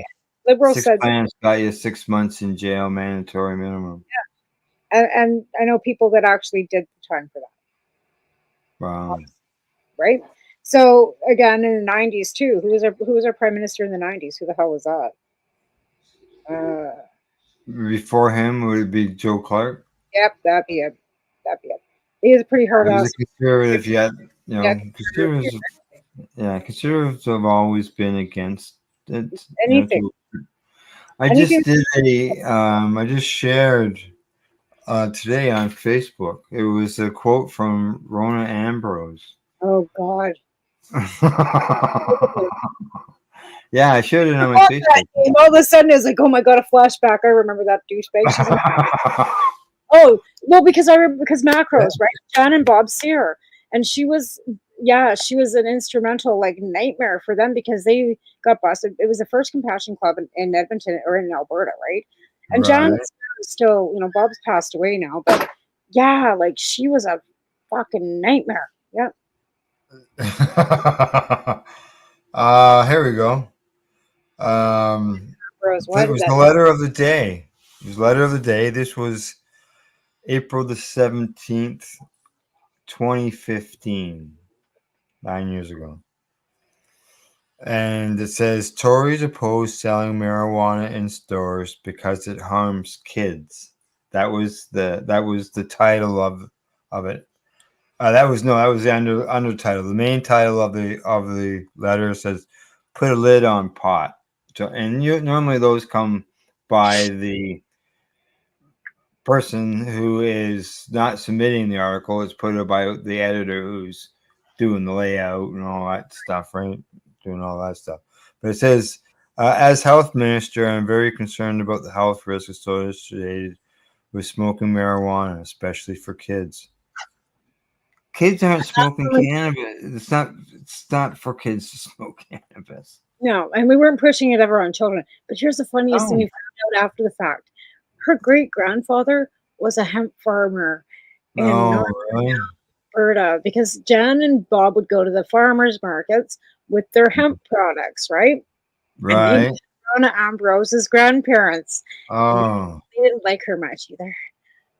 Now, she goes on to say that a new Statistics Canada report confirms conservative government's approach to combating cannabis smoking is working.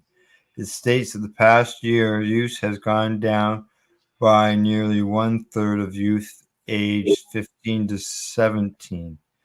Now, you would probably know about the UNICEF report that showed that Canada's youth were leading the industrial world in consumption.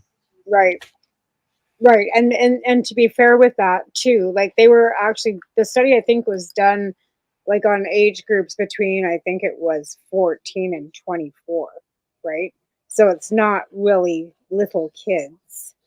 And if you look at the size of the way, let's put it this way, when you were 14, what the fuck were you doing? Right? Um, And if they expect at that point in time to, girls had consent at 10 and could have babies at 10, they're worried about a kid smoking cannabis, Rona. Like, come on. it goes on to say the evidence is clear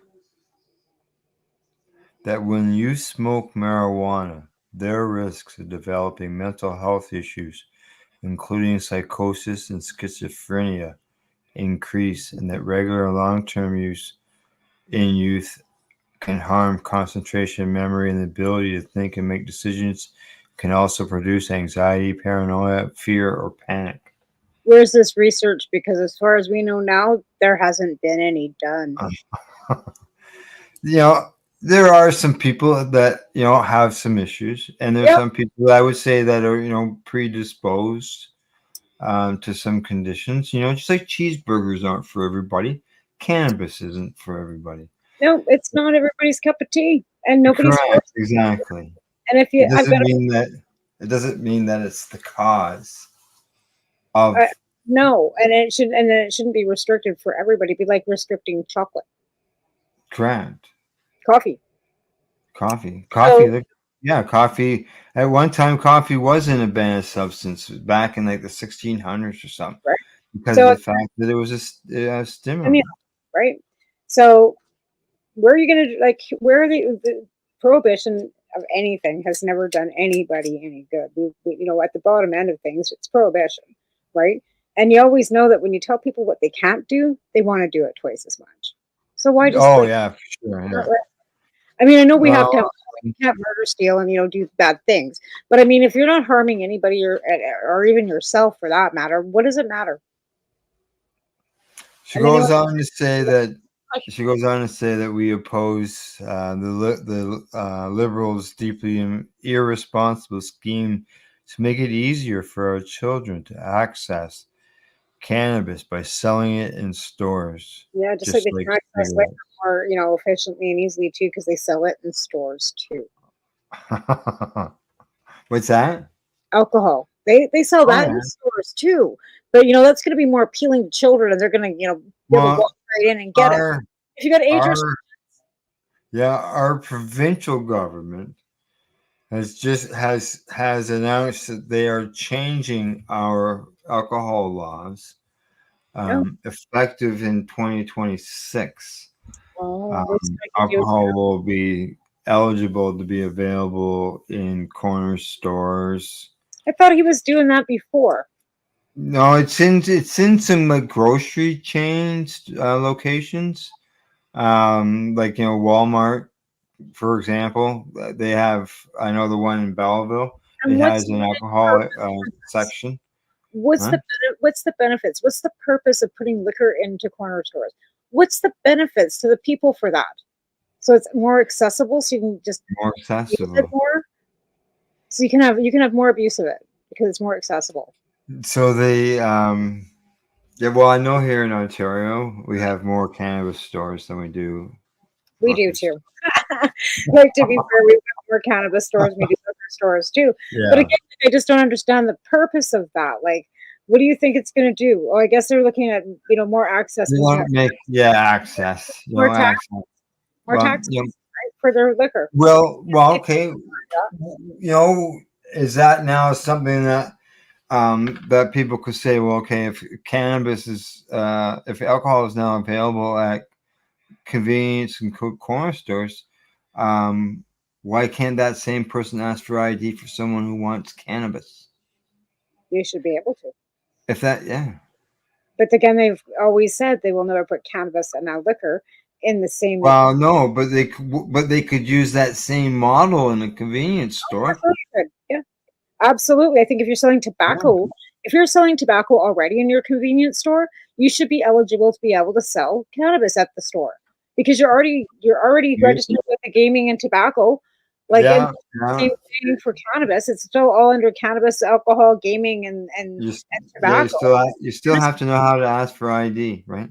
Right. So if you're absolutely selling cigarettes at your convenience store or at your grocery store, then and lottery, because you have to be 19 or 18 and over to sell lottery, why aren't you able to sell anything like that? So I'm not against having liquor in the stores. I just think it's like, I don't know what the big hoopla is about it. Oh, we're doing this for you. No, you're not. You're doing but it is a because here it's always been here in Ontario. You're simple-minded enough to fucking vote for Doug Ford because he put liquor in a fucking corner store. Well, hey, people voted for a buck of beer. That lasted like 6 months or a year, maybe. There can't be that many simple people in Canada. Well, it's time for a commercial break.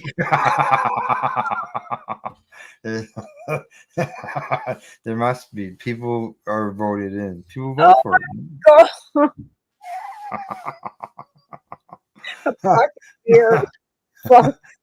Okay, I'll have to pay you with some bills when we return. Our discussion will continue, and that will be talking about some new shows that are coming here on the network.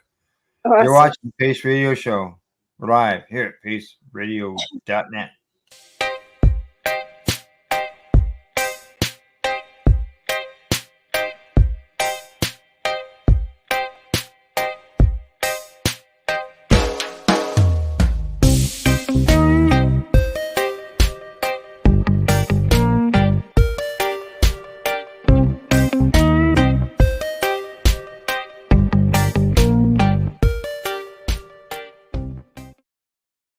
You're listening to the Pace Radio Network here at paceradio.net. Limestone City Hydroponics is Kingston, Ontario's hydroponics shop. Take your growing to the next level and create the optimal environment with a tent kit or maximize your yield with an ebb and flow flood table kit. Either way, Limestone City Hydroponics has more sizes and options to fit your needs. Are you looking for the power of the sun that adopts to your budget? Then look no further as they have professional grow lighting. They have indoor grow systems that are easy and cost effective with many options to fit your living space and lifestyle. Cultivate your growing potential. We have everything you need to succeed. And if you can't make it to the store, they offer local delivery to the greater Kingston area. Remember, when you're looking for experts to help you grow, then look no further than the locally owned Limestone City Hydroponics, 105 Sunderland Drive in Kingston, Ontario. Call them at 613-548-0420. Are you looking to get your medical cannabis grow license? Limestone City Hydroponics can help patients through the process of obtaining their license to grow medical cannabis. What's that? You don't have a doctor. If you meet the medical criteria, Limestone City Hydroponics has a nurse practitioner who can assess and provide medical cannabis prescriptions. What are you waiting for? Contact Limestone City Hydroponics at limestonecityhydroponics.ca or call them at 613-548-0420. What do you find at paceradio.net? People advocating cannabis education. Enjoy the buzz of legalization with Campbellford Lifestyle Shop. From lights to plant nutrients, books, consumption accessories, and more, we've got all your basics to grow or consume cannabis. Visit our info center or take a look at our piercing services and body jewelry, now available in-store through Campbellford Lifestyle Shop, 17 Bridge Street West, Campbellford. Cannabis edibles are an effective way to manage pain and other ailments, especially when you deal with your trusted partner, Legacy 420, in Tyendinaga Mohawk territory. You see, we lab test every product on site to ensure proper dosage every time, which is critical when consuming cannabis edibles. All Legacy 420 edibles are made by our classically trained baker and chocolatier, and we also have super tasty vegan options. Our baker has been in the industry for 25 years. She's also a chocolatier. Everything from savory to sweet, your chocolate bars, brownies, butter tarts, you name it, we make it. Talk to our knowledgeable Cannatex about our incredible variety available. Give your trusted partners a call. Legacy 420 out on your road.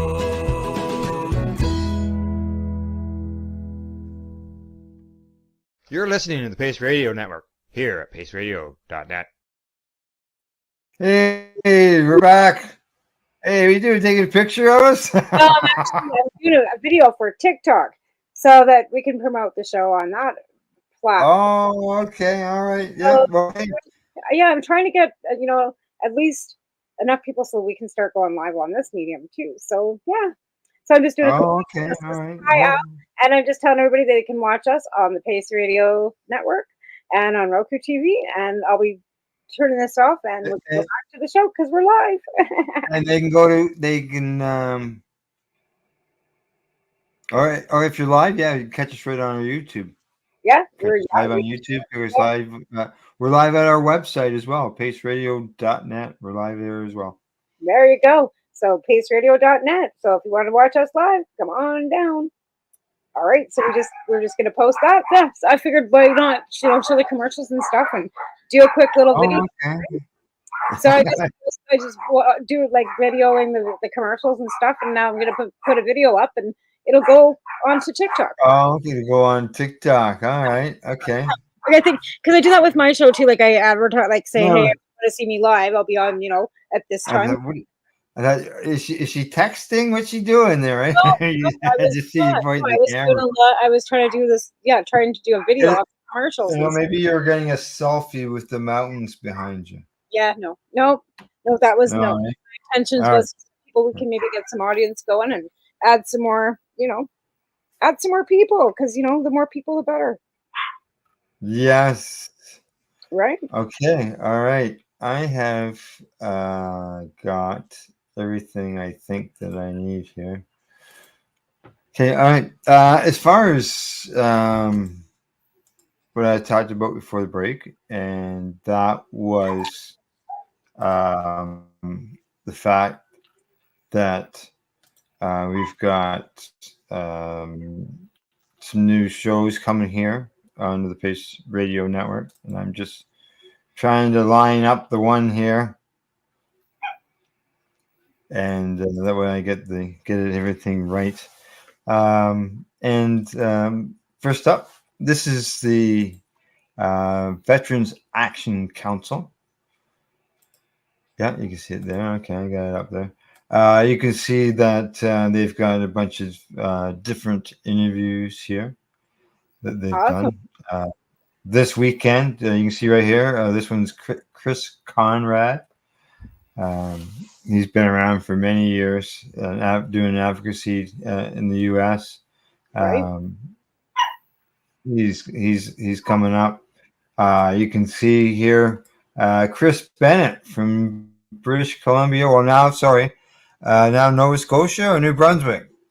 He's now on the east coast of Canada. Yeah.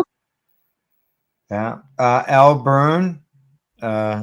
He was a guest on there, and he was a guest.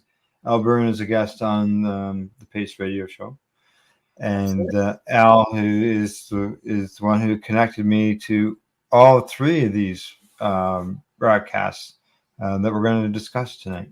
So Nice. who else we got? Hey, Morgan Fox. You go back 7 months. Some of these just start getting older, but that's fine. It's still good conversation. Right. Michael and Michelle Aldridge. I had heard about them. You can see them there, the older couple there. Mm-hmm. Lily Dubois. She was on there talking with them. There's Dr. McNabb, Dr. Marion McNabb. Alice O'Leary Randall. And I believe she is the wife of the fellow who was receiving, I can't be 100% sure here, but was receiving his cannabis from the federal government at one time due to he was blind. Oh, yeah. And yeah. Dr. Peter Grinspoon. Oh, yeah. Dr. Lester's son. Right. Right. United Nations a year ago. They went down to the United Nations a year ago. They just got back from there. So it'll be interesting to see how they make out when they get one of those, when they get that posted. So I basically what I'm doing is they get together like every 2 weeks and they have their meetings. So what I'll be doing is, playing some older stuff and putting in some new stuff. Awesome. Mixing it up. Other than it saying that, maybe tomorrow is Remembrance Day when it's in the middle of July. So obviously it's not. But the information is still important to share with you. Absolutely. When you think about the UN and you think that Uruguay had already, legalized, but they're not part of the UN. Canada was the first UN country, G7 country, to legalize cannabis and to criminalize any small amount of drugs. But now Germany has as well. So I think that this is really opening the door for a lot of the Western countries in Europe to alleviate, and generate money. Because I think they're actually seeing the fact that there is money being generated in Canada because of cannabis, right? Yeah. No one's making a profit, or the Ontario Cannabis Store is, but as far yeah. Okay. Right? So you got them. PST, right? The provincial governments are still collecting the PST. No matter what, that's still money generated. Yeah, it is. So the Veteran Action Council, they do advocacy. They help with veterans. There are veterans who got together over COVID to always, talk and get together, right? Just to communicate. Right. And it's just grown from there. And they get involved in stuff within the U.S. and they go a little more worldwide, global. As I mentioned, they went to the UN last year. They went to the UN again this year on behalf of patients to speak up. So now that's awesome. The next broadcast, and that show will air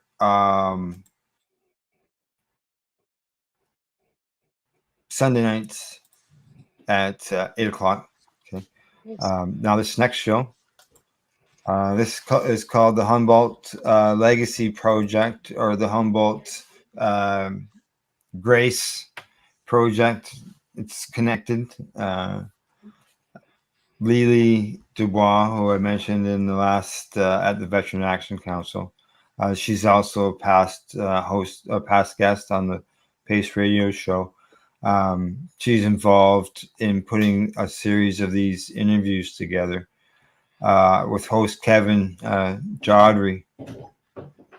And they have these different people who they have interviewed over the last while, and they're going to continue to do so. This fella, Ryan Lee, it just aired this past weekend. He's a Canadian expert in cannabis botanist and geneticist. Awesome. Yeah. So, it gives you a bit of an idea, kind of. Canadian, these guys Canadian, or are they American? No, this comes from, as I mentioned, Lily. She is located in the Emerald Triangle in California. Okay. She's. I just think of the Humboldt. I think of the hockey players in Saskatchewan. Oh, yes. Yeah. So No, this is California. I can understand. Yeah, I can see why. Yeah, exactly. Yeah. So, Lily is the Humboldt Grace, the Humboldt Legacy Project comes through that, and they get these different people come on and do interviews. And there'll be people, as well as the legacy people from right there in, from the Triangle, right? Nice. Who are going to be involved in the interviews. Nice. So I look forward to that, and that's gonna that show's gonna rotate every other Monday night. It Nice. won't run every Monday night, so every other Monday night at 9 o'clock. Perfect. Mm-hmm. That's good. Fill them up. Yeah. The more the merrier. That's what I always say. The more the merrier. The more education. Yeah. Yep. Now we got one more show that is being added to the network, and I'm just getting that one brought up as well. There we go. Yeah, it's so the third show that's being added, it will rotate on the opposite Monday to the Humboldt Grace Legacy Project there. So this one will go every other Monday, same time, 9 o'clock. And this show is has been assembled by a veteran located in the U.S. Okay, located in the U.S. and has been on the air as a radio podcast. I'm going to say for just over 20 years. A bit of a break the last few years, but it's been around for at least 20 plus years. Had also done some video podcasting before then, did interviews. And to tell you the truth, this is the 11th year of the radio show. And the reason why the Pace Radio Show got a home was because of Time for Hemp. I was a joint host with Casper Leach of Time for Hemp when he broadcasted every day through the week. And he asked me to start my own show. So I started the Pace Radio Show. I was running Pace, doing all the shows for TY and everything as far as going, face to face with people in the public. And so Casper asked me to do a broadcast, and that's where the Pace Radio Show got started back in 2013. Right. Yeah. So Casper, like I said, has been doing this for over 20 years, and he's got some episodes here of content that he's been able to put together and create the different episodes, such as you can see here. Global medical cannabis markets require constant research. Marijuana is good for you, and each one will have there's different shows where he's taken the information and put things together. Awesome. Eliminated the ums and the ahs and um, speaking of ums, and clean them all up.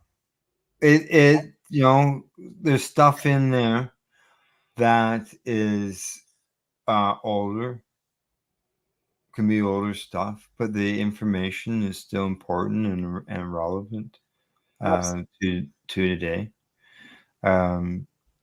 30,000 hours of all audio podcasts. Wow. Is what Time for Hemp has done over the years. That's crazy. Yeah. And so we're going to have access to that stuff and be able to broadcast it here. As well as there'll be some new stuff. I'll talk to them about coming on next week. Casper and Al Byrne, as I've mentioned his name a couple times. He's working with Casper on this. They have some terrific interviews with some very well-known people in the cannabis community that help spread the word for years, researchers and doctors and stuff. So it'd be good. It's just like for example, if you took some of Michelle Rainey's stuff and updated it some to I'm sure that her education could continue, and it's still available on YouTube. Yeah, it is. Right. So Michelle's medicinal closet. what's that? Michelle's medicinal closet. Yeah. Well, it's all stuff that taught us, and it's still important stuff. So, so Casper has like I said, all that audio, or I'll run it. It won't be like a broadcast, like a human broadcast. It's going to require some picture stuff or whatever. I don't know. Maybe it can generate something with AI. I know that Casper has on his website a 2.5 minute video that was done with AI, and I'm telling you, like I was just like, holy shit! Like I would have like this picture's mouth moved to the audio in the radio broadcast. It was like real. Yeah. So I don't see me being able to do that That's I don't creepy. know. Huh? It's creepy. It's already creepy enough when you're watching videos and you're not sure if the person's real or not. Yeah, because I turned, I had it on my phone, right? And I turned to Gail and I said, "Hey, look at this." And then I said, I said that's a picture that's talking to you. That's not a human, right? So yeah, she was surprised. Yeah, I was watching like what is it called? I don't know. It's on BBC, but they have robots. Yeah. That's So, fucking let me see. As far as I guess he's got an interview here that he did with Tommy Chong and Dr. Tim Leary. This one here. Okay, this is the ability to be in the U.S. and have the ability to have that different audience, right? Yeah. But being in Canada, like, you don't get the access to these, the people, right? Where we're people. we have such a small population comparably to the United States. Like, Well, here you go. Here you go. He took different interviews and he put them together and created this Roots of Medicinal Cannabis Research. and Al Byrne is involved with him on this show, and Dr. Donald Abrams. He's HIV doctor, big on the cannabis. Dr. Ethan Russo. Do I Oh, need yeah. to say any more? Dr. Russo for sure. Yeah, exactly. Dr. Dennis Petro. The next one, Dr. Raphael Mushulin. I don't need to say much about him either. We all know about him.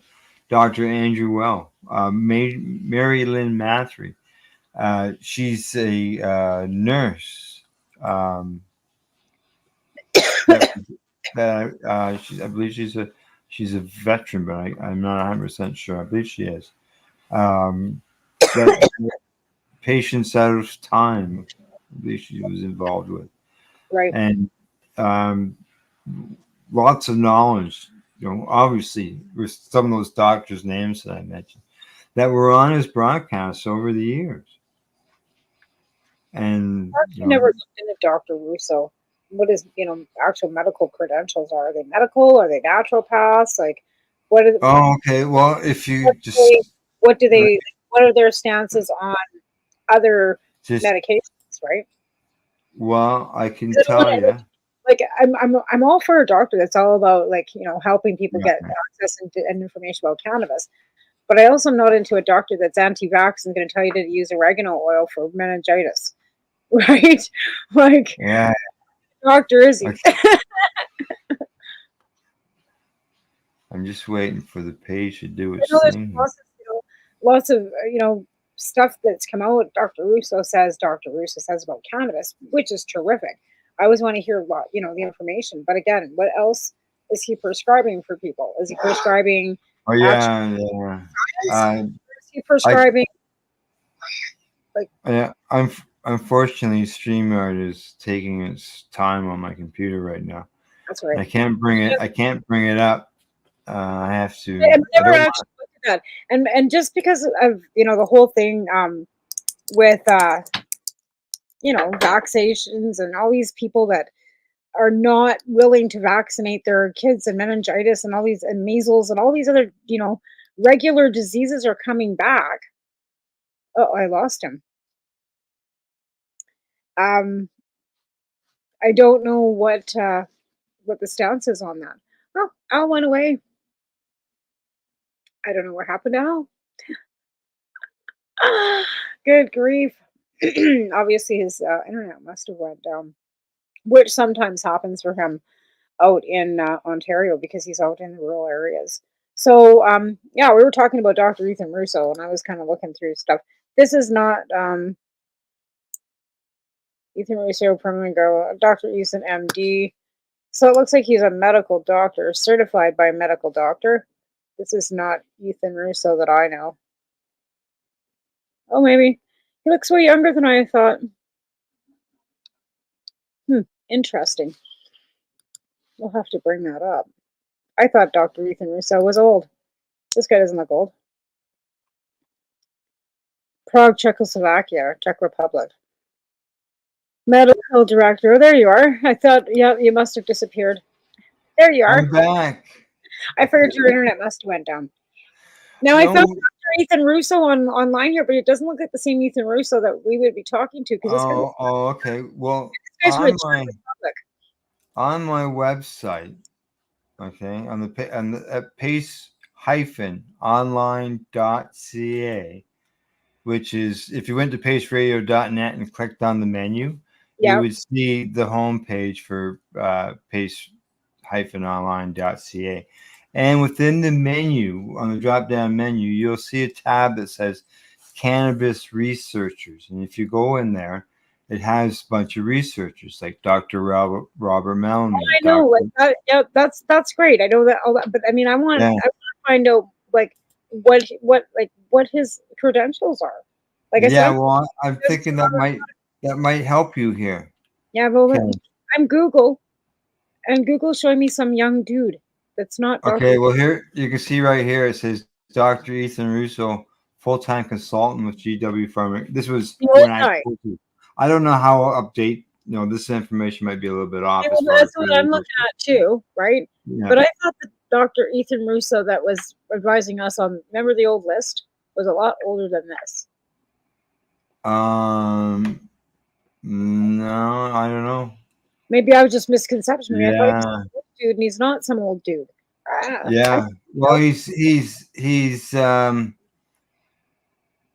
he worked with for pain linked to MS and cancer, but he has a neurology practice for 20 years Well, then there's a medical doctor. He believes in and science. has previously published studies examining the history of cannabis.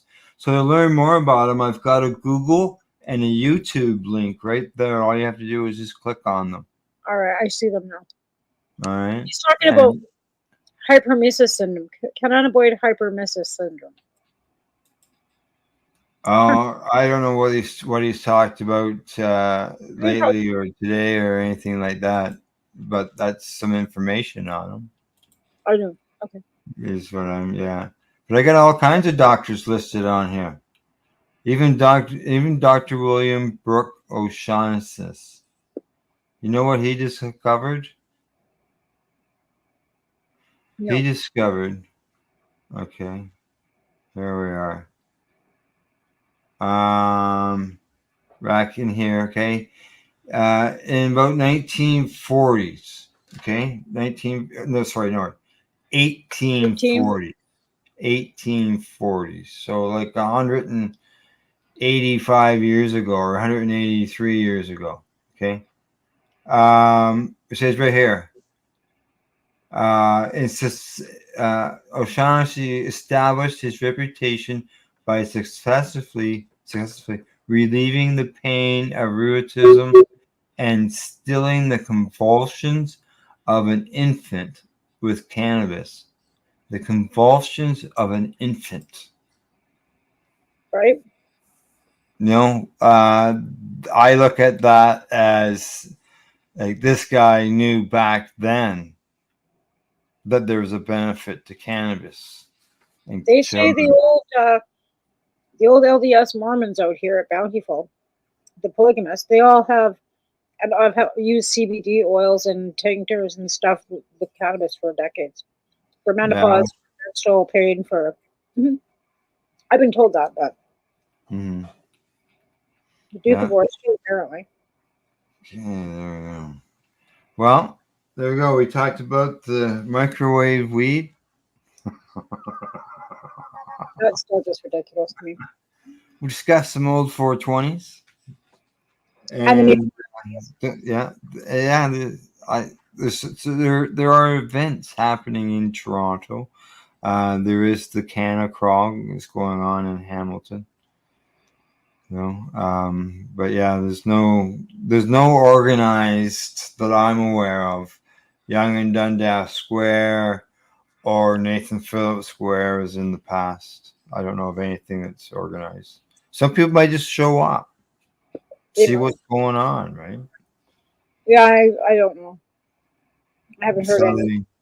It's said the Global Marijuana March. That's why you see me doing some promos, trying to let people know what's still going on out there, because just because legalization and COVID doesn't mean that cannabis law reform needs to come to an end.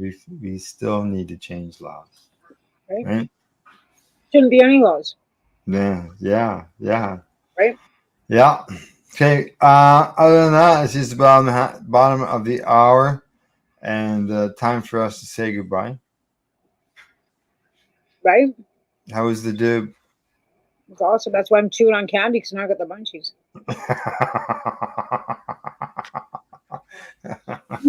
Good. No, All right. Munchies and you're chewing on stuff because it was lovely. Like I said, I had it. Yeah, I'm quite. Okay. Yeah. All right. She says hi. Hi, Gail.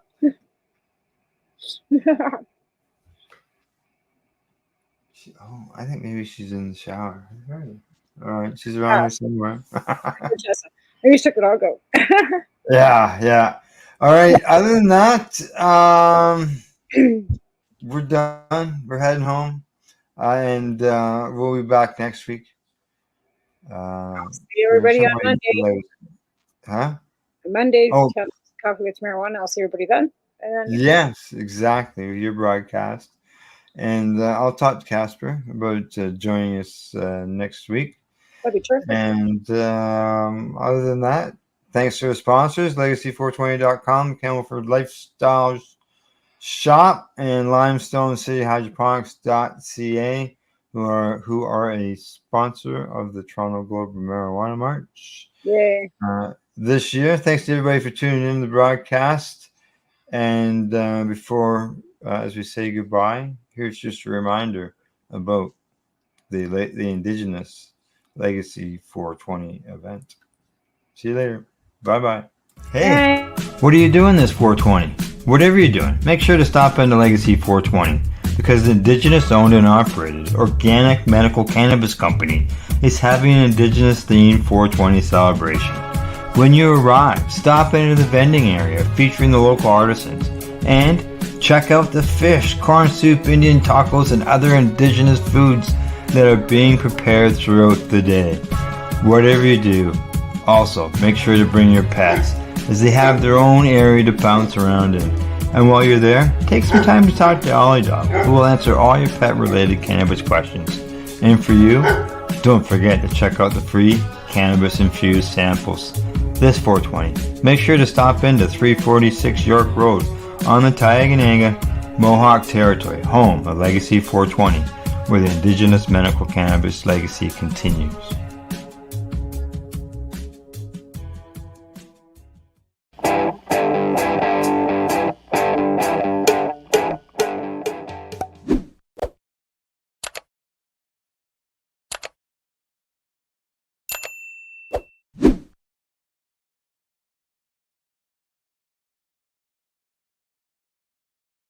Let's share PACE everywhere. That way it can help create peace.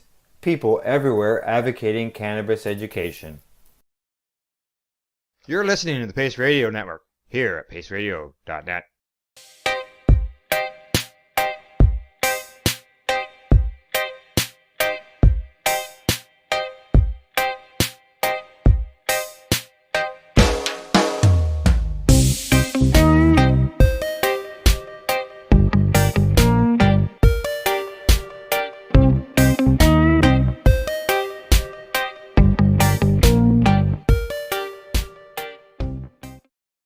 You're listening to the Pace Radio Network here at paceradio.net.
What do you find at paceradio.net? People advocating cannabis education.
We are people advocating cannabis education here at paceradio.net.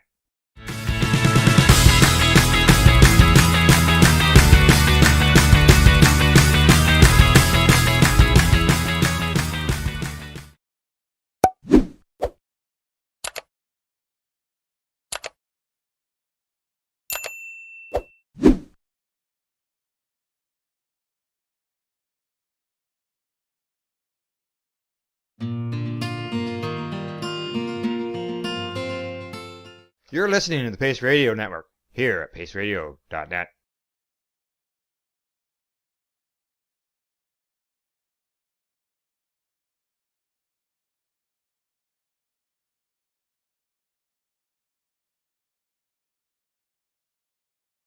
The opinions of the individuals during this broadcast are their own, and may not be the opinions of their group or other organizations they may be involved with. All medical advice during our broadcast is not a medical opinion and should be checked with your medical physician. This podcast is for adults only, should not be used as a meal replacement, and may contain nuts.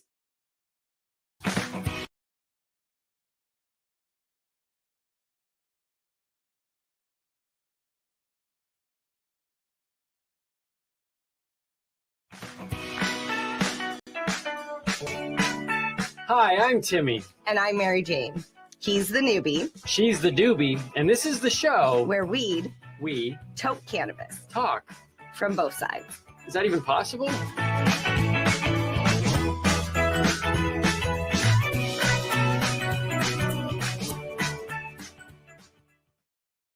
This podcast is for adults only, should not be used as a meal replacement, and may contain nuts.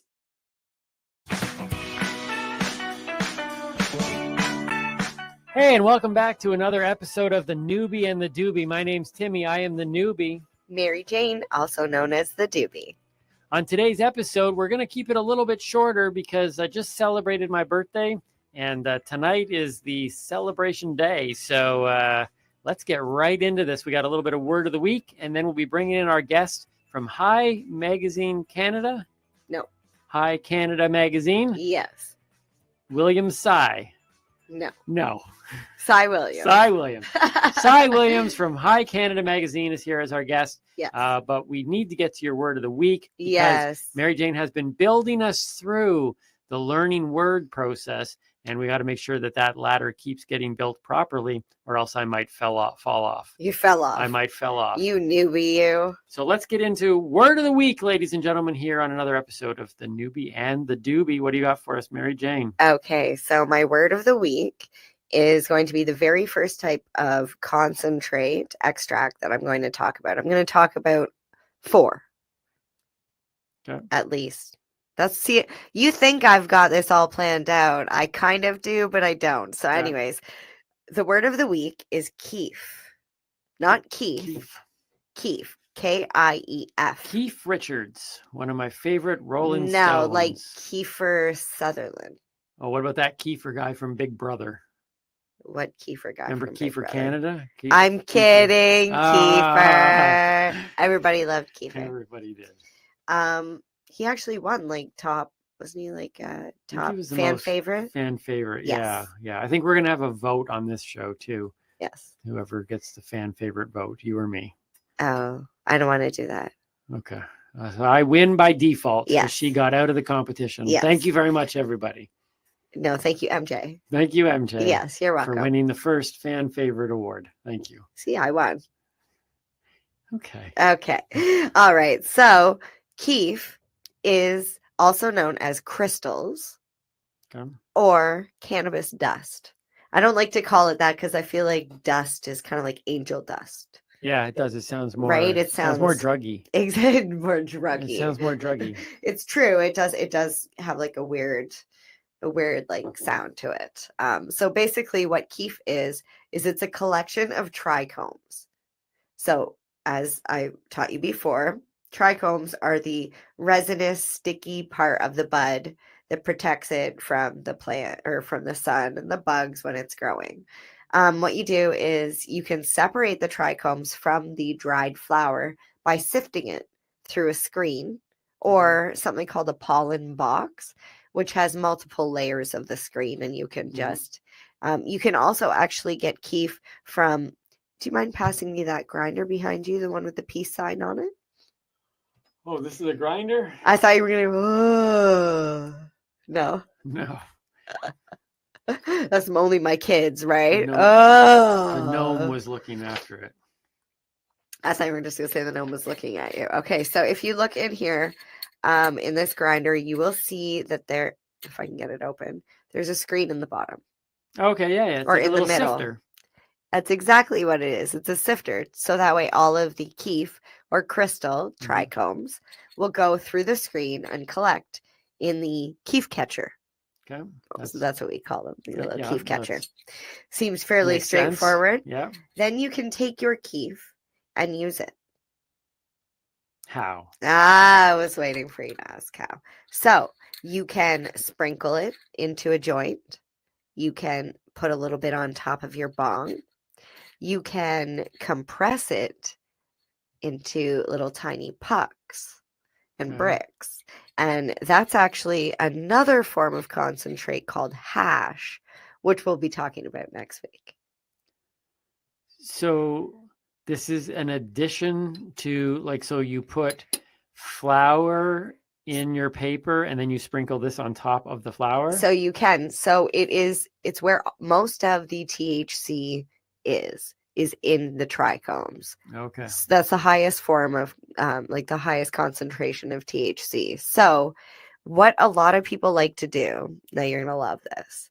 So you know about oil. Mm-hmm. So if I were to take a joint and then roll it in oil, like dip a little bit of oil on it, Yep. and then take my keef and then roll my joint in keef, Okay. that's what they call a moon rocket because it's a joint covered in oil, covered in keef. So you light that baby up and bam. It's like out of this world. Okay. So there's also something called a moon rock, which is essentially just a cannabis bud that they take and dip into an oily concentrate like oil and then roll it in keef. And that what they're doing is they're boosting the THC percentage on the bud because now they've just added, a 70% THC oil to it and like 40% THC with the keef. Okay. So if you bust that up and smoke it, oh my goodness, you're gonna be wrecked. That's like a lot of THC. All right, so keef. So Keef. wait, is keef? Help me remember this right now. Is keef the first form of concentrate? that we've been talking about? It's the first one we're going to talk about today in this like set of Yeah. 4.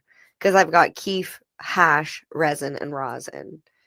And then later on, like next time, I'll talk about wax and butter. And See, this is why if you are just joining our podcast now, whether through audio or video, you need to go to the beginning, because as much as you think you don't have a plan, you have a plan.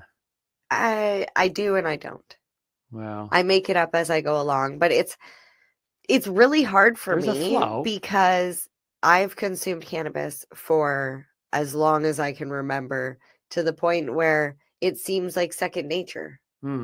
So I have to try and think back to what it was like when I first started consuming and try and figure out, what did I need to find out? What did I need to learn? Right. Because there were, okay, times are different. Like, first you need to know, where do I get cannabis? And I mean, I've touched very little bit on, you can get it online here in Ontario with the OCS, the Ontario Cannabis Store. And I also have touched base on the fact that you can go to a legal recreational retail outlet. However, I did not walk you through the process of, standing in line, being ID'd, talking to the clerk. Like, we didn't go through any of that. Right. But what you just said there is super interesting to me, because I was hoping that that's what this show would do too. Is, like you said, you've been using it your entire life. It's like people who drive now and are horrible drivers because they've gotten into so many bad habits. They've forgotten actually the basic rules of driving. Yeah. And you kind of consume cannabis. I don't think you do, because you're very cerebral with it. Well, at least you teach me enough to make me think that you're cerebral about it. But you could consume cannabis on auto drive, like, and I'm hoping that what this show does is it takes that you can break it down for someone like me. And in that process, maybe we're even helping other cannabis consumers who have been doing it for longer than you have, and be like, oh man, when was the last time I heard about keef? And just have this educational process, because I don't know, the best teaching I think that is ever given. We've been talking a lot about like guys like Mr. Rogers and Mr. Dressup. Yeah. When you have the ability to explain things, especially things as complex as weed is, what I'm learning, when you can break it down to its simplest forms again, that's when real learning happens. And so I'm excited every time you do a word of the week, because I think it really does help everybody. Either you're familiar with the word, and if you are, maybe you haven't heard about it in a long time, and it just brings you back to like, yeah, that's cool. And then people like me who are like, I never heard of keef except on Big Brother. So thank you for words of the week. Oh, you're and welcome. Stay tuned and go back and watch other episodes. So I have heard about Cy Williams. Yes. I met him once at an event. Yes, that's right. That was an awesome event. We'll just leave it at that. Maybe we'll get at it. It was an awesome event. But you have shared about him and the magazine, High Canada Magazine. You are wearing a High Canada Magazine shirt. I am sporting the merch. I don't currently have the merch, but maybe we can cut a deal with Cy on that regard. See. So let's bring in our guest for today, Cy Williams from High Canada Magazine. Can we do that? All right. Yeah, let's bring in Cy. And there he is, Cy Williams, all the way from BC, Canada. Hey, Cy. Thank you. Pulled it out just to... I love your shirt. How come I don't have one of those? Well, you're just getting in to the industry. So, all right. You have to actually kind of earn a High Canada t-shirt. You know, I've never sold a High Canada t-shirt. Never, not one. I've had at least thousands made over the years, and we always give them away. So if you play your cards right, and I don't see any reason why you might not be able to get one. Yeah. Well, by the way, MJ made it sound I need to like put in some dues. Like, how long do I need to hang out with cannabis people before I earn that? Well, not just cannabis no. people. High Canada. It's not so much the people. How much cannabis have you smoked? Have you hit that level? I've had 3 full joints. Well, maybe 3 cannabis. Maybe did I finish 3 them? joints? Okay. 3 joints, but they were all to yourself. Yeah. I didn't share them. I didn't pass the Dutchie to the left-hand side. Did I use that phrase properly? Or the right. You just hoarded it to yourself. Yeah, it's okay. I think that's called microphoning. Yes. Actually, I wish they would make rolling papers that on one end, the filter end, look like the microphone, and the other end, you know what I mean? So as it burned, every time you'd just be like putting it up to your lips and sorry, am I holding the microphone again? Well, I always thought that microphoning went well with karaoke myself. Yes. I don't know if we've tried to do the stoner karaoke over the years.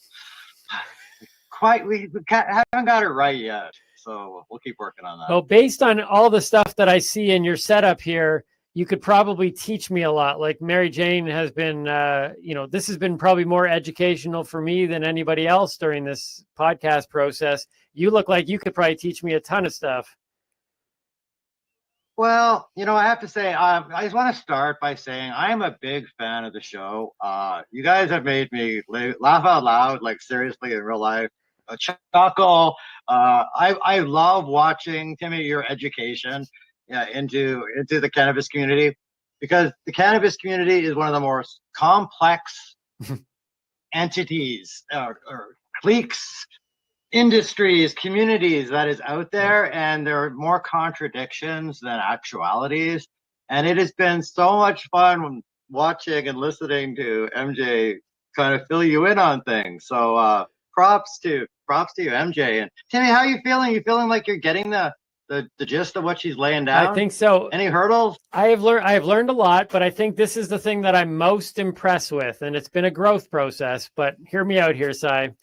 There is 5 forms of cannabis. Okay, there's 6 if it's 5A and 5B. Okay, so it's flower, it's tinctures, it's topicals, it's edibles, and it's concentrates / extracts.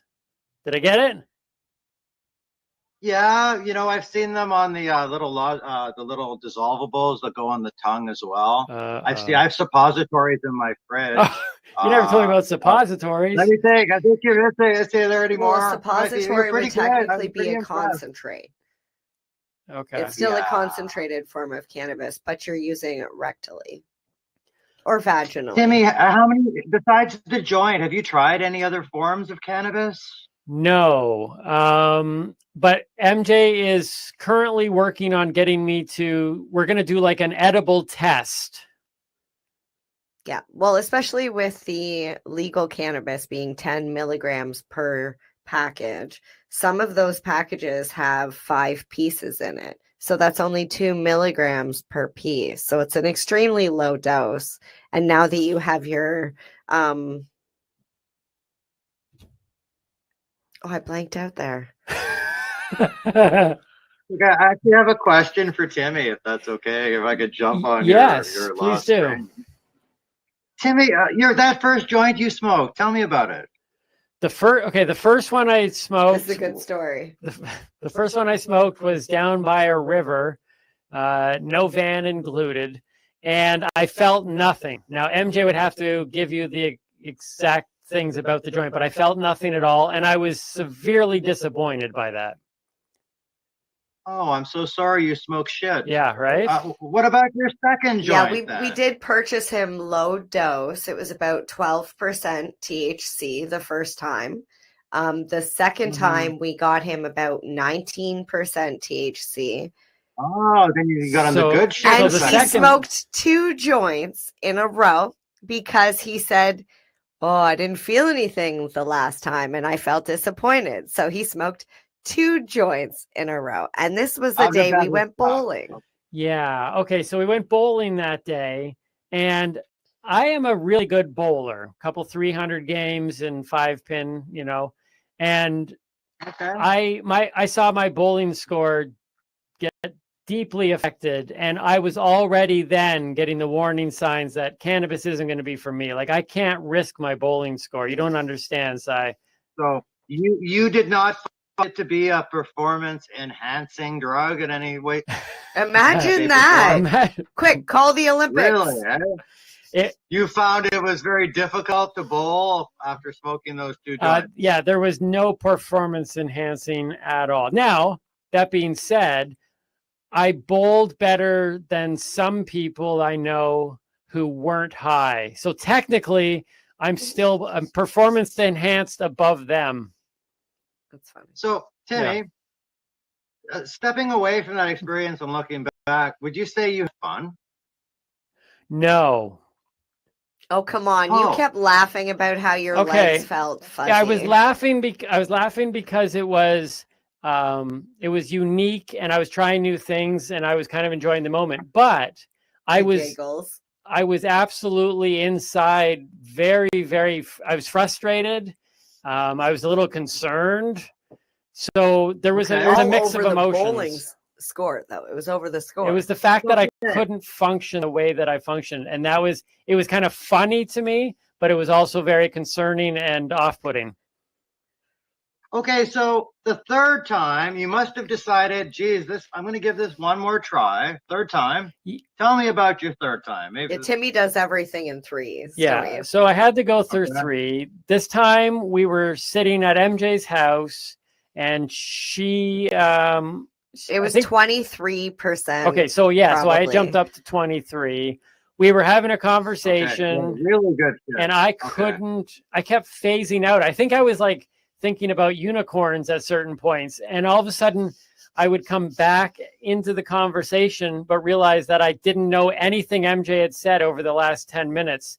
And I'm a communicator. And that was it for me. I didn't like feeling that I was disjointed from a conversation. But that was my fault because I gave you high THC cannabis, which is meant to chill you out, and put on a movie and then proceeded to talk. Okay. So there's the context of it, but I can't say that I've had great experiences. Well, it sounds like you've got a couple problems that you can address very easily. Location, mindset, and activity. You know, I would personally, if you want to enjoy your high, I would do something by yourself, have a bath. I don't know if you've ever tried a bath bomb. Oh, yes. That is a beautiful, wonderful way. If you're sore after a long day and you want to have a nice, pleasant high, you know, smoke that J and get into the bathtub with a bath bomb. You know, or go mow the lawn after you smoke that J and see how much fun that made that task. Or do the dishes. I would advise not cutting the grass after smoking a joint, at least for Timmy. Yeah, I should hear his lawnmower story. I have a devastating lawnmower story that might change your mind on that. But little known facts. You see where I'm going, though. I do see where you're going, and I just want to throw this out here because not a lot of people know this, but I actually owned and ran a bath and body shop where bath bombs were the primary product for 3 years. Interesting fact. So you're familiar, you know the way of the bath bomb. I don't know how to make them. I was being taught. You know how to use them? What's that? Do you know how to use them? I know how to use them, yeah. Perfect. Yeah. You're halfway there. I'm halfway there. See, I'd like you to have a tincture or like now they have caps, right? The capsules. Mm-hmm. You can literally just have a capsule. All right. Well, listen, I've told MJ that MJ. I'm hearing the echo in my ears and it's throwing me off. But I've told MJ I'm not closed off to the whole thing. I like sharing the cannabis smoking stories, but I've also now learned all the different other forms. And I've also realized you're talking about the cannabis community being a complex community.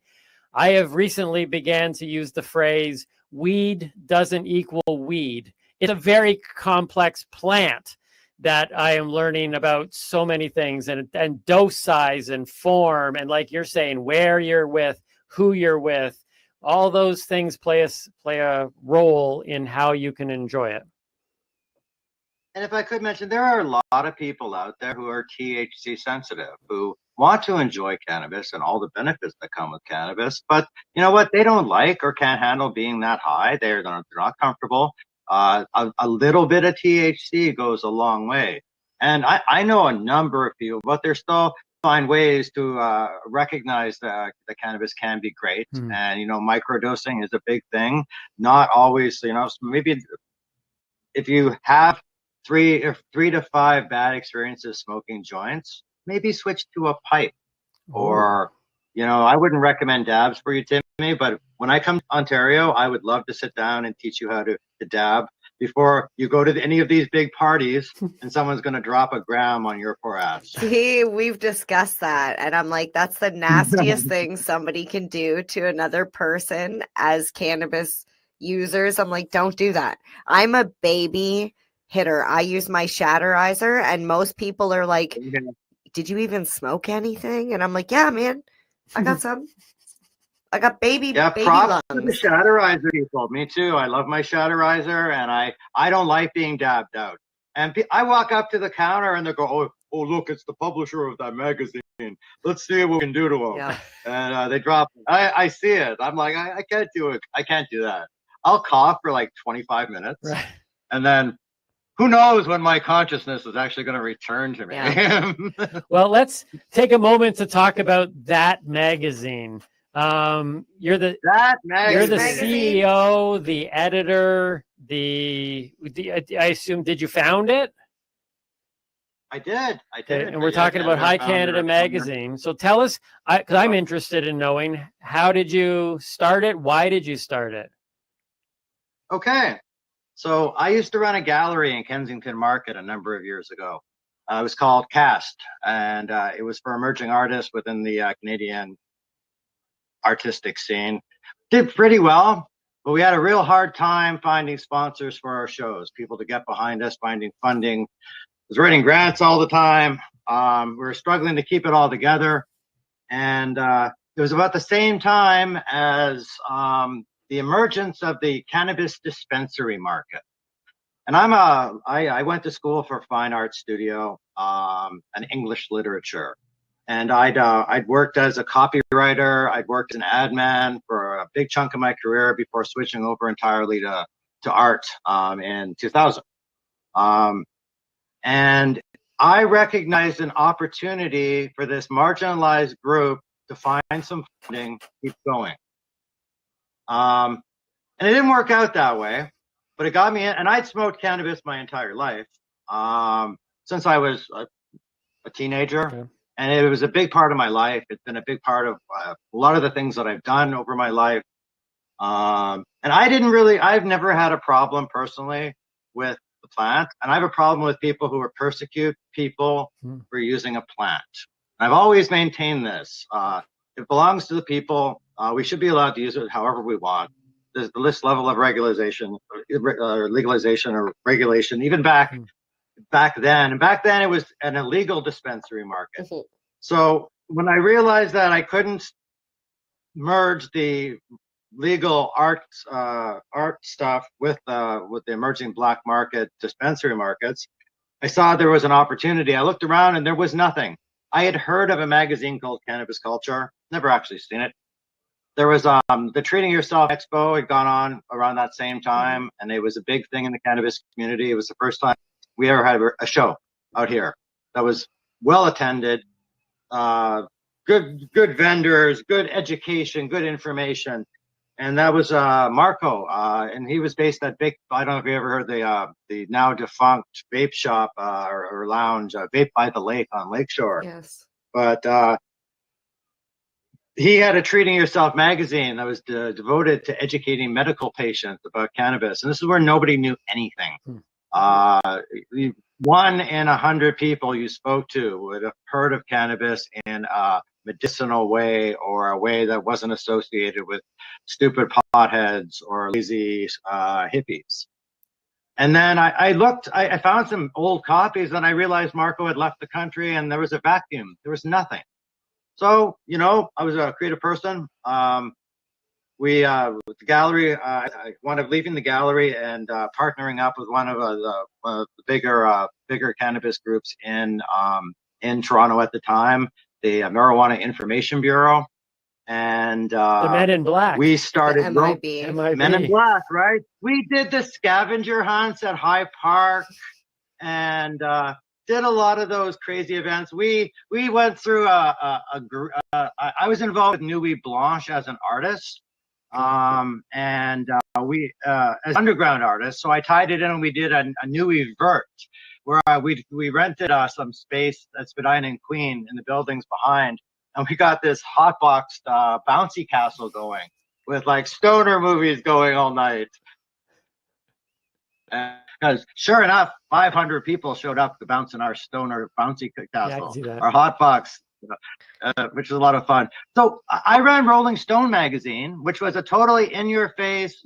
I broke every single rule there was out there for 10 issues, and I established our distribution through the gray market, through the dispensaries that were popping up in every neighborhood in 2014, 2015.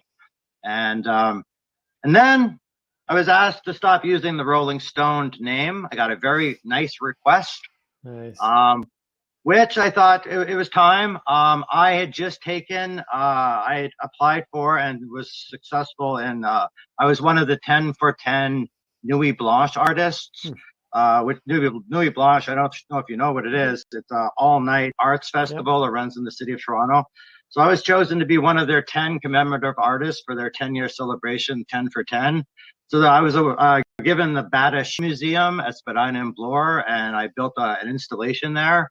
And I built a scaffolding bridge that you walk under, and we had about 5,000 people donate shoes to hang off the bridge, and they all wrote their personal stories on the shoes. That's beautiful. And there was a morality clause in my City of Toronto contract that if I was involved in certain activities that I would not receive the grant money needed to, I wouldn't get, basically I'd be booted out. Okay. So I waited until the day, was that a week after my Nuit Blanche installation, which by the way, went over amazingly well. We had Henry Winkler showed up, and Mrs. Bader herself, and we had people coming through all night long. I encourage you to look it up on the interweb. But right after that was done, I started High Canada. I saw the writing on the wall. I recognized the need for education and information. I realized that I couldn't play it like a fast and loose cowboy anymore, that I had to at least start maintaining ourselves to a better standard. We built a team again. We've had so many wonderful members of our team. MJ was a member of our team for a while. Hey, member and for it was life. a pleasure to have her. Really was. And it's allowed us to build over the last 6 years this amazing community. Because what happens is every month we put out an issue. We try to cover 30 or so things going on in the Canadian international cannabis community, and focus on like some women in weed and great women there who are in the industry, who are like doing amazing things, and advocates and teachers. And yeah, we throw in a little bit of business, but it's always about community. And we do that every month. So imagine how many people I've met, how many athletes and doctors and patients and just people, activists and people who are so passionate about the plant. And the coolest thing, Timmy, the coolest thing is that almost every single person I've spoken to, cannabis has changed their life in a positive way. Right. So it kind of makes me sad that you haven't had a positive experience yet. But I guarantee you, if you keep experimenting and put some faith in the universe, that you will have a positive experience. Well, I'm a big education guy, not into public education. I've no desire to go into school or whatever. But what this process is doing is breaking down years of no information. And the more information I'm getting, the more I'm going, okay, maybe I misjudged it a second time again. Because obviously my first misjudgment was based on nothing. I thought it was, but it was kind of like the lack of information was wrong information, if that makes sense. It's disinformation. Yeah. So yeah, there's been a lot of disinformation, Jimmy. So I think though, what I'm getting from this show, and one of the reasons why we wanted to do it, was because there's tons of people like me who were shut out of it, been told a whole lot of wrong things, and yet they know people who smoke it medicinally or recreationally. You know, they have kids, they have their senior parents. We were talking with Mimi Cannabis about people over I 55 know. being one of the bigger Yeah. demographics. And as we're hoping to teach those people listening, I'm learning a lot too. So I'm not opposed. I think you might be right, Si. There's going to be something in the future where another opportunity is going to rise up, and maybe it'll be a positive experience. I'm doing this show not to be the opposite of MJ. I'm still trying to speak positively and trying to figure it out. Oh, Timmy, could I actually have a really good recommendation for you. How's your overall physical health? How are you feeling? Are you on a scale of 1 to 10? What are you right now? Like right now, after a long day of driving and recording 4 episodes? Yeah, right now. This very second. Feel tired. On a scale of 1 to 10. On a scale of 1 to 10? Like a 6 or a 7? I don't know. I feel a 7. Physically, emotionally, mentally, I'm up there at the 9. Yeah. Good for you. Okay. Have you ever tried? I want you to try smoking CBD flower, high CBD flower, because a lot of people who smoke cannabis and they smoke and they go, it's great, it's cool, I guess. It fucks up my bowling score and I worry too much, or I get peril, or I eat everything in my fridge. But then they switch over to CBD flower and they get this more of a euphoric feeling, a better sense of being, a better sense of overall health. I'd reckon, maybe looking at that side of the cannabis coin, because there's a lot to explore there. And I could personally make sure you get some CBD flower. There are some amazing growers in Ontario, and hemp flower is going to be the big thing that is coming out that people really aren't talking about. They're still talking about cannabis, the cannabis part of it. But the CBD part of it and that flower is going to overtake the world, especially when you start seeing hemp cigarettes. They're going to be used as a smoking cessation tool. I've seen and, those, actually, people are going packs to be of them. smoking. That is going to be the product that takes the world by storm over the next 2 years. Mark my words. You can have me back on your show in 2 years and we can talk about the evolution of hemp cigarettes in Canada. And you can prove that you are right, and we'll pull up this exact clip. So the only thing I would say about that is Timmy is a health conscious person, and I don't really see him smoking again. Maybe vaping, maybe. But I could see you wanting to try edibles, tinctures, things like that, because smoking's not healthy. I would try a suppository for either my IBS or for my premenstrual dysphoria disorder. And actually, that's what this is intended for. I keep them on case of emergency, and I've had people in the past ask me for these for both those reasons. Yep. Crohn's as well. It's any gastro stuff. You're really suffering. This really helps. And just there is the whole medical side of it, that people are using cannabis to deal with extreme pain instead of pharmaceuticals, right? So, there's some of those massive doses, where they might be good for somebody who's in pain who has that tolerance. God, it would probably knock out Joe or Jane average with the doses they're taking. So there's so many different sides to cannabis. Yeah, well, that's what I'm learning. What about in the media in particular? Ever since we've started this podcast and we've been trying to promote it through different media outlets and social media in particular, there's a lot of people getting, the algorithm is crushing it. In terms of writing a magazine, what has changed in that since you started writing? Like are restrictions there? Like, how do you find getting the word out about cannabis through the magazine format? For a long time in my professional career, I'm 53 this year. I have used the expression ask for forgiveness, not permission, probably very liberally in my life. Okay.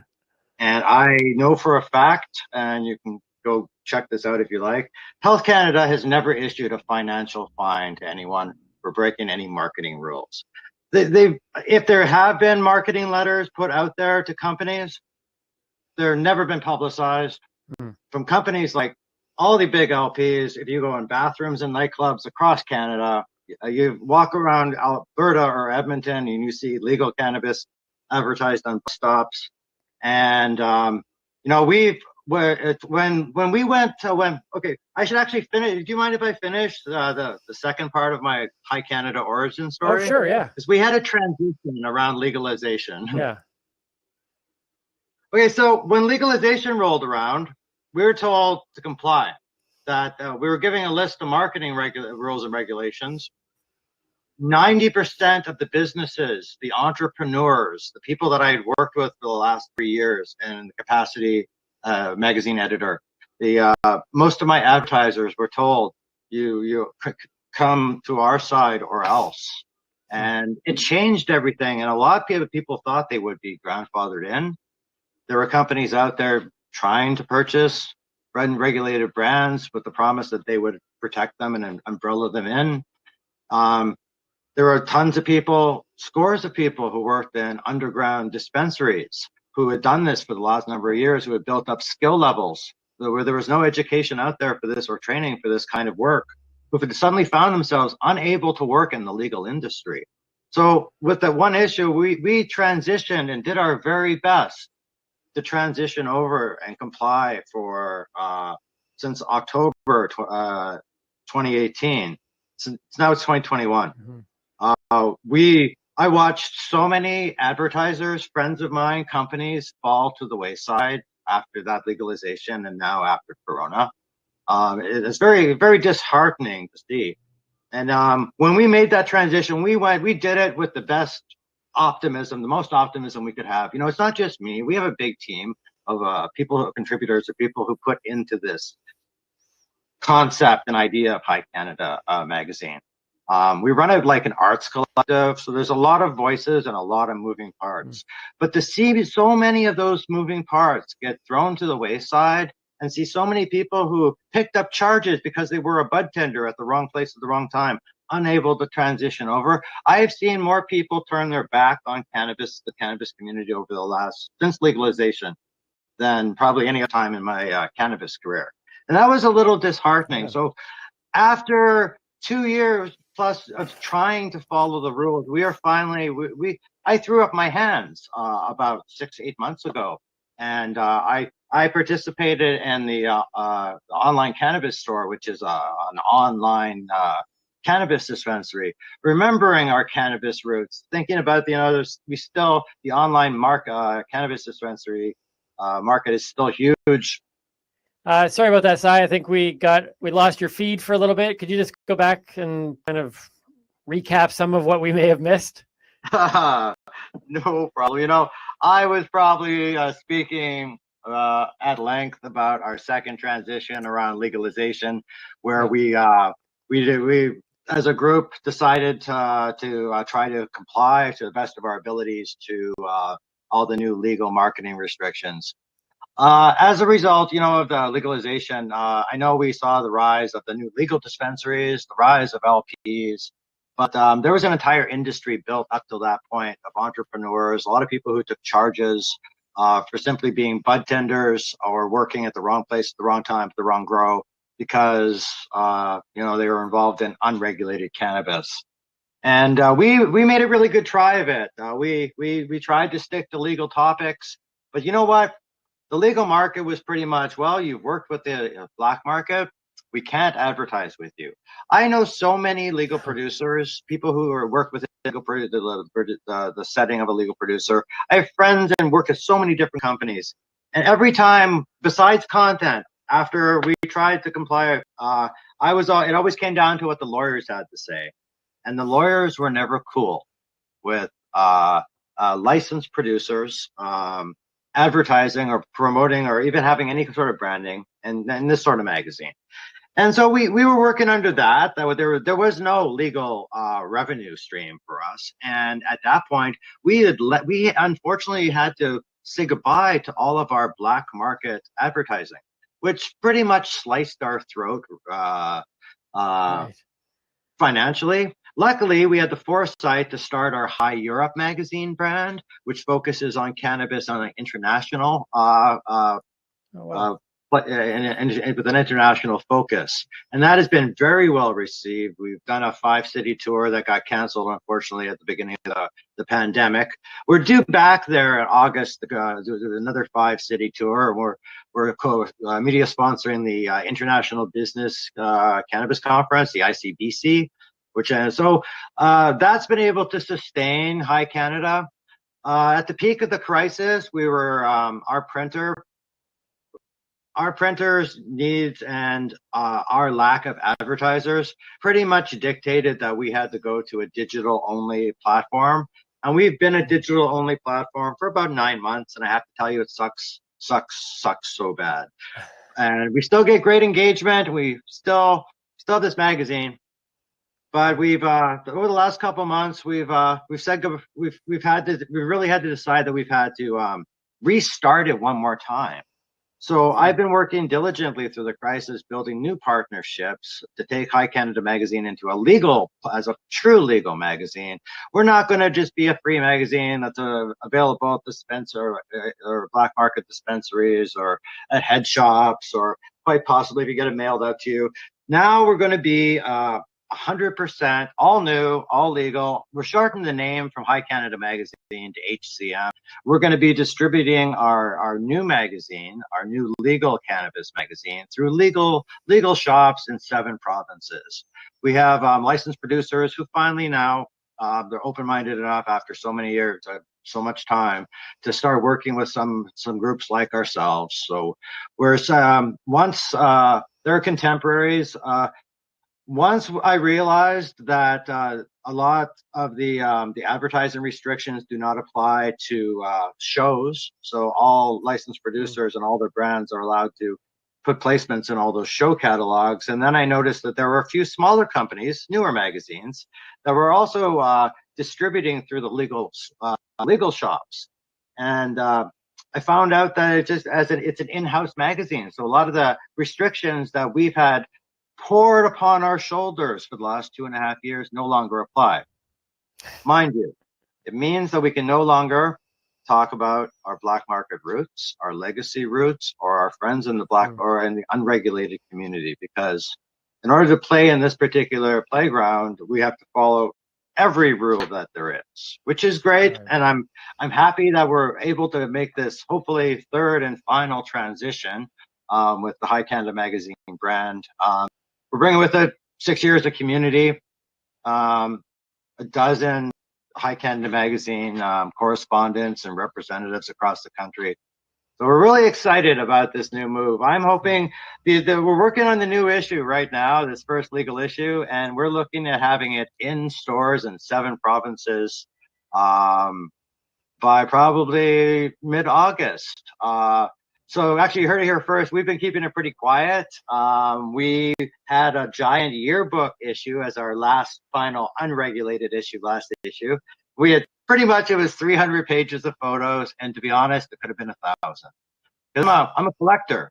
I have collected photos from so many events, from so many things, from so many shoots, from so many stories that I could have filled 1,000 pages. But yeah, we closed that out last issue. That's awesome. That was a good issue. Well, were you in there? Maybe. Nice. I love how as you've talked about the magazine and the passion is clear behind it, which is, the driving force behind anything that's going to be successful. But you talked about how you do a lot of stories, people telling their stories. And one of the things we wanted to do here is have people hear our stories. And one of the things that I love to do to learn is not in the textbook, but I love reading biographies and seeing documentaries of people's lives. I guess my question in regards to all that with the magazine, do you have any sense of our non-consumers getting a chance to hear these stories? Like, does this magazine, has it crossed out into a non-consuming audience? Do you know that at all? I do.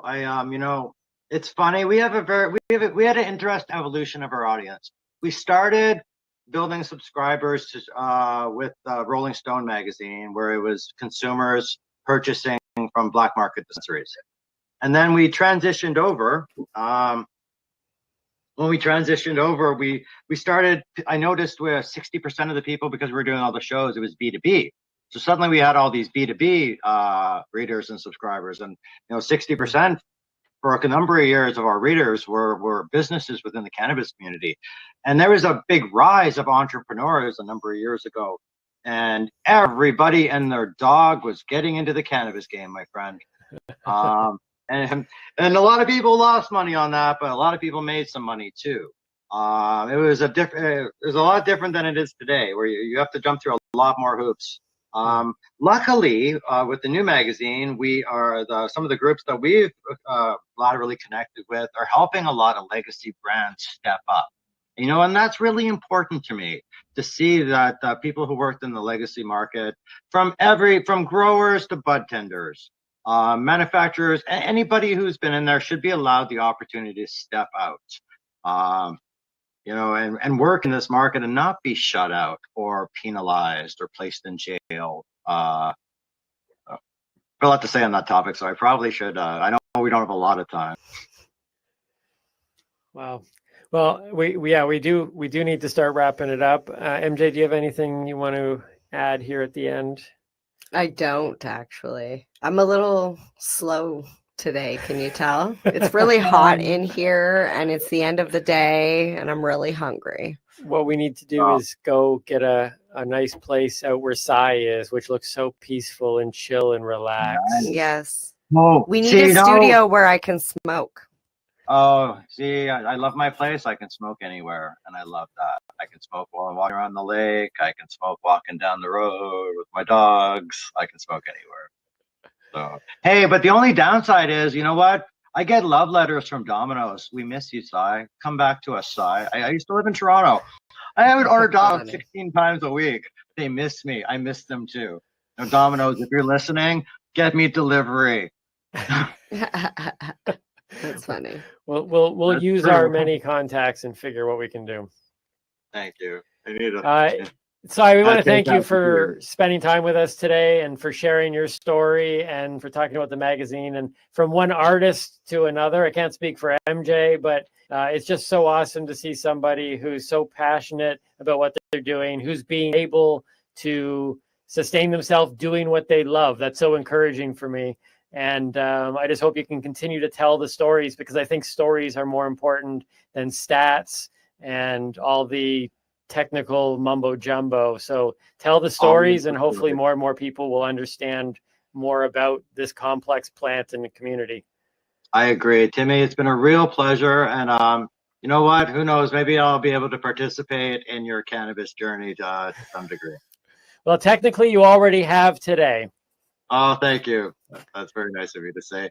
MJ, it's always a pleasure. Timmy, it's nice to make it real quick. Nice to meet you, my friend. Thanks so much, Sai. We'll talk to you soon. Appreciate it. Sounds good. Thank you. Sai Williams, High Canada Magazine. Or what is it? It's fun. just actually High HCM. HCM. That's right. HCM. Nice. That setting that he was in was I don't know if it was just the way he just had everything laid out on the table, but I mean, in the sleeveless shirt, the natural light coming through the window, it just looks so spacious, because it's partially office space there, right? See, I was just watching the room fill up and get more cloudy as the episode went on. Such a that was cool. a good working environment, and it definitely looks chill. Yeah. And it's just, once again, it's just so good to see somebody who's passionate about what they do and loves what they do. So few people can do what they love. Mm-hmm. And it looks like he's doing what he loves. He's an artist, and he's got a purpose behind his art. Mm-hmm. And it was good. It was a good chat. I like talking with him. Yeah, I met him once at a, we did, it was a Playboy Mansion event. Oh, yes. And I think I met him once. We were in we went into the back courtyard of this downtown. Yeah. It was quite the event. Yeah. Actually, what's really funny is at that event, he was discussing the last magazine that he was just talking about. Oh, okay. 300 photos. Or was it 300 pages? Yeah, 300 pages. Yeah, that was because that was about 2 years ago. Yeah. So that was cool. So check out High Canada Magazine. Yeah. HCM, which will be at a legal cannabis store near you. And hopefully those things are popping up all over. They're more frequent. Even my dad's not a consumer. Even my dad sent me a message or something that he says there's like cannabis stores like on every block now. Pretty soon they're gonna be like Tim Hortons and roller rinks used to be. That's right. Yeah. Move from roller rinks to Tim Hortons to cannabis shops. It's a constant transition. Progression, yeah. It is. Well, I enjoyed that conversation. It was another good episode. Yeah. What is that? Number 15. Is that number 15 in the books? I lost track 4 episodes ago. Can't believe it. It's been a good ride. Sure Looking has. forward to many more episodes coming up. Hope you guys have been enjoying it. Go back to the very beginning. Follow the journey, because I'm learning, as you saw as we were talking with Cy. I'm learning stuff, but I'm learning it in order. MJ is walking us through steps through her words of the week, and the Teaching Timmy segments. So go back to the beginning, check out, listen through podcast, check it out through YouTube, and we'll leave links for Cy down in the description boxes of whatever format you're watching it in. So once again, I'm Timmy. Mary Jane, stay lifted. And keep on laughing. Bam. Cheers.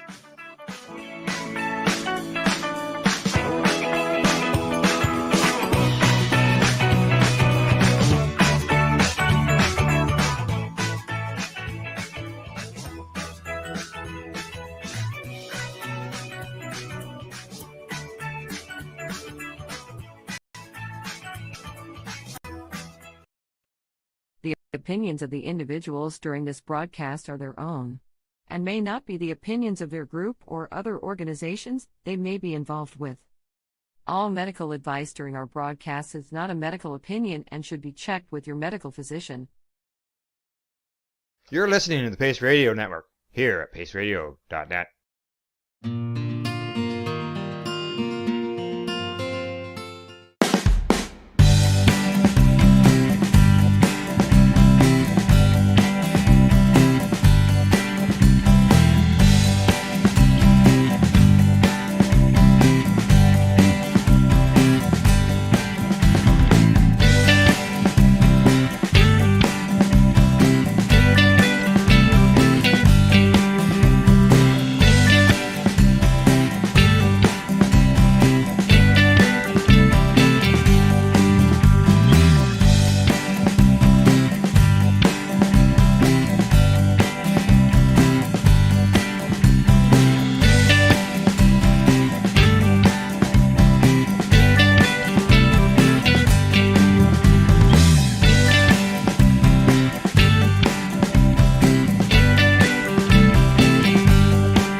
We are people advocating cannabis education here at paceradio.net.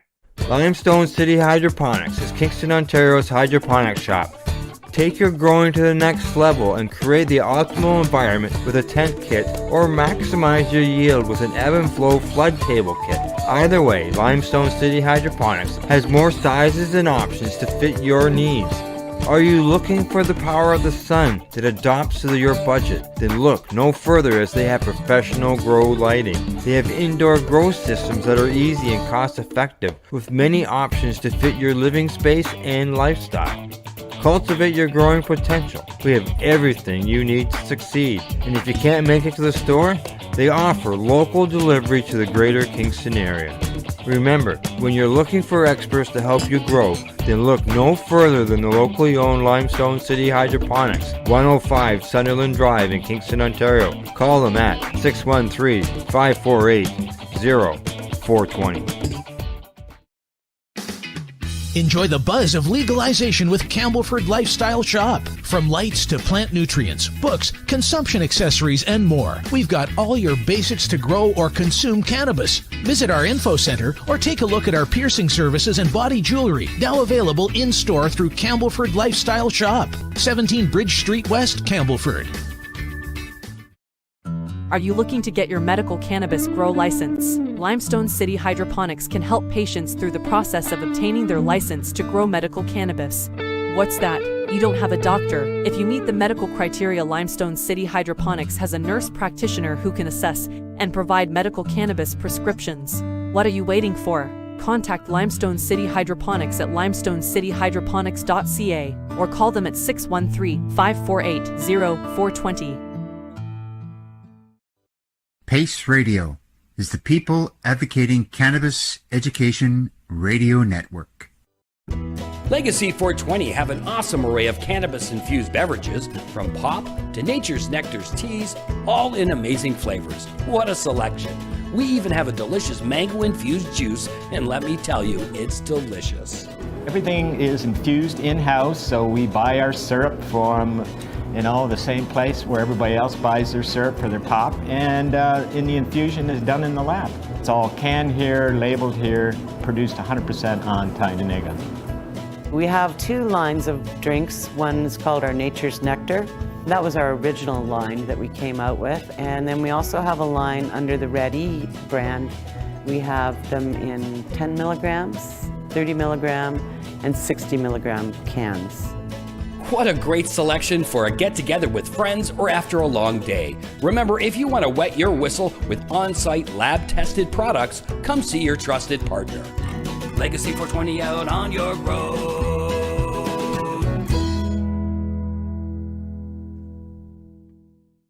You're listening to the Pace Radio Network here at paceradio.net.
You're listening to the Pace Radio Network.